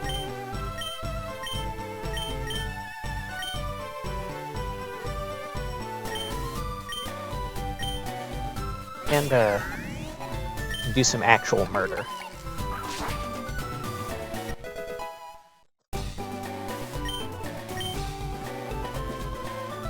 My notes say then cut a guy. Finally, we've got some fossils that need reviving. Both were actually necessary.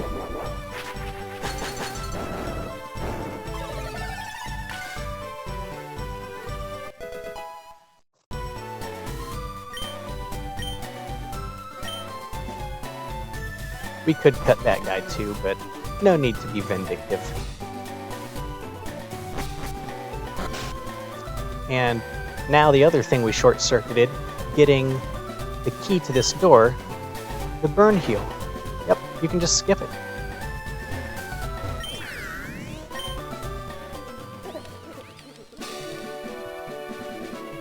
Ah, you know what? I need to fish now. I will never remember to do it if I don't. Okay.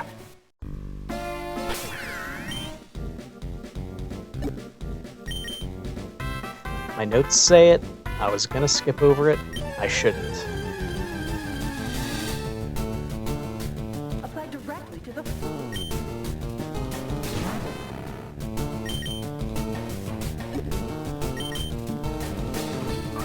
Good ol' Rhydon.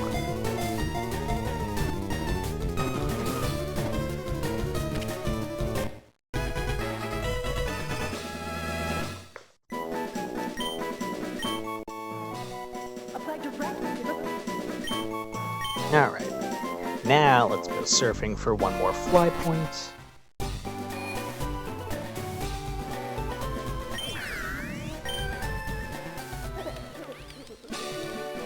This is also one where we have to go far enough to see, I think, this part of the island to actually get the fly point.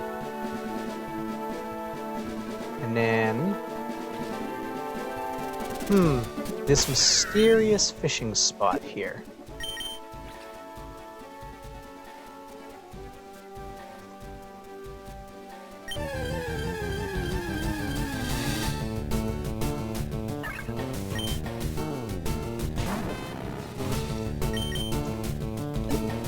Gonna need one of these. And then you'll notice we brought Fiona, who has Heart Swap, for this mysteriously heart-shaped Pokemon. I think, yeah, we want to swap it out for another one. So let's just go ahead and fish again. Watch that surfer apparently pop into existence to also hint about this. Also don't remember that hint being in 1.0. A lot of them might have. I don't remember them.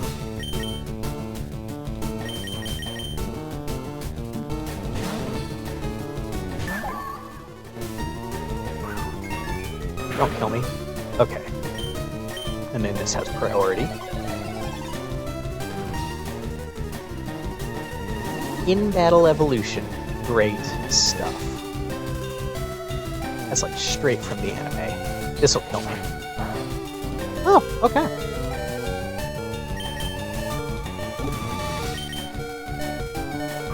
Got ourselves our Alomomola, which I hear people pronounce many incorrect ways, like Alola Mola?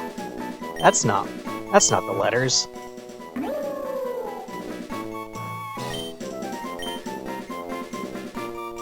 So if we look at this Haunter that we got ourselves an evolution canceller. Whoops. And let's just for fun, let's go to the power plant right now. This is something that we could do later, but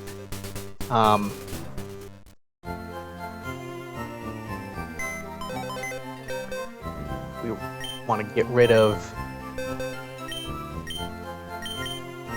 everybody but our Haunter for now.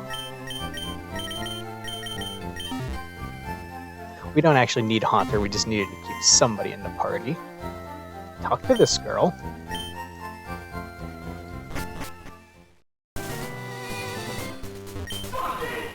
And here's the Jigglypuff that I routed in, and I specifically did this one because now it's in my party.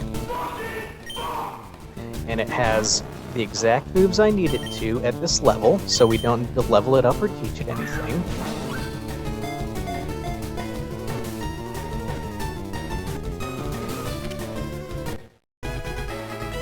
I guess I didn't need to come out here and do this first, but oh well. Apparently the canonical name of this Jigglypuff is actually H-Box, since there's, well, spoilers, 2 Jigglypuffs in the Pokedex. But we can get rid of Casper here now.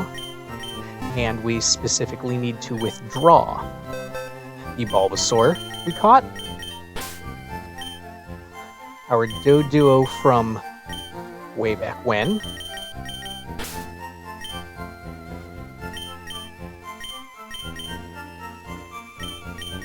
Kenya.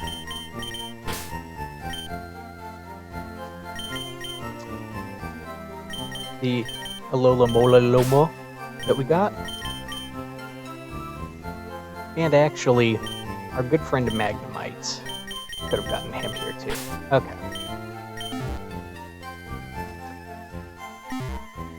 I don't know why I put him out of the party just to come back in. Anyway, this is where we actually need to use the Magnemite. Guy here's looking for a trade.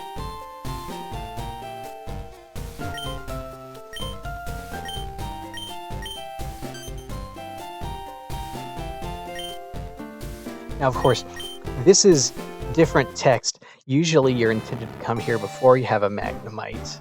This is actually special text with that other Magnemite showing up, where if you come back with a Magnemite, he'll say, oh, another one wandered in while you were gone, sorry. So, very good attention to detail that Celia actually programmed 2 different ways of doing this event.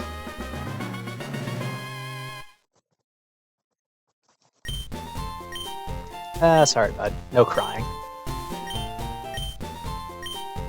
I said no crying. And, since this machine here needed a B button,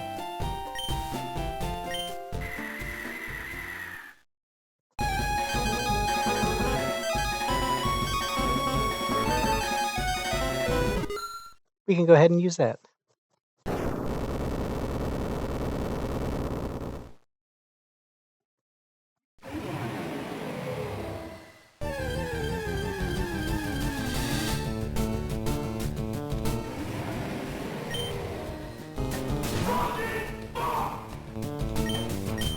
And of course, he's no match for our 100% Pokeball.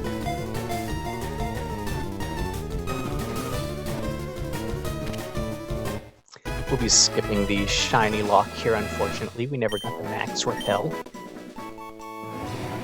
Thus, all of you must die.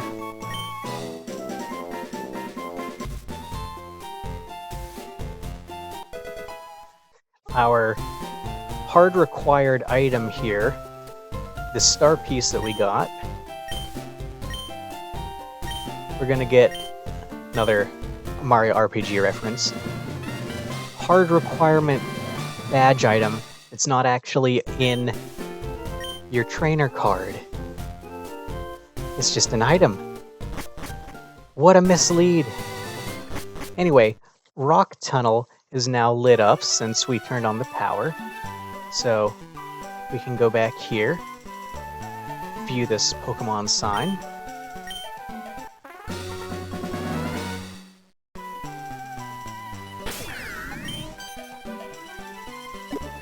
We do need to evolve our Doduo, our very conspicuously leveled Doduo. Oh, some text box graphics glitching as well. Interesting. You know, that might also be from new patches. I don't remember that in 1.0. It might have happened then, but it might also just be due to the newer patches. Regressions happen.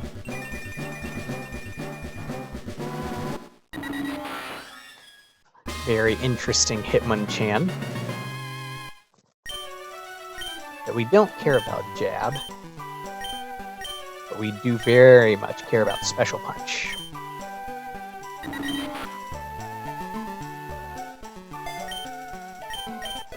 Okay, and now we're actually ready to go to Cinnabar Island.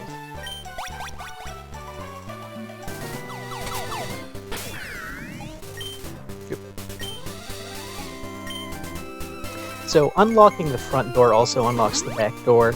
Yeah, you could not go in the back door without a burn heal, but we completely short-circuited the burn heal quest, which of course means no Sans fight, and also no need for Erica's TM. Number 1 here.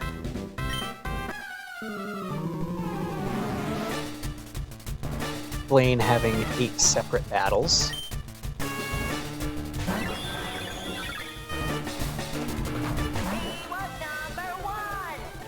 Gonna use Baneful Wonker.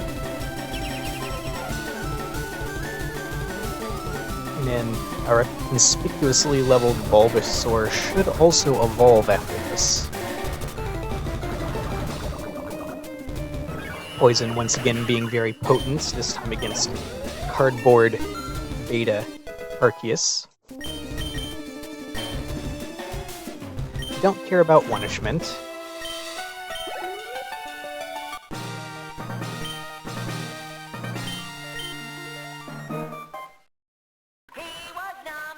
Don't hit B, don't hit B, don't hit B.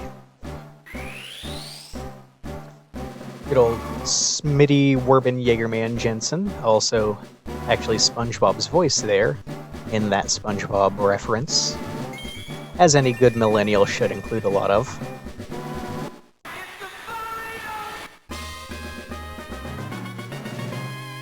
Number 151. He does in fact need to learn Final Gambit. I guess we just won't know what it is.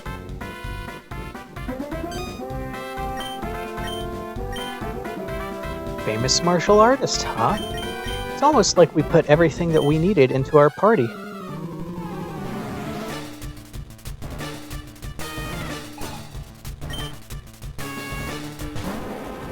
The classic Special Onyx, which is why, of course, we needed Special Punch. Fighting type, but apparently special in nature. Now, quite a few of these battles actually have alternative solutions that would get yellow lights in the background.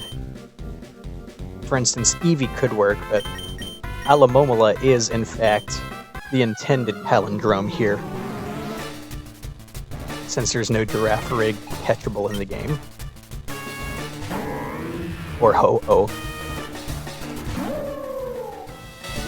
Gonna flip turn this guy, which is of course his canonical way of evolution.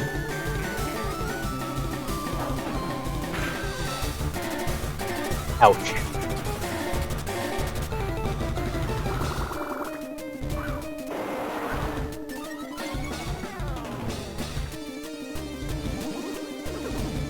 and evolved him. Haha. And then we'll go ahead and use our razor gun here.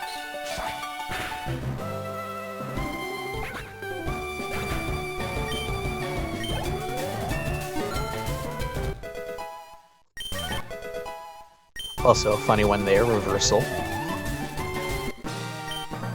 Very intentionally timed.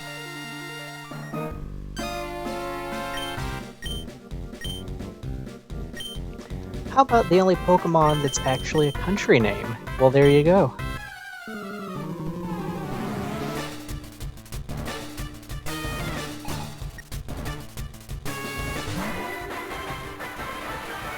We got some more good political humor here. We'll go ahead and bestow Advanced Wars to go ahead and give back this nice berry that we just received. And then anything else will work.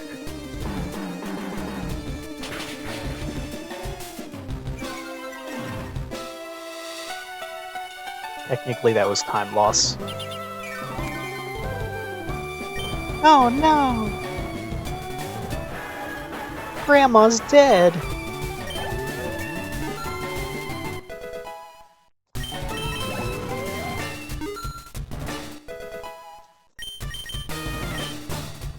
If there was significance with the level there, I don't know. Being level 90, but there might have been. I believe the answer is one Mr. Hungrybox.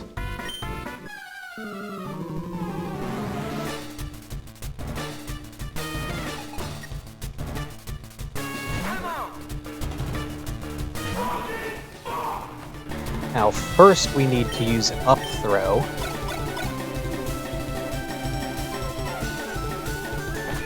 Because, of course, throws break through shield and smash. And then just toss a crab.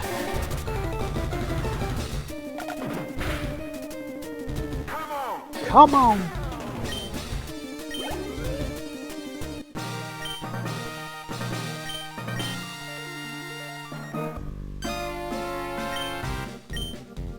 Alright, we actually need new party now, so we're going to cancel.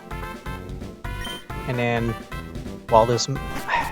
It might be faster to do it just in the move, but I'm doing withdraw, deposit again. So, deposit everything except Venusaur.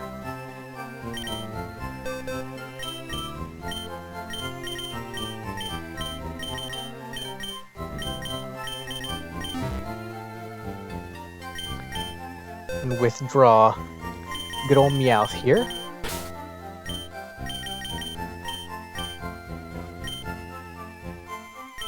The Geodude we caught. And the Amoonguss we bought.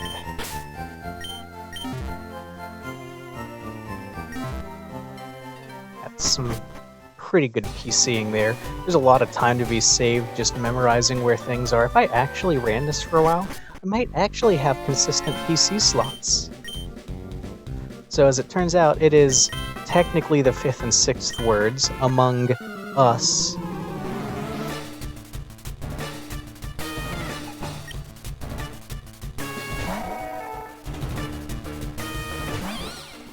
So, of course, we're going to have to mimic eventually, but the first thing to do is camouflage. Ouch.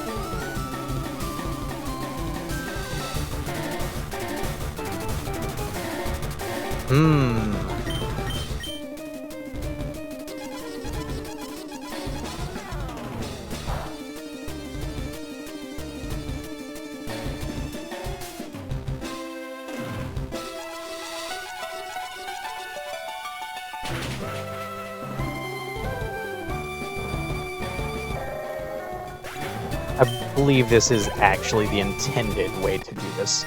There are other ways to do this battle as well. And it gets us the actual green light. So, if we recall our trade semantics, Raichu evolved back into Meowth once we got a Raichu from our trade. all those hours ago. We're gonna say a swear.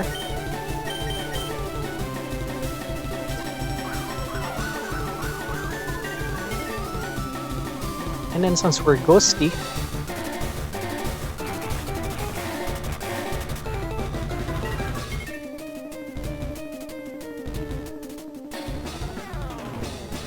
so now all we need to do is stall, so we can hide with dive. This also being a reference to the fact that the Raichu it evolved from is hidden underwater in the statue in the gym. In fact, I believe all of the caught Pokemon have dive. And we're gonna get some levels.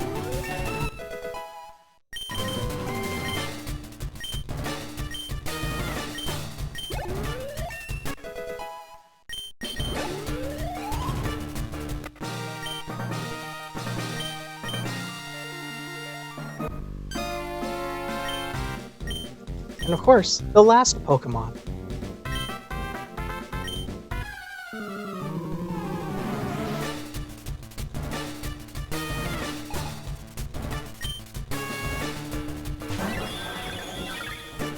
Our cardboard sprite got a glow up.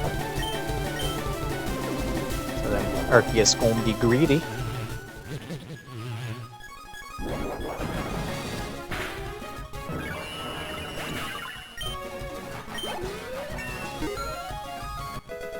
Actually, I forget what this guy evolves into. Do I need to let him evolve?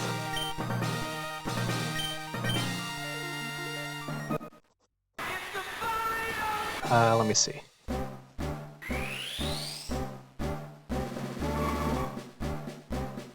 No. Alright. Now, we actually can't go out the back door. You'll see why here in a minute. So we gotta go back through the beginning. And that is actually a fire-type move. So, this is why we couldn't go out the back. Grr, hello Chuckster.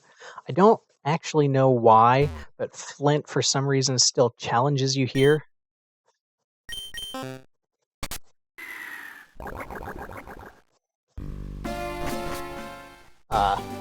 Looks like we had a little bit of an incident. So we're gonna go in through the outdoor. First go up here to grab this candy that was just unlocked. We could not get this before the explosion.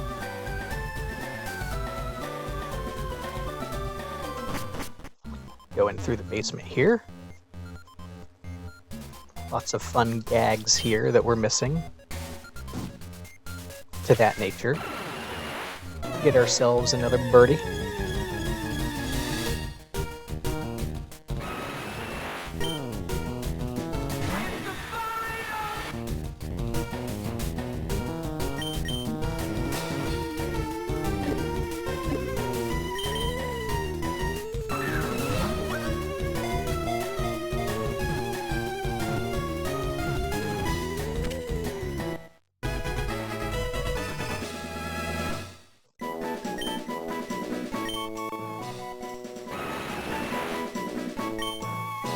And we've got a handy little firestone here.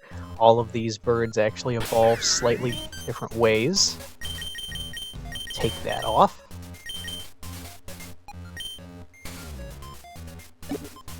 So we're gonna first evolve a Geodude that's conspicuously leveled here.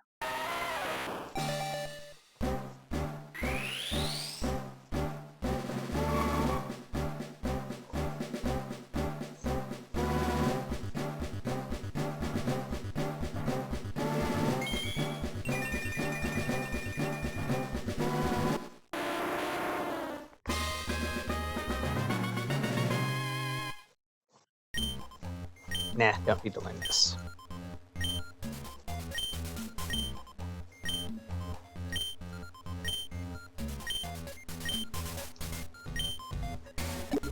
And we'll use this firestone that we just got.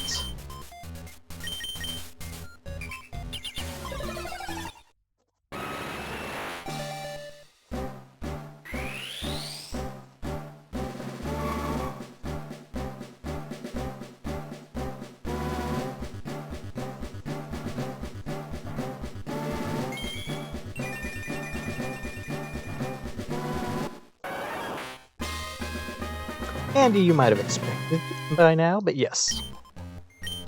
Flareon. Demon Storm is a really, really powerful move if you want to actually fight. These are actual fire types. But this is all we needed here. Oh, darn. I guess I didn't need to buy as many escape keys then. Like I said, this is the exit that we went in. Let's go ahead and surf directly up now. And then put in this very conveniently placed statue.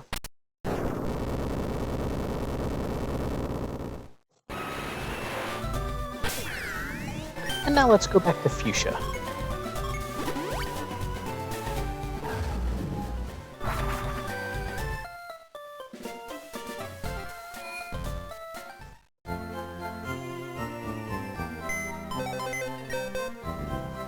Oop, not yet.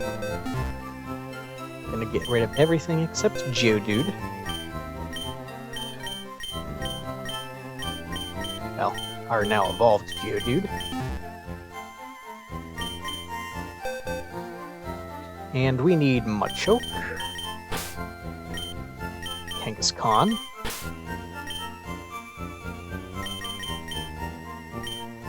our Tangela, and an Eevee. And we are leaving an empty space, as usual, on purpose. So now that we've turned on the power... Stop the kid! Now that we've turned on the power, we can go to the lighthouse, which we were barred from entry before, if you'd tried to get in.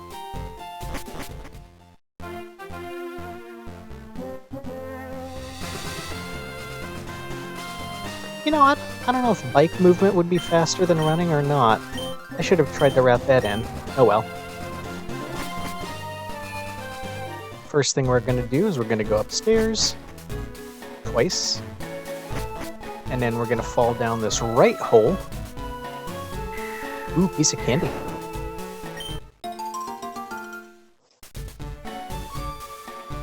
Then we're going to go short circuit that joke. Back upstairs. Fall down the left hole. Oops. And get ourselves a nice Mega Ampharos.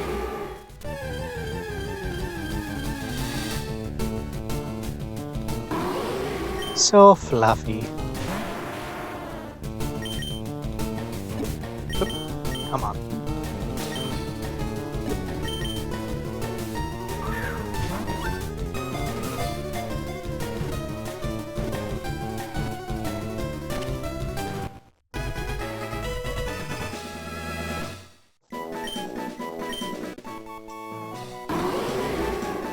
Good hint there. And of course, the only way out is down.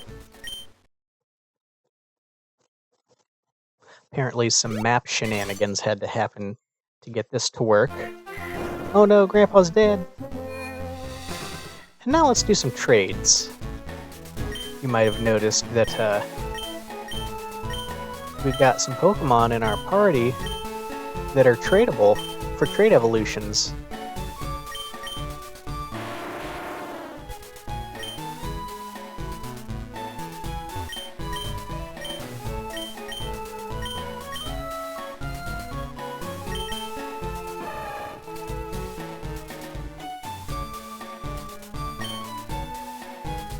He looks a little broken, huh?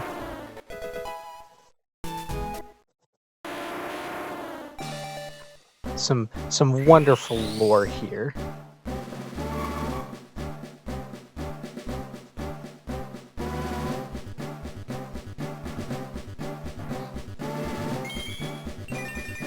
Golem seems to be missing something.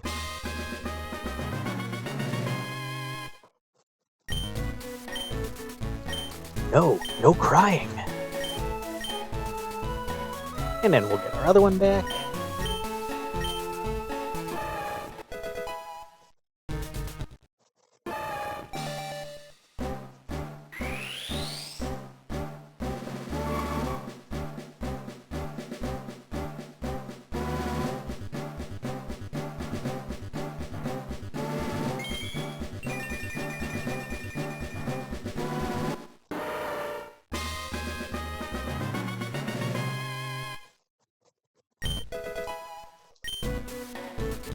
rock climb being the operative move here. And there you go, another HM. So now we're going to go fly once again to Vermilion City, I think for the last time. First, we might notice something a little bit different. It's the other half of a Pokemon sign. Now that we can surf, we're gonna go get this candy.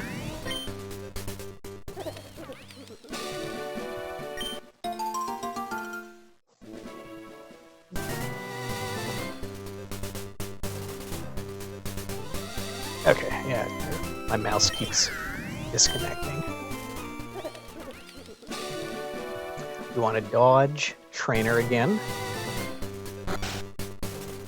Now, this I could technically do in the dark, but it's also so much simpler to just do it in the light instead of counting boxes.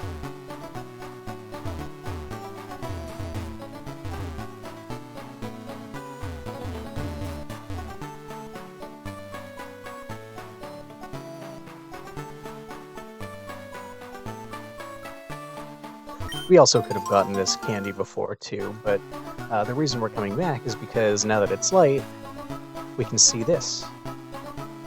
Yes, it was here the whole time.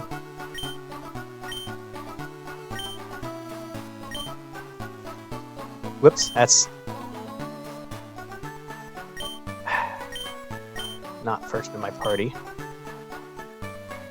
There. Good luck.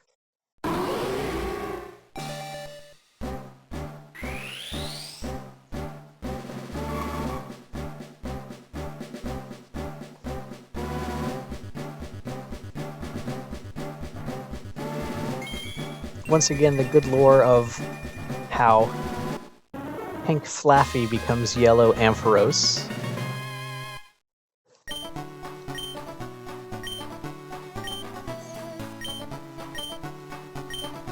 My god, everybody's a crybaby.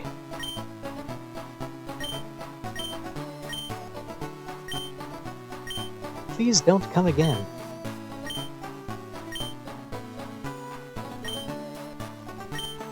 Now, Tangela also really wanted a haircut. Let's see how this goes.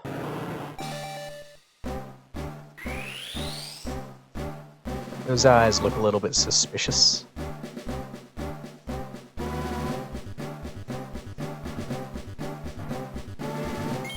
Turns out, it's Trubbish all along.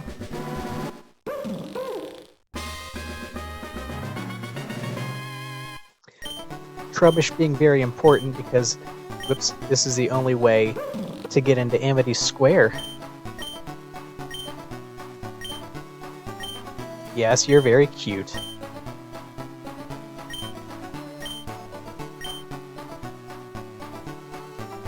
So now we're done here. We're gonna go over to 4 Island that we picked up the Fly Point 4 earlier.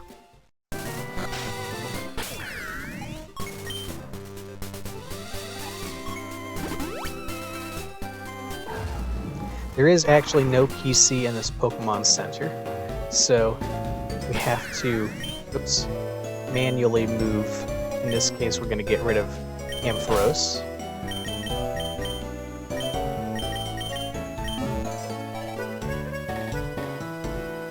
And actually, while we're in here, we might as well evolve our Eevee. Turns out you don't need to actually be directly by the rock, you just have to be anywhere on this map for Eevee to evolve. Little fun fact there. This is, a lot of things are just map based, so this is also the way, I believe the fishing in Cinnabar works. As long as you're anywhere on the Cinnabar map, it'll always be missing no that you fish up. Some nice little meta humor there.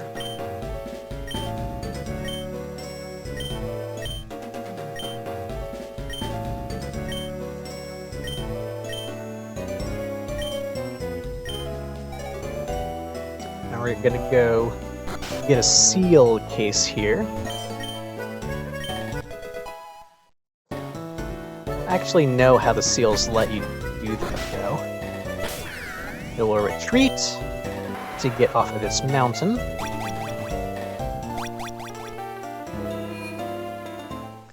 Go in the mart here with the good mart music. Buy a suspiciously shiny bag of Pokemon shit. Oh, little music bug there. Now that we have rock climb, we can do this.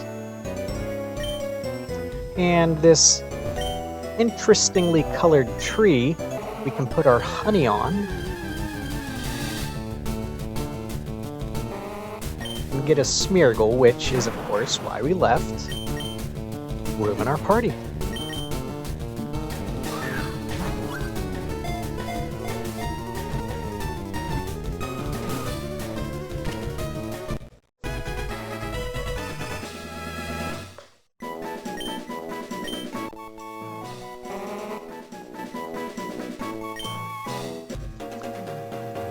And so, as I mentioned, we have a Trubbish. Trubbish is one of the only Pokemon mentioned, and the only one we can actually get that's going to be allowed in Amity Square because it's cute. And since we have one, we can come in.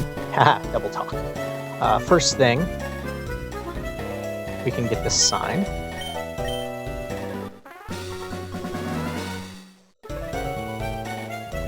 And we can go into this nice little cave here, ignore all these other jokes, and get Gen 6 Boy, whose inclusion actually got a little beef up thanks to Legends ZA.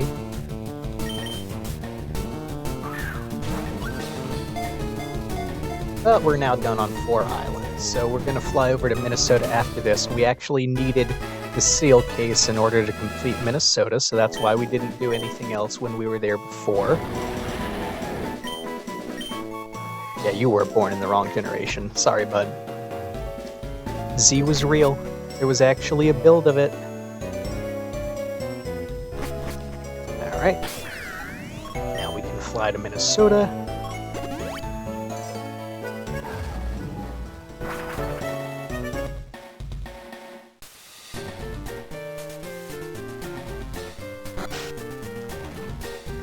Get ourselves candy in here.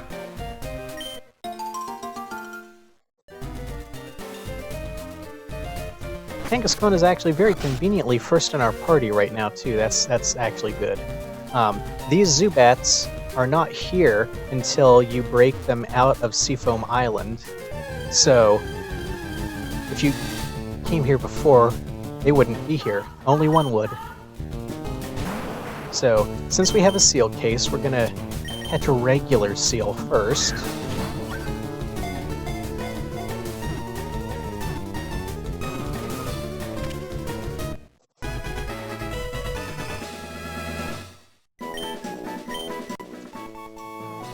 And then in what is, I believe, actually a change between 1.0 and now,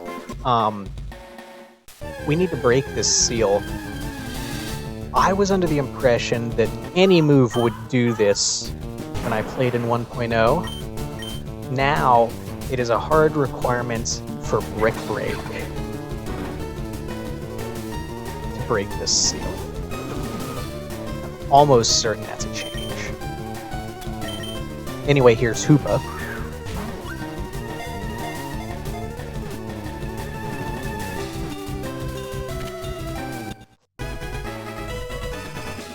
So, only things we need to do now is a little more party management.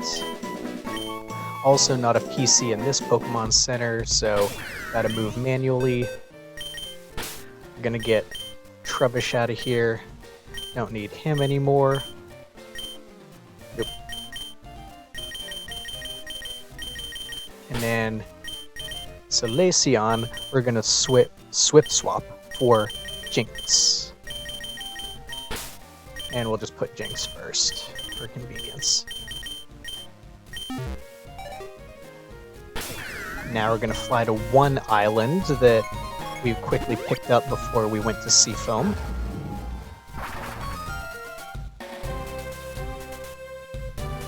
This guy here being a real jerk says, hey, guess what?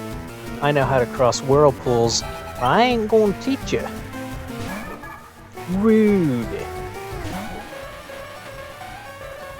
Oh, this Jinx's cry was extended too. Interesting. That's what I get for routing with the sound off. Anyway, here's the way we learn. As actual astute Pokemon players would have already known anyway. It was not me. This was another one that had to look up. I didn't know how to get the Smeargle, because, my god, honey. We could just run, but we might as well just kill, because I don't know where running is going to send us back to.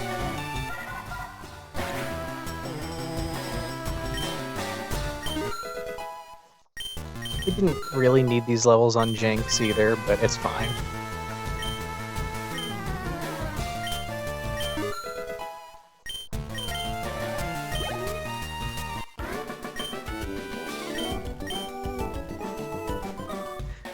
So, yeah, we now permanently know Whirlpool, because that's the way Sketch works. Great puzzle. Go in this cave, and conveniently, we can just retreat to skip the long walk. And hey look, another egg! Kaylee, Kaylee, Kaylee, and Kaylee here would like our 5th dancer, the even more horrifically spelled Kaylee.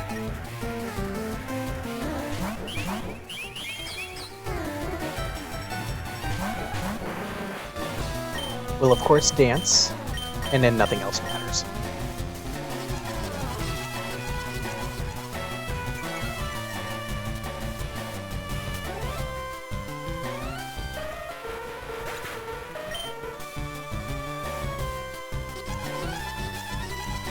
When will they learn not to copy me?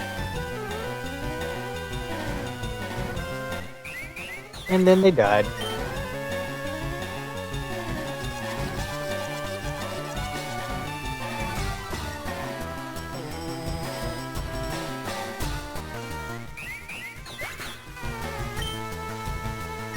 Honestly, maybe I should have had Machamp out here and put the levels on Machamp instead. That probably would have been smart. But not actually necessary.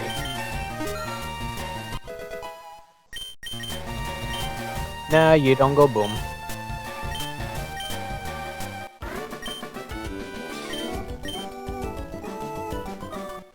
So, as you might expect, thanks to the empty spot in our party, we're gonna get another burb.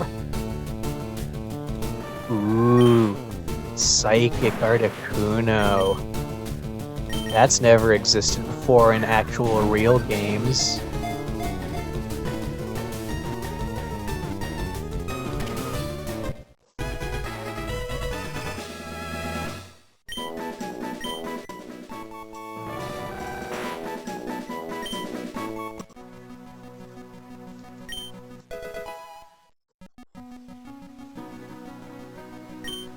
Maybe I'll need it right now.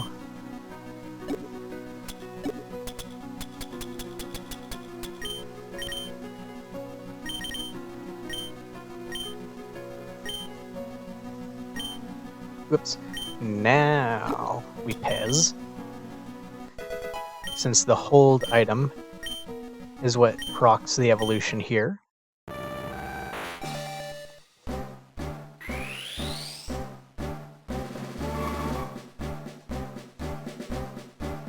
And then I don't know if you can escape key out of here or not. I'm just gonna brick break the wall to get out. This you actually don't need to brick break. I mean, the item you get from it is completely optional. Psy separate once again, since Ice and Psychic are swapped. Play Psychic, the final punchline to that.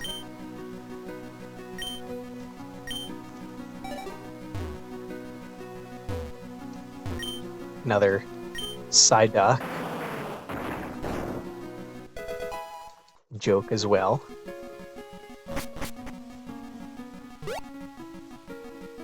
Ah, the Clefairy music. And now, we're just gonna walk up here to this even more conveniently placed statue, and that's now all three.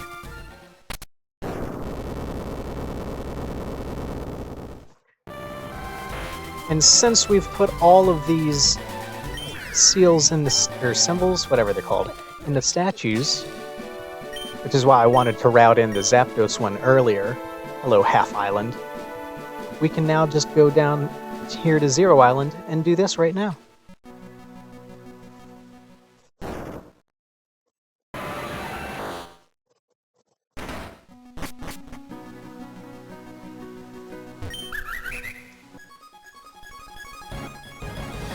Victini must be a solution to something.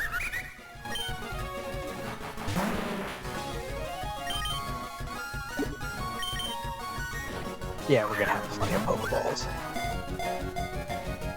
We're almost done catching.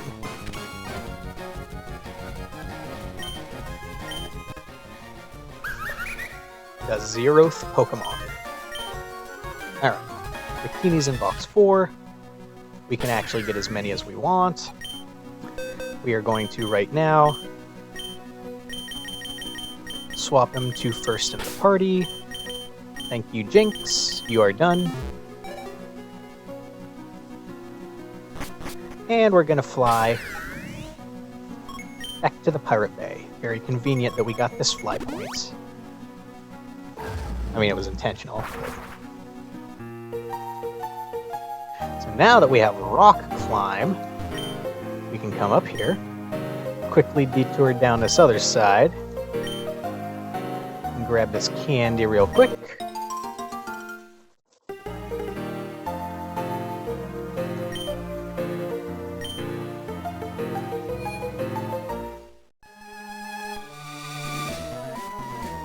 And we'll go up here for this battle. Plenty of spectacular jokes. Also, this is where you can buy X items if you want them. I don't know why you'd need them, but you can. It looks like we need to create a V.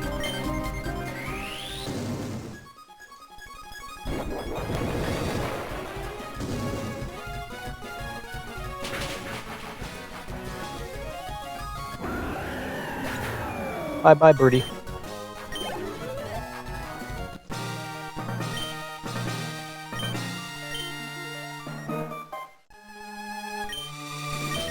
And we're gonna get our all-important, even though I don't think we've seen the joke in the run, letter Y. Now, in what is probably the even more conveniently placed way of routing, we can just run down here. Gen 7 music. Grab ourselves this candy. And then walk over into the town of, yes, Turday. Good arrangement of it, too. And this is, of course, what we needed. If you answer in French, you get a good joke. And now, we're going to deposit everything except our Espeon.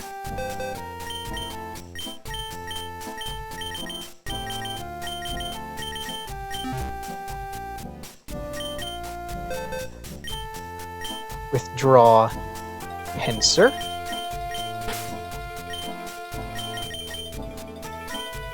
Execute. And our starters with this one first, and then the Charmander that we just got, leaving, of course, as usual, an empty space.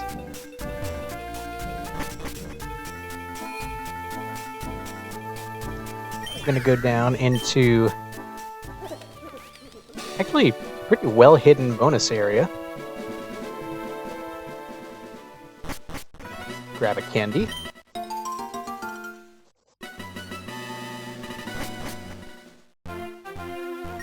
We are technically still east of Cycling Road. So get out of here, through the hole in it, and surf over to Aether Paradise. Hello, Sophocles and Starlight. Whoops, we're too far south. That is the wrong thing. It was up here. Okay. So, we're going to use this leaf stone that's been rattling around in here for a while.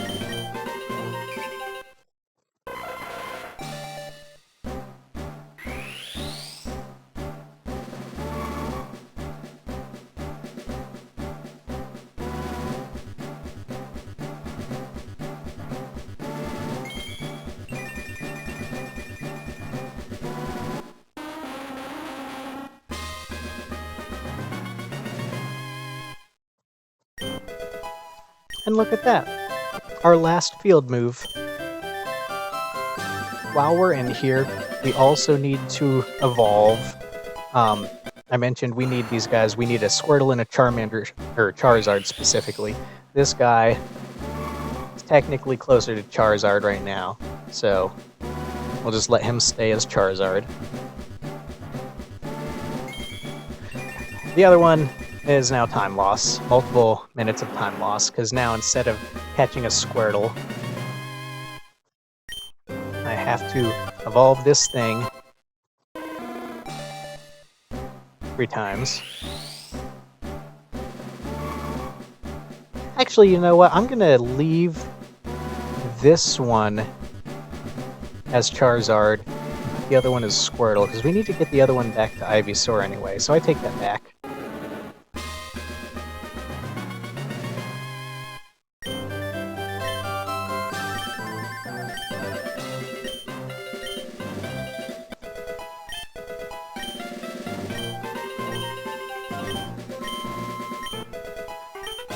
Alright, and we'll just leave this one as Charizard.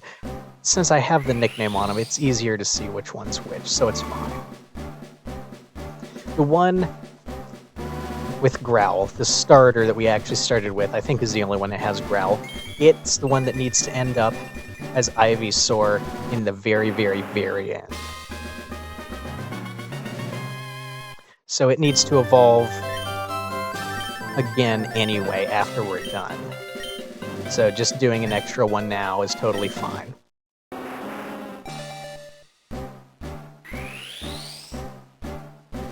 It's not now, it's going to be later. So we'll just have to make sure we don't take any other extra evolutions on it. So minor time loss, it's fine.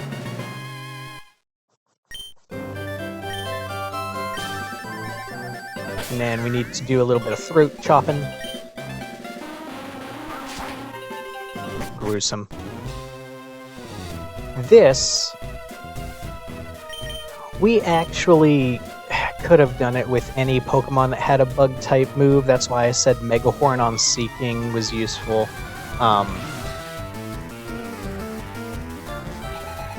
But Pinsir has easy bug moves, so we might as well use it.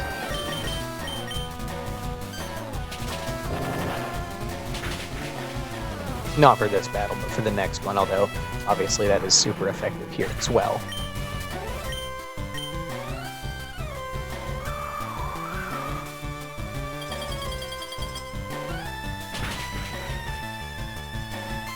Freeze, of course, being psychic.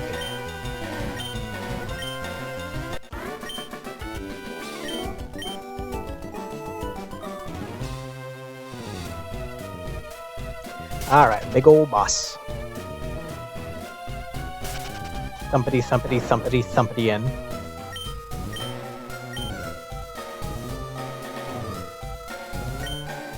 This is the part where they straight up tell you, hey, it's red, blue, yellow type chart.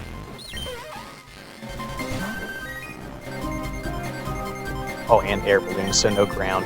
Conveniently, I think this Pinsir has enough levels. Oh, yeah, if he's gonna fart at me, that's even better.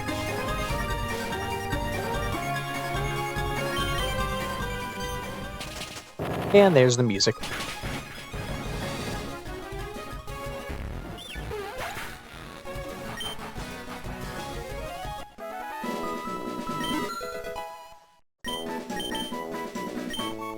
And actually, our Espeon, I think...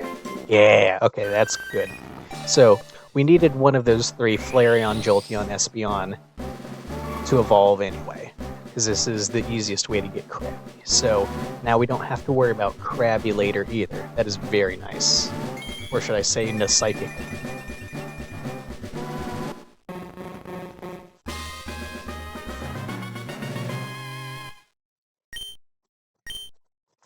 And there, you can see why Jolteon learned Vice Grip.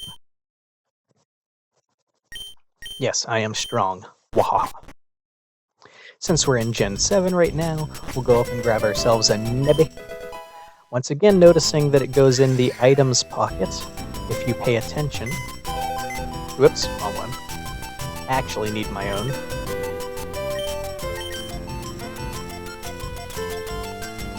You'll notice we kept the B button. It is still functionally an Everstone, very useful to have. Up, and now we can take emergency exit into Mount Moon secret shortcut and retreat, which we could have done much earlier and just seen this, which you can even fly to. And now we'll go ahead and withdraw our Nebby.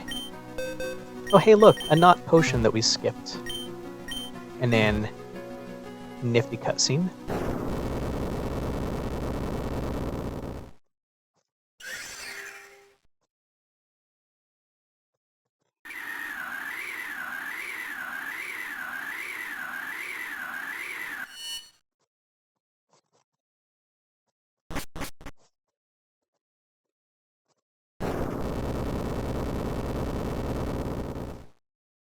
Oh my god.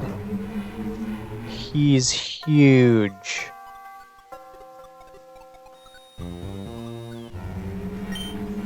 Also, excellent use of this music here.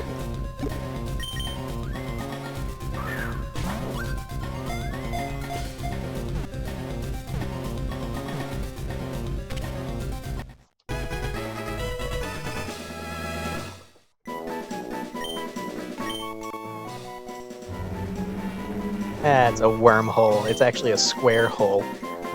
Yet another joke that we've short-circuited now, since we're doing this before... Whoops, I did not need to pick that up. Before we're intended to do the other half. Yeah, we do actually need to exit the zone. Oh, let's get this candy while we're here too, since that's also what my notes say.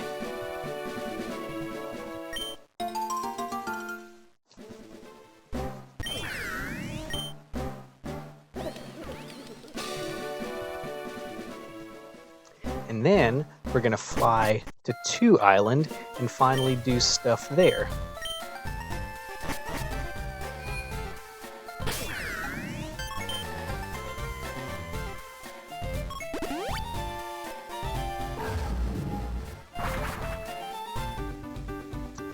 First thing we gotta do, even though we don't need to do the burn heal quest anymore, we do of course still need the Oddish for the Pokedex. And this is the guy that if you didn't see that the Berry Powder Man was dead, you could not do this and would have to go back to Cerulean via an interim chapter. That's a DLC joke.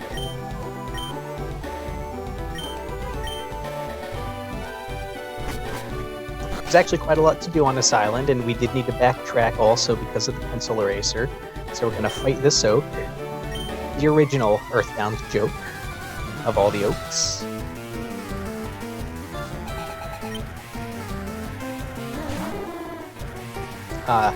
Luckily, he just gonna go boom.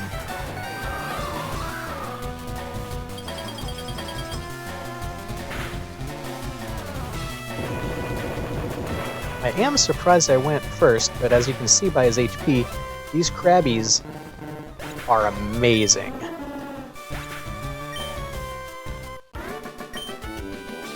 Oh.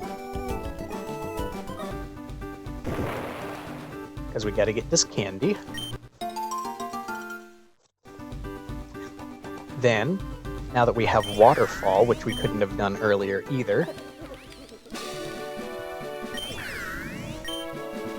we go up here. We specifically read the pamphlet on this table, just like in Earthbound, and now we get hecked.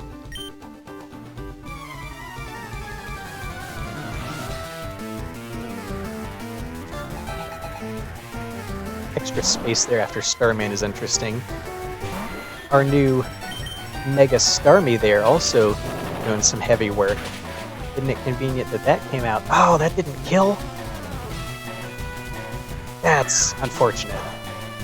Okay, never mind. It's fine.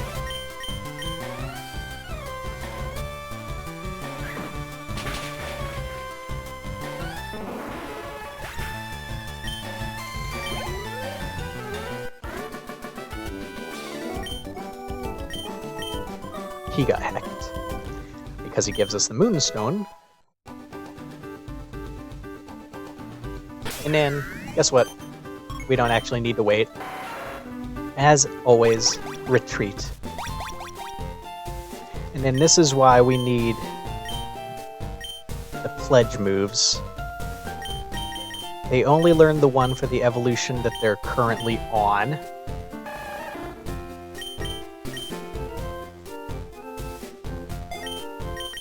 Growl is, of course, an HM move that can't be taught over.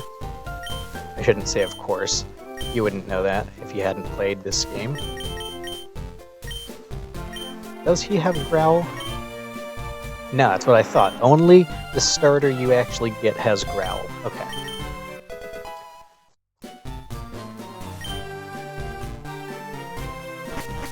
And now we've got, well, more than that, everything we need, but we're done here. We've got everything we need to do the Sky Tower as well.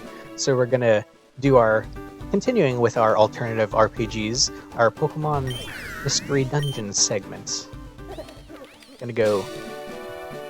Whoop. Now it's actually, I think, easier to just go east, then north. Yeah, I could have waited to do Floatstone and Candy until now, I suppose, so. Here's Truck Goes in a Square Hole. If you haven't seen those TikToks, they're classic, absolutely classic. You saw the triangle up there. The triangle we had to manually put there, so triangle goes in a square hole. It's a shame we short-circuited this joke. Great joke. And as you probably now expect, because we've done it in the proper order, the girl is not going to go into the girl hole. It is, in fact, if you examine it, a girl hole. I don't think you should examine girl holes. That's probably not something I should be talking about.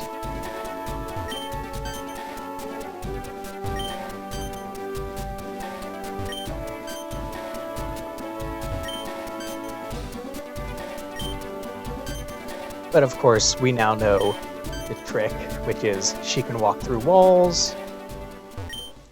So you can actually hear our great sea music as well. What started as a bug turned into a diegetic mechanic, which is very impressive.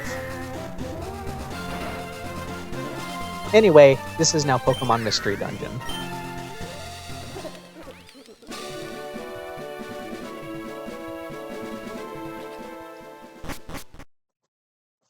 Alright, first thing we have to do, we can't go straight through. We have to go the long way around to avoid traps.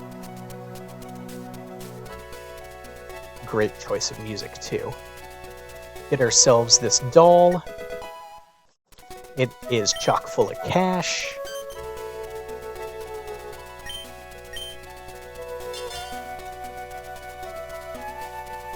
There's their cut, literally. Now we can walk down to trigger this trap to get us into the shop early. Use our cash to get a money orb. Use our orb to get a cash. And then use our more cash to get a seed.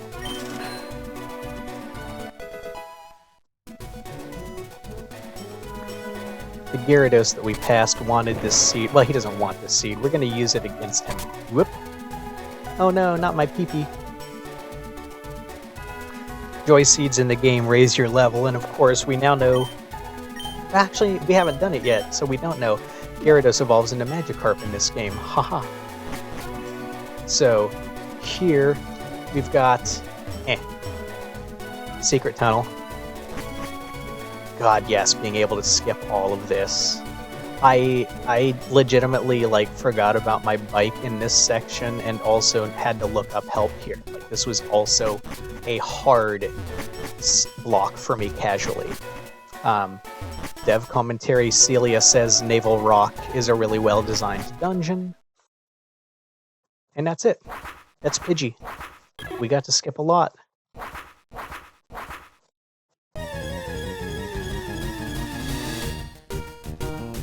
The legendary first bird. Or is it final bird?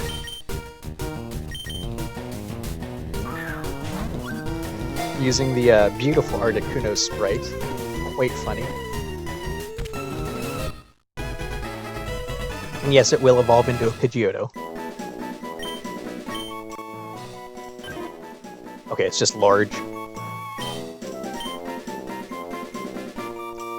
Now, very conveniently, we can get ourselves chucked all the way back to, as you'll recall, Setopolis, where the gym leader wanted proof. Well, our Pokedex is apparently proof enough. So here we go. Yet another badge. We got a lot of badges. Like, too many.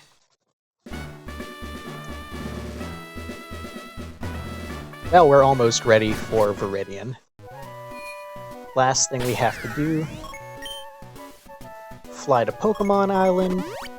I guess technically we could have just flown to Cinnabar, we didn't need to unlock it earlier, but this is easier. There's another Pokemon sign here that we've been waiting to get.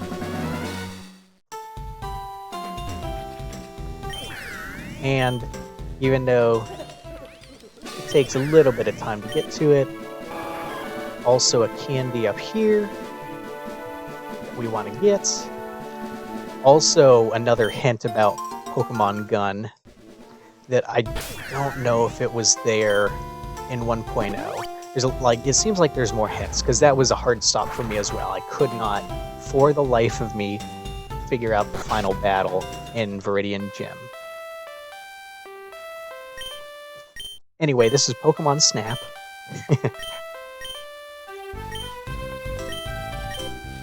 So Ivy here, gonna see a life-changing Celebi event that us in America here apparently don't get to see.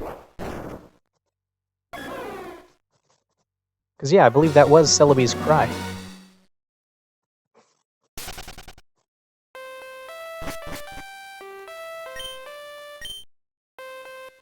And there we go. I found all the Pokemon signs. And look at where they're pointing.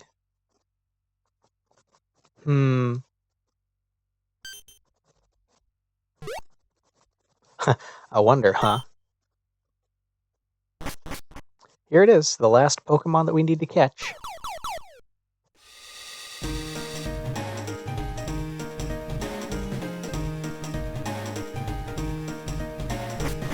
Good old Rainbow Cloud. Cast form up there in the stars.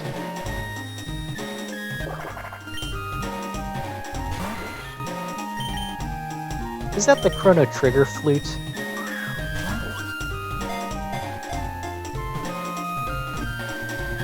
Viridian Gem structured very much like Blaine's. Lots of puzzles. Of course you were gonna give us Mew.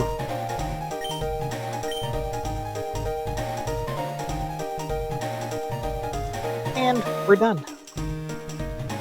Well, we're not done. There's still evolutions.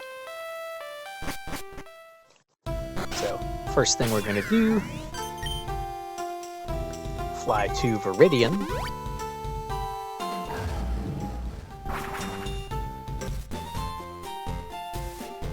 We do want to do a little bit of manual editing of boxes here. First of all, Ditto fits much better here. We got an item. And now our Porygon should be in box is in box 2. Let's just change this background. Uh-oh, blue screen. This is one of the best obscure hints that I also didn't get casually.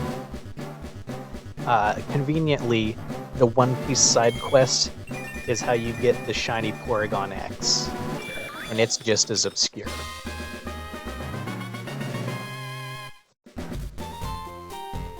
So now we can do our standard deposit withdraw strats. We're going to deposit everything except our starters.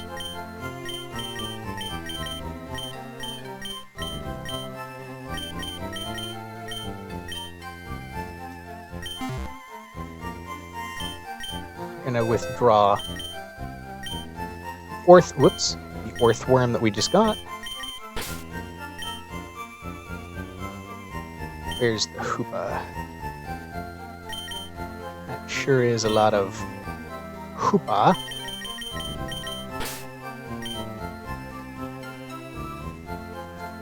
All creamy. And the Porygon X.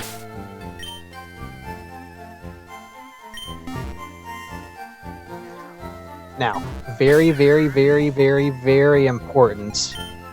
Porygon X does actually need to be able to attack, so we need to level it up until it learns an attack move. Tri-attack works. Jesus Christ, for the love of God, do not delete System 32. That actually soft resets the game. You'll notice we also haven't saved.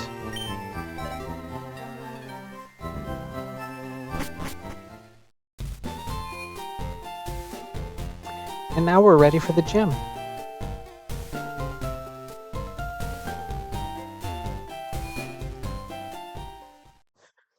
Some wonderful bookending here. The final chapter, non-stupidity and sense.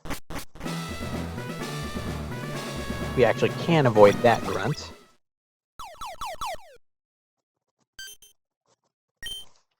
Star Wolf here being annoyed.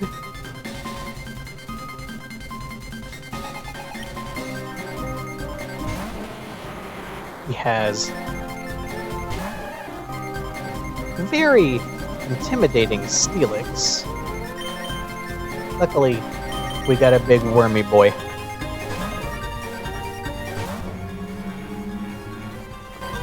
Orthworm's gonna eat the Orth. And that's just it. He did.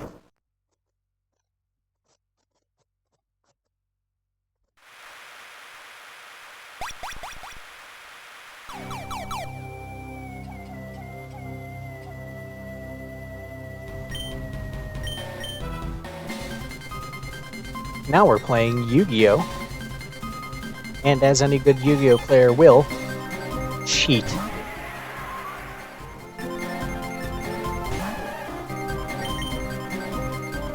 Koopa here, however, has a trump card. It is... Oh, that's interesting. I don't think those were supposed to disappear. That's a bug. An attack literally named Trump Card.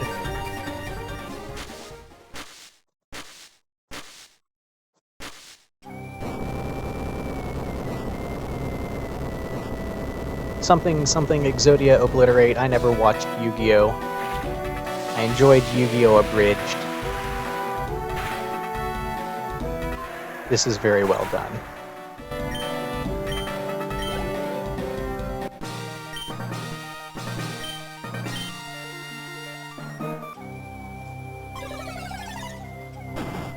Well, we've now had callbacks to the first 2 gyms, since the second one was a card gym. Here in the third gym, we've got ourselves some more internet viruses. Lars Ulrich gonna send out Rip Neopets. Sadly, Squirtle can't win this one. This time we gotta go with our own virus.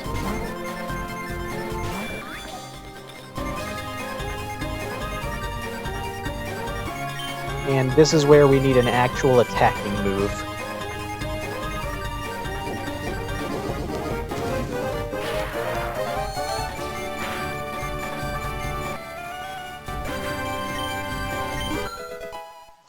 And this means A should evolve into Ivysaur. I am going to let it. Like I said before, we need it to end up as Ivysaur for the very, very end of this game. So all it needed to be Squirtle for was learning the Pledge move. It can still use it no matter which form it's in. So we're going to let this evolution happen.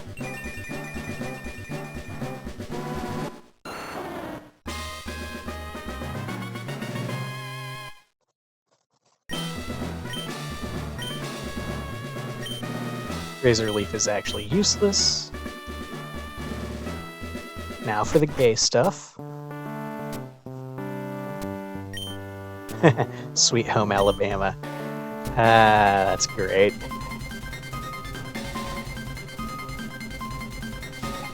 I don't get the Light and Dark Gary reference, though. This is why we have the starters out together.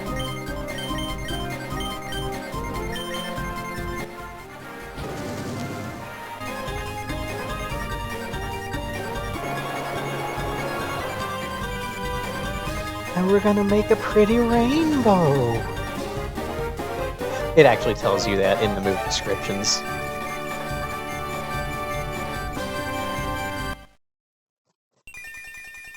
This battle is easy if you remember thematically what all the gyms did.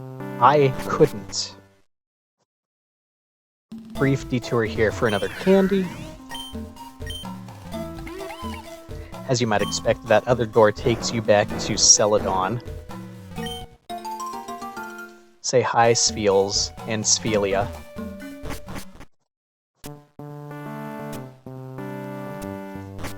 Now in this room, we needed 5 brick pieces. Don't care about the 1 piece.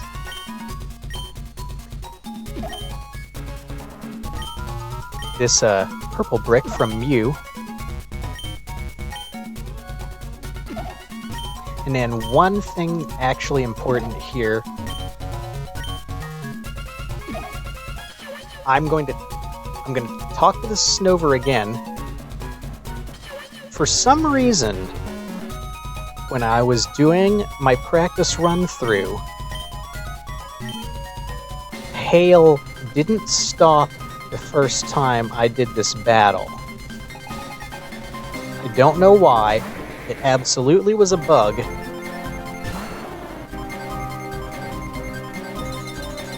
Yeah, see, it's not supposed to be hailing. I don't know what's happening.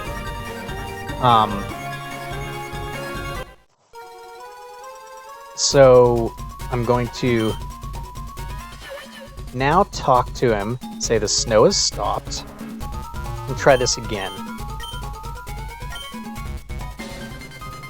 I'm not sure why this is happening. This is, of all the things that I've said are a bug, this is for sure a bug. Now, of course, you can see no hail, so Aurora Veil fails. God, that's hard to say. And we can just attack with whatever.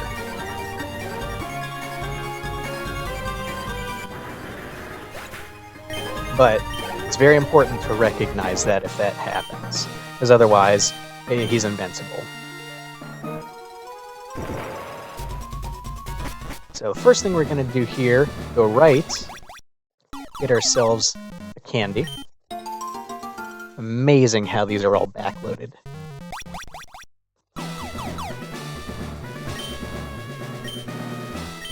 now, Sabrina's got herself the spoon monster.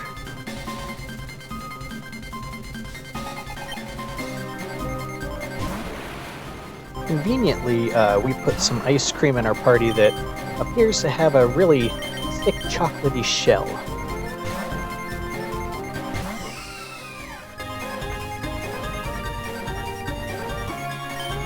And then we'll just use an attack. It doesn't matter. Doesn't matter which one. Ooh, like me some dark chocolate. Good thing levels don't matter either. Now, before going in this warp, we need to change our party because the next battle is going to trigger automatically. Also, do not evolve. Hit B. We want you to stay as Ivysaur. Thank you. Probably could have put the Everstone on him too. Oh well. So, we have to do party management manually. First thing we need is our Woobat. Where did that end up? Oh, well, we need Arcanine.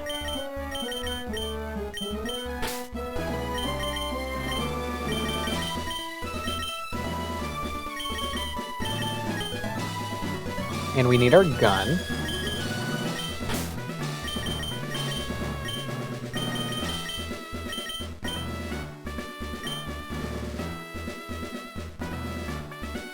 Okay, this is the part that's difficult. I can't see where things are in my boxes. I'm blind. Oh my god, where is my Woobat?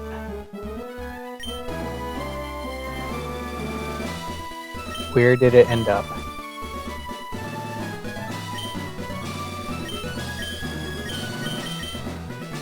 What am I missing? This is time loss. This is horrible. Jesus Christ. Where'd it go? Help me out. There it is. Good lord, if it was a snake, it would have bit me. Okay. Everything else stays out.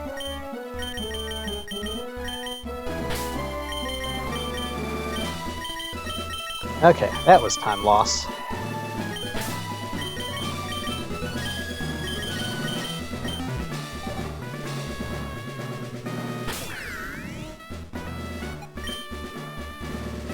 And in the most obscure evolution, actually I shouldn't say that, also the rusted gun it's holding I believe is new. I really don't think that was in 1.0. Like, the Pokemon gun hints were amped up more, I'm almost positive.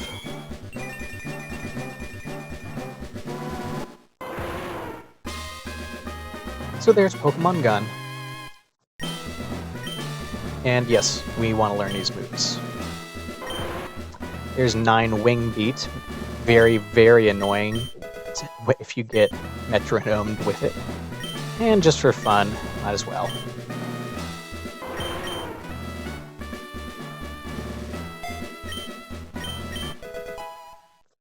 Alright. And now we're ready to go in the warp.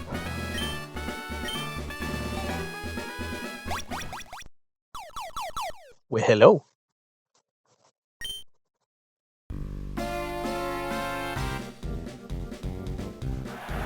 I gotta say, during this, watching people shout Luigi was so frustrating.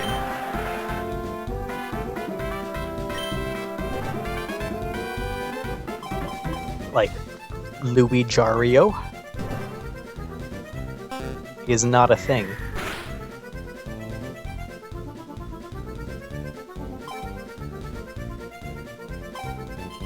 Lucario's funny because it's technically correct.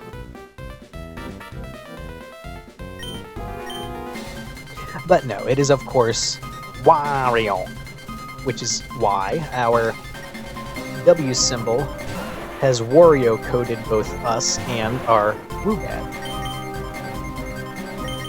Wagwar there has his butt head on upside down too, which is quite funny.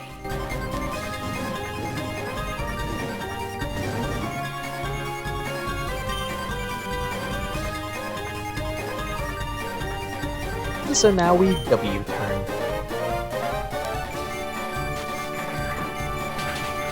Which I think also has been modified, where in earlier patches I seem to recall picking an attack manually there, and I think this was shored up a little bit.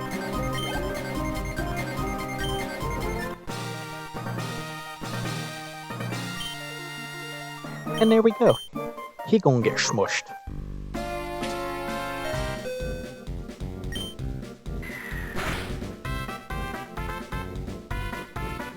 I also think that Silver's hint up here about what you need is a real red herring.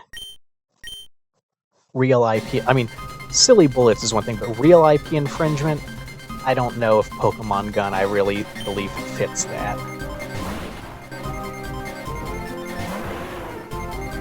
It's not actually the shoot moves that we needed for this, it's the fact that he's a bulletproof.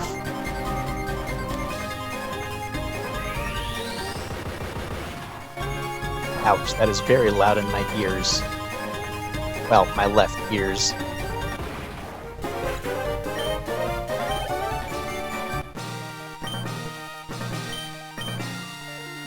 And there you go, the Faulkner gem is beaten.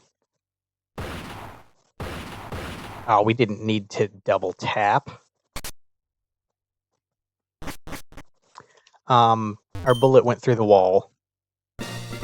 If you investigate him again, you'll see that he is, as every villain is, Lemons. That is another SpongeBob reference. We, might as well just steal this while we're here. A little bit of larceny on top of murder.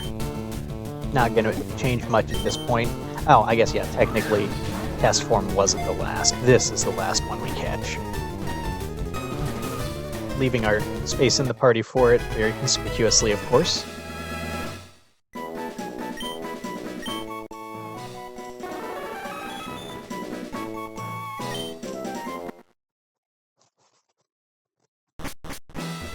And this is now where we learn how to fish in the gym. Yes, at the very, very end.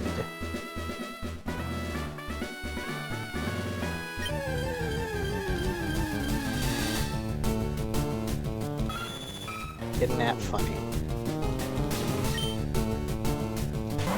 Our political commentary Persian here, sadly getting censored due to current events.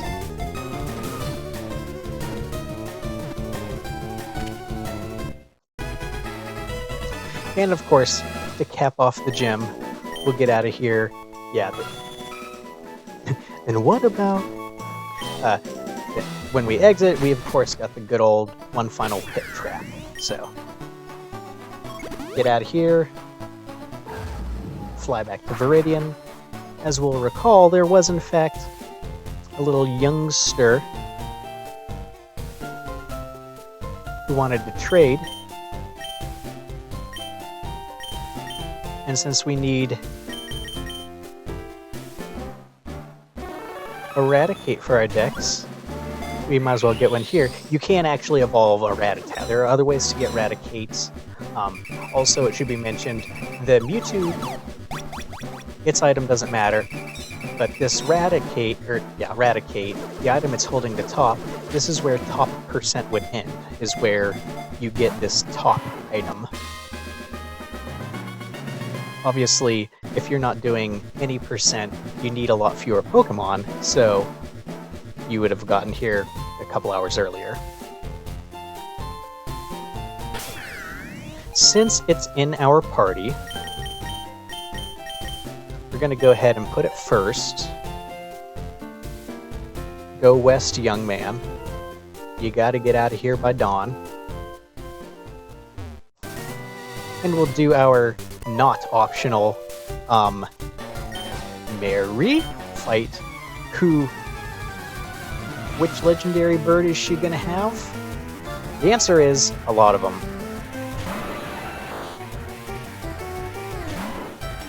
Now, conveniently, the Rattata strat that we would have done in the first Gary battle is now replaced with the Raticate strat. Because of course we remember Sturdy from the DMCA Raticates, wonderfully bookending the two battles, as the two chapters at the beginning and end of the game also bookend.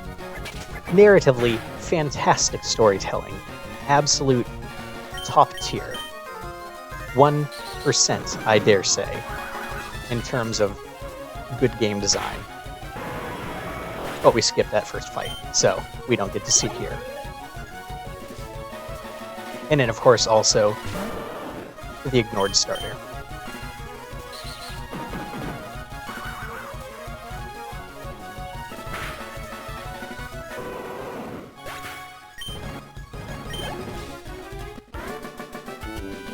So, we're just doing that because Eradicate's in the party now. The other thing we might as well do, just so that we aren't messing with an empty slot in our party. No, I don't need you, Mankey. Because we might as well get Poop Guy here.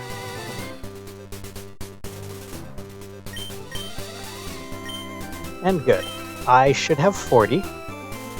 Yes. Once again, I genuinely have no idea how many are actually needed. There are at least 2 easier ones we could have gotten, and one by Rock Tunnel that would have been much more out of our way. And that's it. So, we do need an evolution party now. There's 16, I think, Pokemon that we don't have. Very conveniently routed so that this is only 3 party swaps. So if we go back into... Actually, it probably would have been better to leave that space, since Clefairy's one of them. We need to evolve this guy. This guy. This guy. This guy. This guy. And actually, we need to leave an empty space. So yeah, I'm gonna say I probably should have waited to get Meltan. That's probably a blunder with routing, but oh well. And we need to leave an empty space on purpose. Now, we also need to ignore what the Pokedex says. The counting there is a little bit off. For some, like, it's actually counting properly internally, but for some reason that counter on the main start page isn't factoring everything in. I think it's because we get some of the legends out of order. It might also be because of the shinies we get instead of the intended ones. We never get the intended Jirachi, obviously.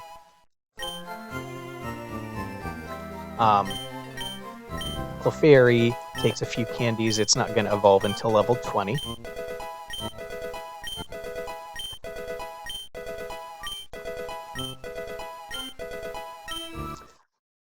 And also some really good, like, lore callback here. The empty space being for its shadow. Ooh!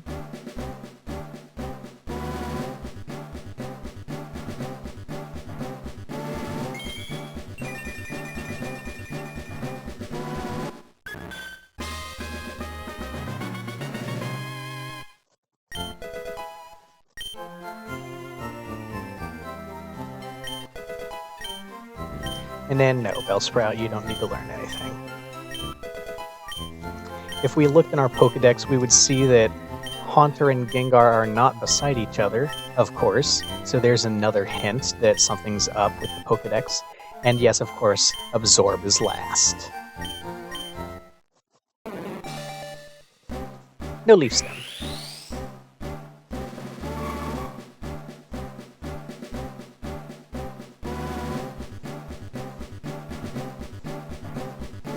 The 69 Pokemon evolving into some popped cherries here. Oops.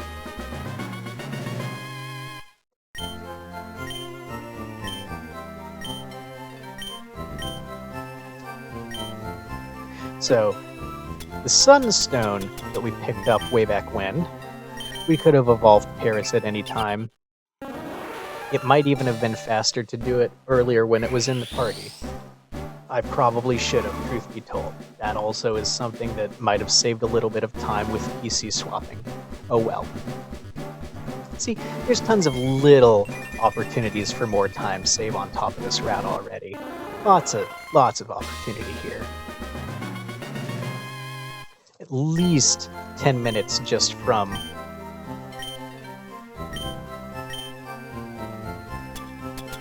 poor play in the battles. And then, of course, our Grimer here evolves with the Moonstone that we got. Because, again, the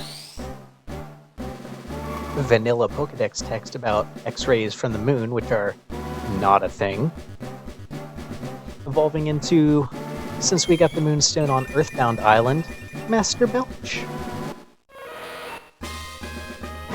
And the cry is backwards.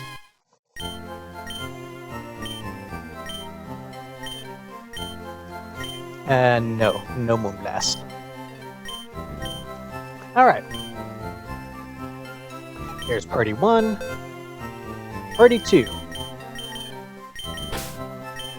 This guy, convenient that most of these are in order, actually.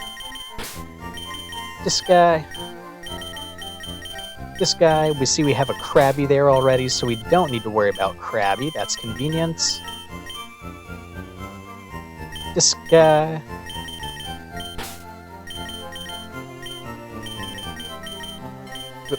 This guy.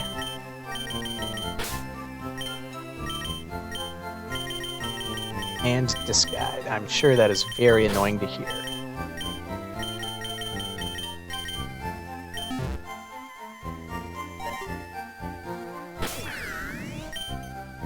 Oops, wrong thing. So now, Ekans, ready. He's actually going to evolve twice. That's a good anime reference.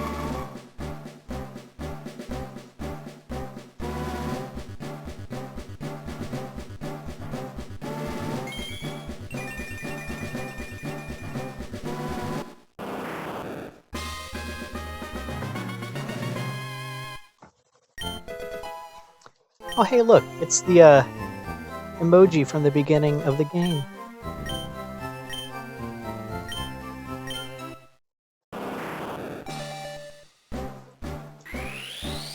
I'd keep that Arbok.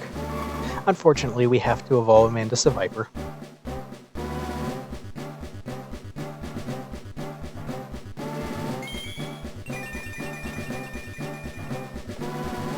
You were right.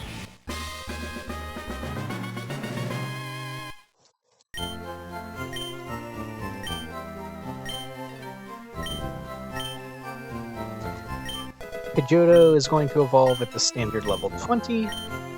Pluck is also a special field move if you're trying to get everything.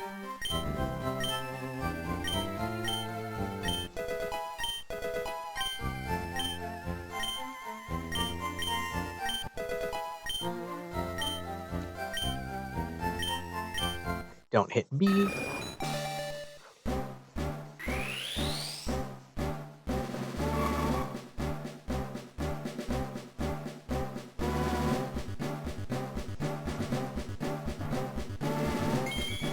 And there we go, there's our own little Pidgeot.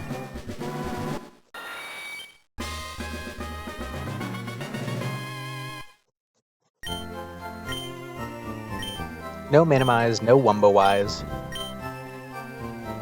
Sandshrew, sadly just standard evolution. No speed shoes here.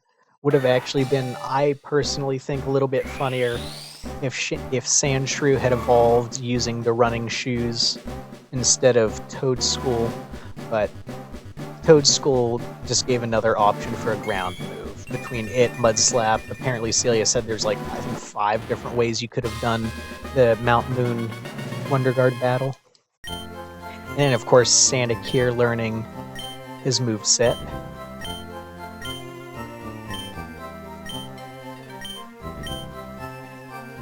Voltorb, of course, conspicuously leveled.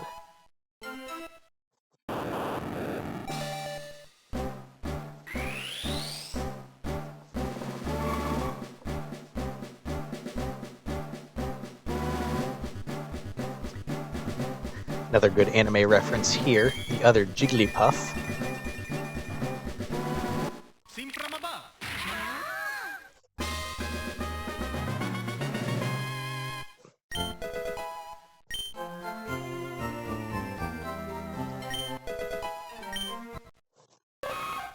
Nido.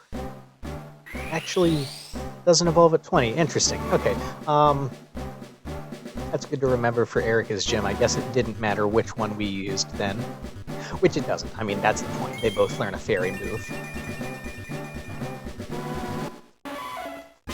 The female has a very kind temperament, I'm told.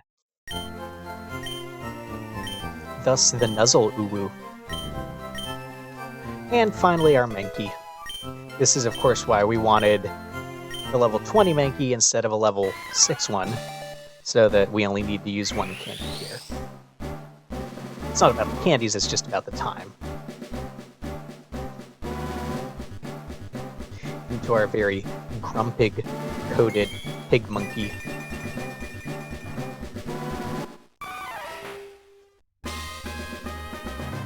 And then, of course, the second Nido evolution uses a stone.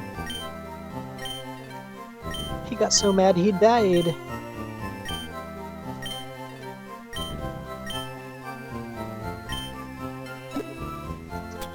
And so there's our Dawn Stone.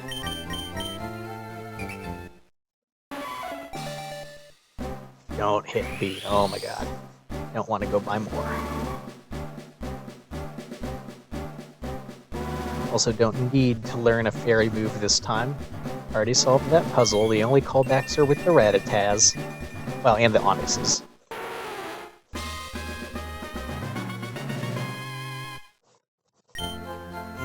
Yeah, they both learn Fairy Fang, so doesn't matter which one. And in our final evolution party,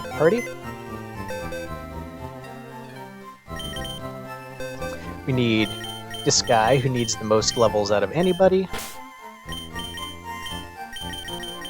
Our two Eevees. And then the only other one that didn't end up in this first box here, which is actually super convenient, is Psyduck. Now, what this does is this gives us 2 extra spaces in our parties. So, if for whatever reason your starter wasn't on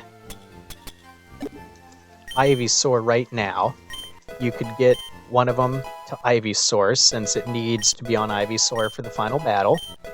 And that also gives us a second space in case we, for some reason, didn't get a Krabby before. So we have space for 2 more in this party. 3 full evolution parties. I think that's very nice. That's like, I shouldn't have done that. He's learning all the punches because he's gonna get arms. Or is he? He's actually, haha, bird type. He's actually gonna evolve into the beta Politoed sprite. Again, if you haven't seen the leaks, it's good stuff. We've seen Gen 2 and 4 sprite, beta sprite leaks. Pokemon Z was real in the Gen 6 leaks. It's interesting stuff from a game design standpoint. Highly, highly recommend you go check it out. Helix Chamber has a lot of good stuff.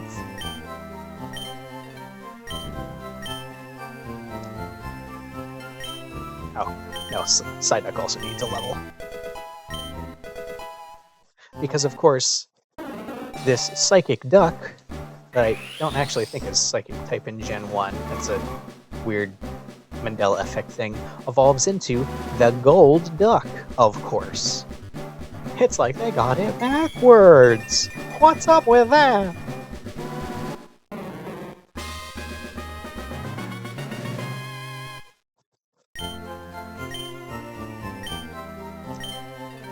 And our last 2 Eevees are, of course, stone evolutions like the other one. So we've got one more Dawn Stone.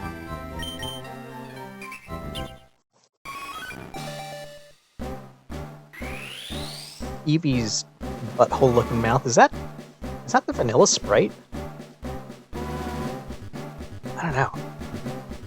Anyway, we've got fierce Sylveon. I gotta stop saying anyway.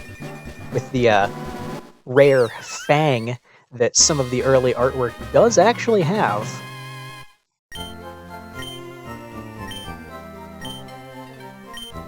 And our float stone to get my favorite of the Eon Pokemon.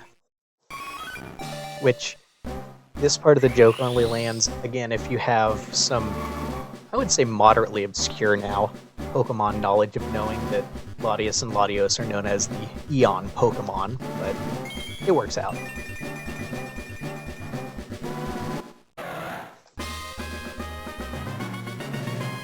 Latios, I believe, using Latios' sprite, just recolored. Ah, don't do that.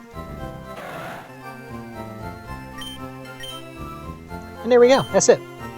That's all of our evolutions. Our final party now needs to consist of... Oh my goodness, where is everybody? Alright, we need Scyther. We need Farfetch'd. No, we don't need Farfetch'd. We have Bidoof. We need Golurk. Do we need Golurk? No, we don't need Golurk. What am I doing? We need Golden Go.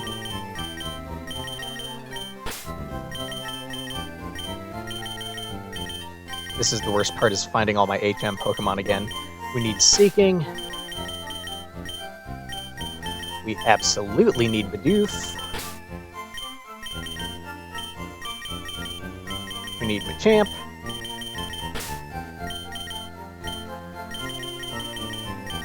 And we need our starter A. Okay. That wasn't bad. So yes, we do in fact need every HM in the game. Even more so, we need... Oh, we don't have it yet, never mind.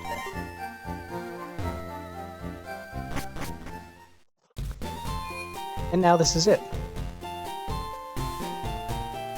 Even though this says 147, we've actually got 151.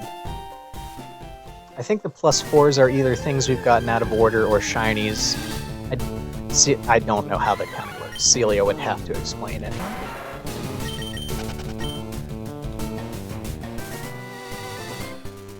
Oh, there's a Chuckster. That's convenient. There is a Dev Celia up there. I always wondered what it said. I didn't come back here to see the Chuckster. Now this part, as we're going through the badge gates, if you've never been here before, then you get a special cutscene. I think if you come here like halfway through and trigger half of the badges, then you don't get this full cutscene. This full cutscene is hilarious, but it also wastes a ton of time.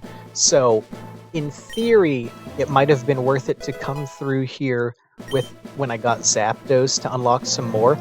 The problem is the Power Bounce badge, I believe, is the third one they check for, and at that point, we didn't have it yet, because you actually get that particularly late, even though technically we could have gotten it a lot earlier, since all we needed to do was fly to the power plant and turn in the star piece that we already had. We just did the power plant a lot later, thanks to the fact that we were trying to route in everything else there. So unfortunately, we do get this scene. I also don't believe there's a way to retreat past this. So right now I'm counting this as time loss. If there is a way to skip it, that would actually be really nice. But casually, again, this is good stuff.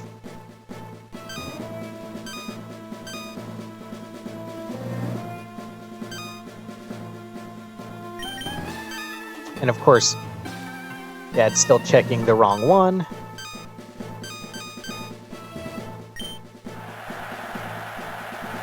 That is a good bit. Celia's friend here. And guess what? This is why we needed 151. Yes, I do. Despite what the counter said. So, you can't always pay attention to it.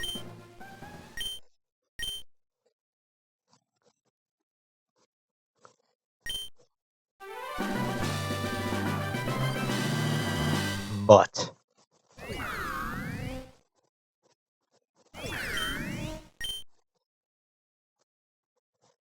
this is why we need the HM team.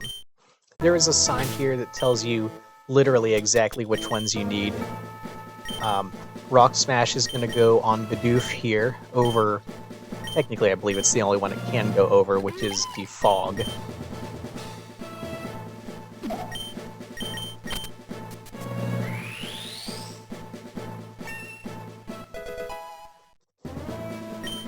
But now you'll see why. We're going to smash this rock. None of the other ones you've seen have anything. They're all just red herrings. And now we need to fly. Which is, of course, what the sign says. It says, fly, you dummy. Oh, I guess there was a retreat bench there. That might be for exiting the league, though. Yeah, maybe that's time loss. Okay, that one's on me. I never checked it. Here we have an anime reference. Poor Gen 5 leaders. Technically, Gen 5 Part 1, since Bryson was only in Black White 1. And I think that's also Black White 1 Alessa outfit. Here's where we need Growl. And that's why it's an HM move. Hilarious. But of course now, we have to get into the league and use this team. There is no PC here. Conveniently, we can skip that fight. We gotta be mean again.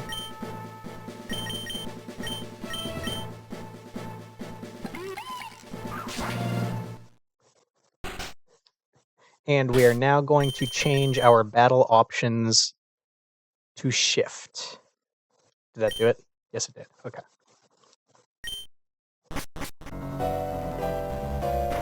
Everybody just had a heart attack. The fact that the HM Pokemon are actually useful is something that Celia feels very strongly about. Not having them just be like MacGuffins was very important, and the fact that the actual games don't treat them that way is a lost opportunity in their eyes. Now, the champ here technically can use anything. Yeah. You don't actually have to have learned Shoot. It's Machamp's ability that gives it perfect accuracy. That's not supposed to happen.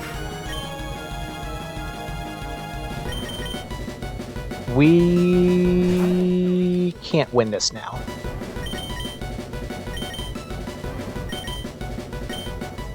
That was the worst. Okay. We're gonna put Machamp first. Luckily, no time loss. In fact, if you don't have what you need when you run and come back, any Pokemon that you've killed will stay dead. So, true puzzle battle. Like I said, Machamp's ability is what gives it the ability to hit, not to move. That crit, though, was the worst thing ever. That was time loss. Okay, and I even outspeed, so yes. This is why we put it on shift, so that we don't have to shift in each time.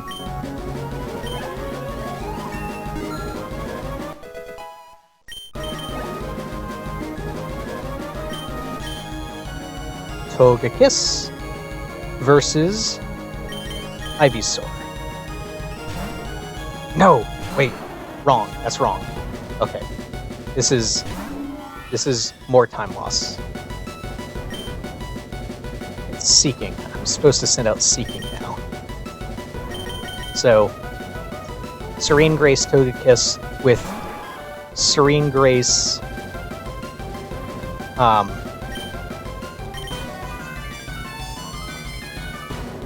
buffed to be 100% effective is very rude.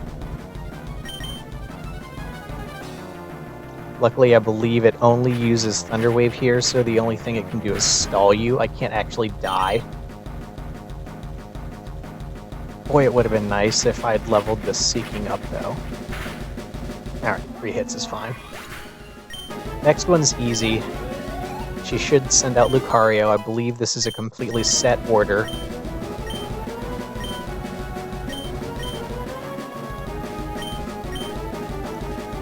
Lucario, of course, is a fighting type, so sending out the ghost type is probably the most obvious of these. Also, spectacular demake of this theme, too.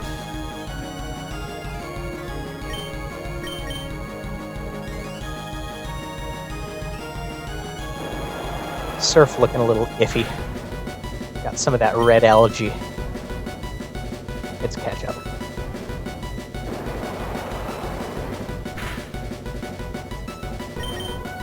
So, this is the part where even though I say levels don't technically matter, they matter a little.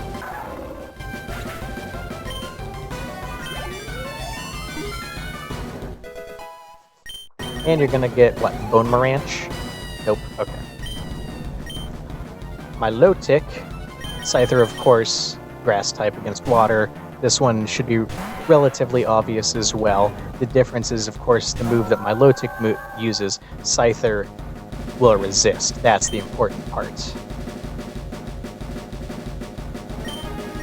I feel like Cynthia also is kind of giving hints in her text, but obviously, Jesus with the crits.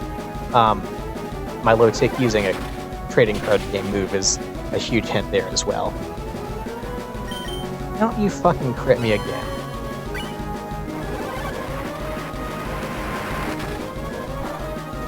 Okay.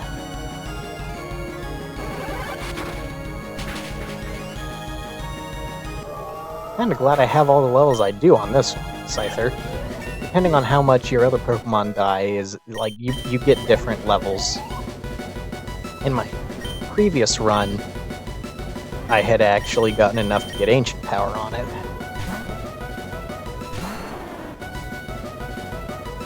Okay, this is why we need Ivysaur specifically. The move we use here is also a little bit important, that's why we'll want a Dragon Ascent. It's the only one that can do actually good damage, but we need to resist the poison because, as we've seen, poison super dangerous in this hack. And all of our other moves will do nothing. So making sure we've learned Dragon Ascent or Dragon any of the flying moves at some point is really important as well, just to get out of this fast.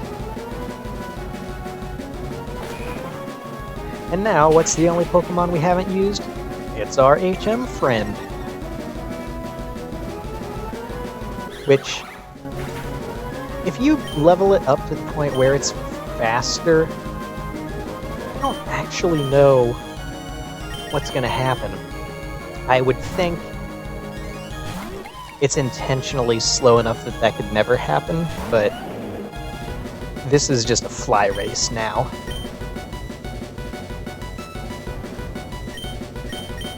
So, I go second, he missed me, I hit him.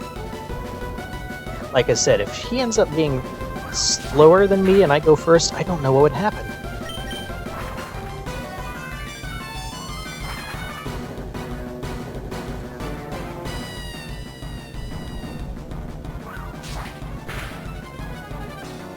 That is so rude. Oh, I did not realize that was that much of a range. Oh, that is the rudest. This is a very bad Bidoof as well. Man.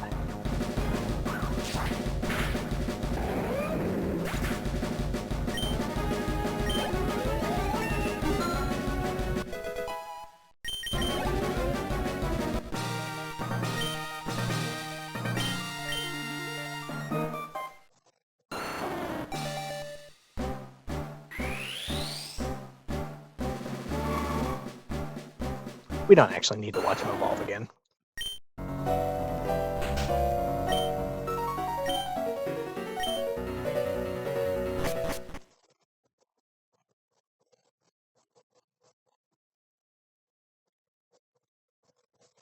Hi, Mew.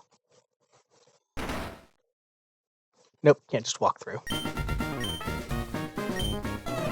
Now, the joke here, of course, is that this is just the vanilla battle. So,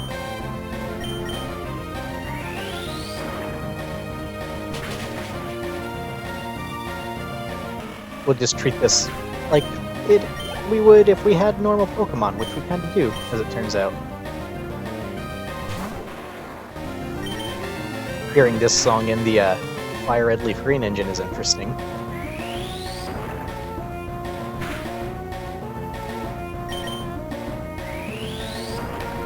Actually, Submission might have one-hitted that as well.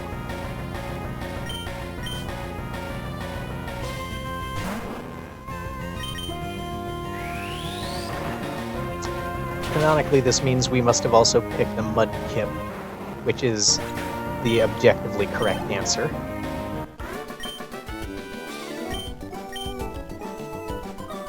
There is an item in this room, so May giving us the item finder, we could pick ourselves up yet another Bide TM if we wanted to, but oh well.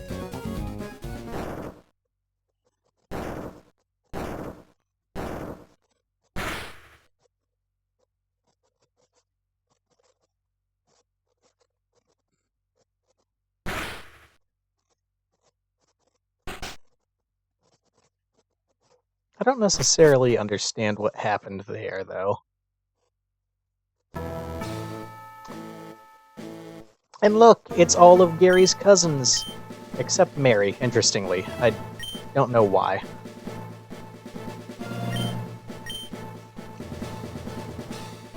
So, as we mentioned before, Gary and his friends in all their iterations had each of the 5 legendary birds. This particular cinematic right here also appears in the previously on recap if you save and quit, which is spectacular. Now the reason I said I believe we did this out of the intended order in this run is because we fight these birds in the reverse order that we saw them in game. Meaning, it's Lugia that's active right now. You can tell by the purple health bar as well. We can't do anything. This is literally a losing battle. This is a scripted loss. We have to just white out. Which conveniently, Shadow Sky is going to do for every Pokemon.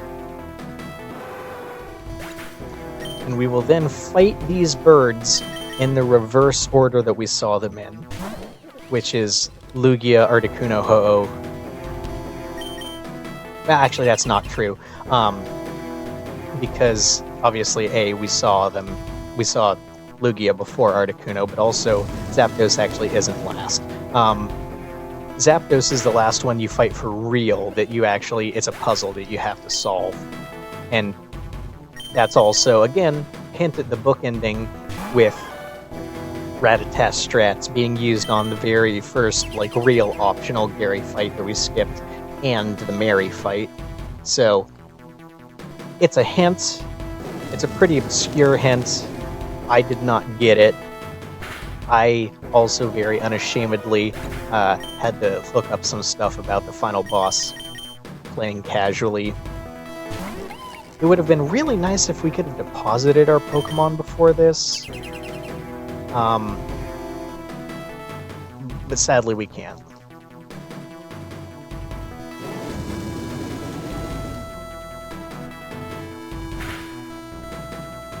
So we just have to sit here and watch them all die.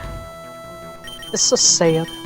I will say though, in the upcoming segment, the fact that there's, like, the programming in this game is so good. The attention to detail, the polish, is the best I've ever seen out of any ROM hack. The fact that there's error handling, like, in my casual playthrough, I actually, like, failed. You can, for some reason, fail to select a Pokemon, and it just says, oops, try again, instead of crashing or losing or soft locking or whatever. The fact that there's actual error handling in this battle is incredible. I mean, it's not at this part, not yet. You'll see it here in a minute. Well, hopefully you won't see the error handling, but where it will be.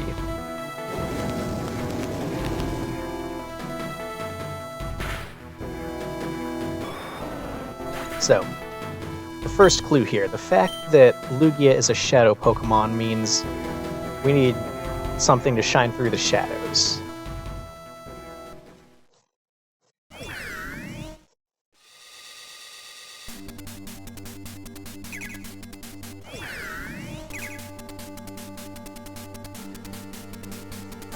Also, narratively, this is spectacular.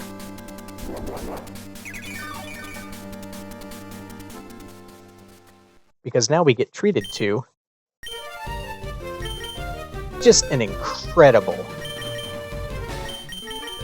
final battle theme. So our Rainbow Boy cast form gets to drive away the shadows.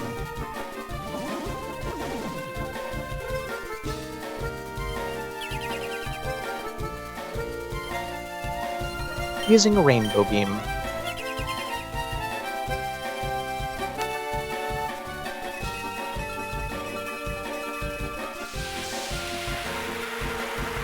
You can also see Lugia is actually the one that takes damage in case it wasn't clear which one was active. Next head that's active is Articuno. Health bar is blue. Believe it or not, we get to use our own Onyx strat now. Yep, there it is.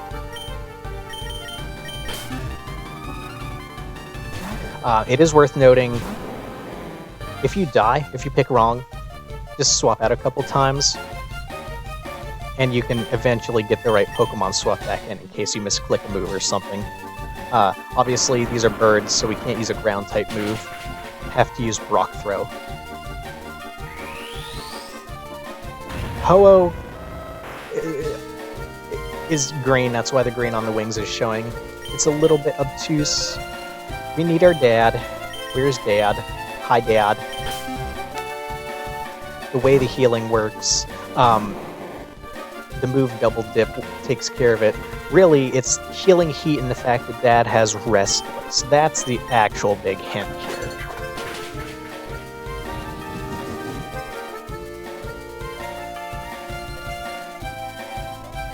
Now, what's important is that in order to use the Rattata strat, Rattata has to be at full health.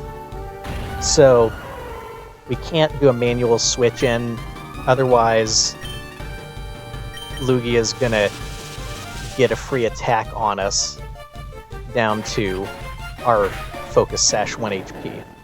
So, have to actually die, send out, where's our rat?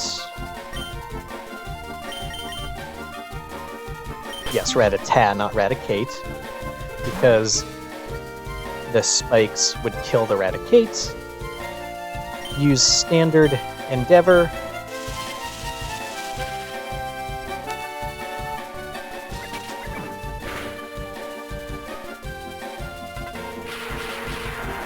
And then, even though we die, we do have enough damage that the recoil kills it. So I guess it's not technically the standard Rattata strat. And now, we've won. This is completely unlosable at this point, with also the best Mario RPG final battle music in the world.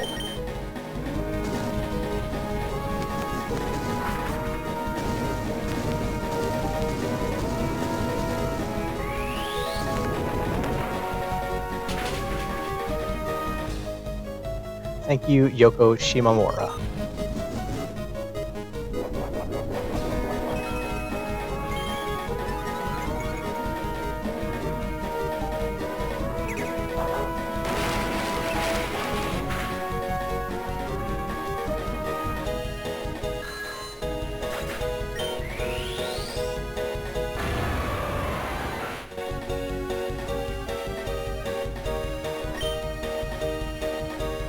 But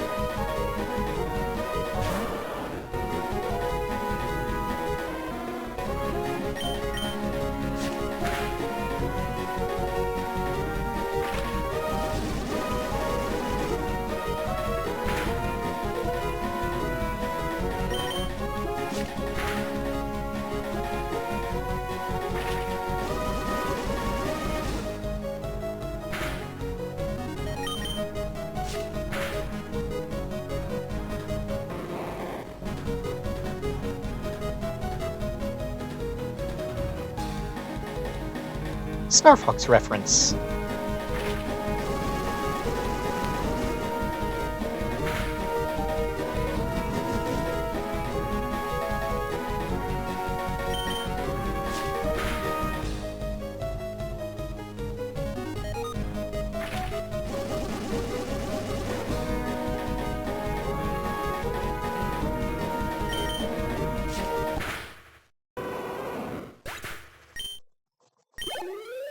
And now, even more conveniently, I think we could technically skip this evolution, but we're not going to, because that's going to give us 152 on our Pokedex, and that means Barry can suck it. As with any other traditional Pokemon game, time will be the fade out after the Hall of Fame.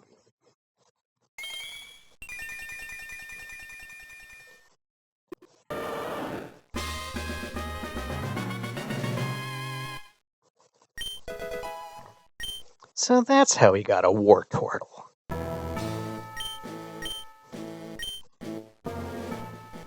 Celia also walking through the text. That's probably on purpose. I'm almost certain that's on purpose.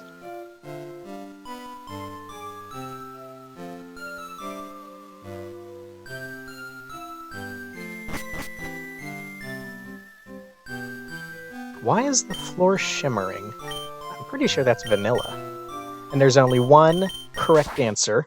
You can't choose any of the other two. This screen just chooses whatever the first Pokemon in the box are, so your final party's a little bit, we'll say, unpredictable. Because it's based on how you put Pokemon in the boxes.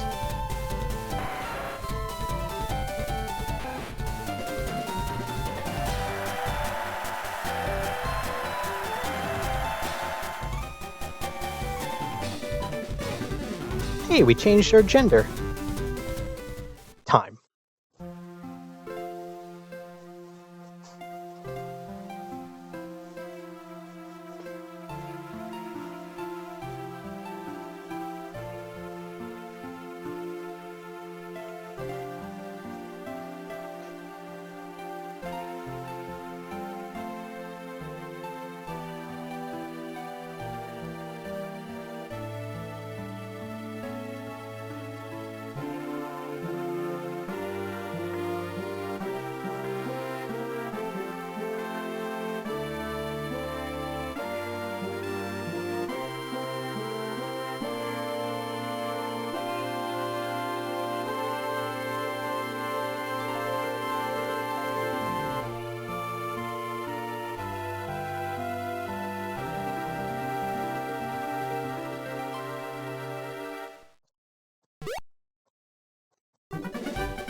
And of course, we'll end with Rotom. Oh, this isn't my house. Ha! Good troll. The Rainbow Cloud Challenge is just completing the shiny decks. And there we go.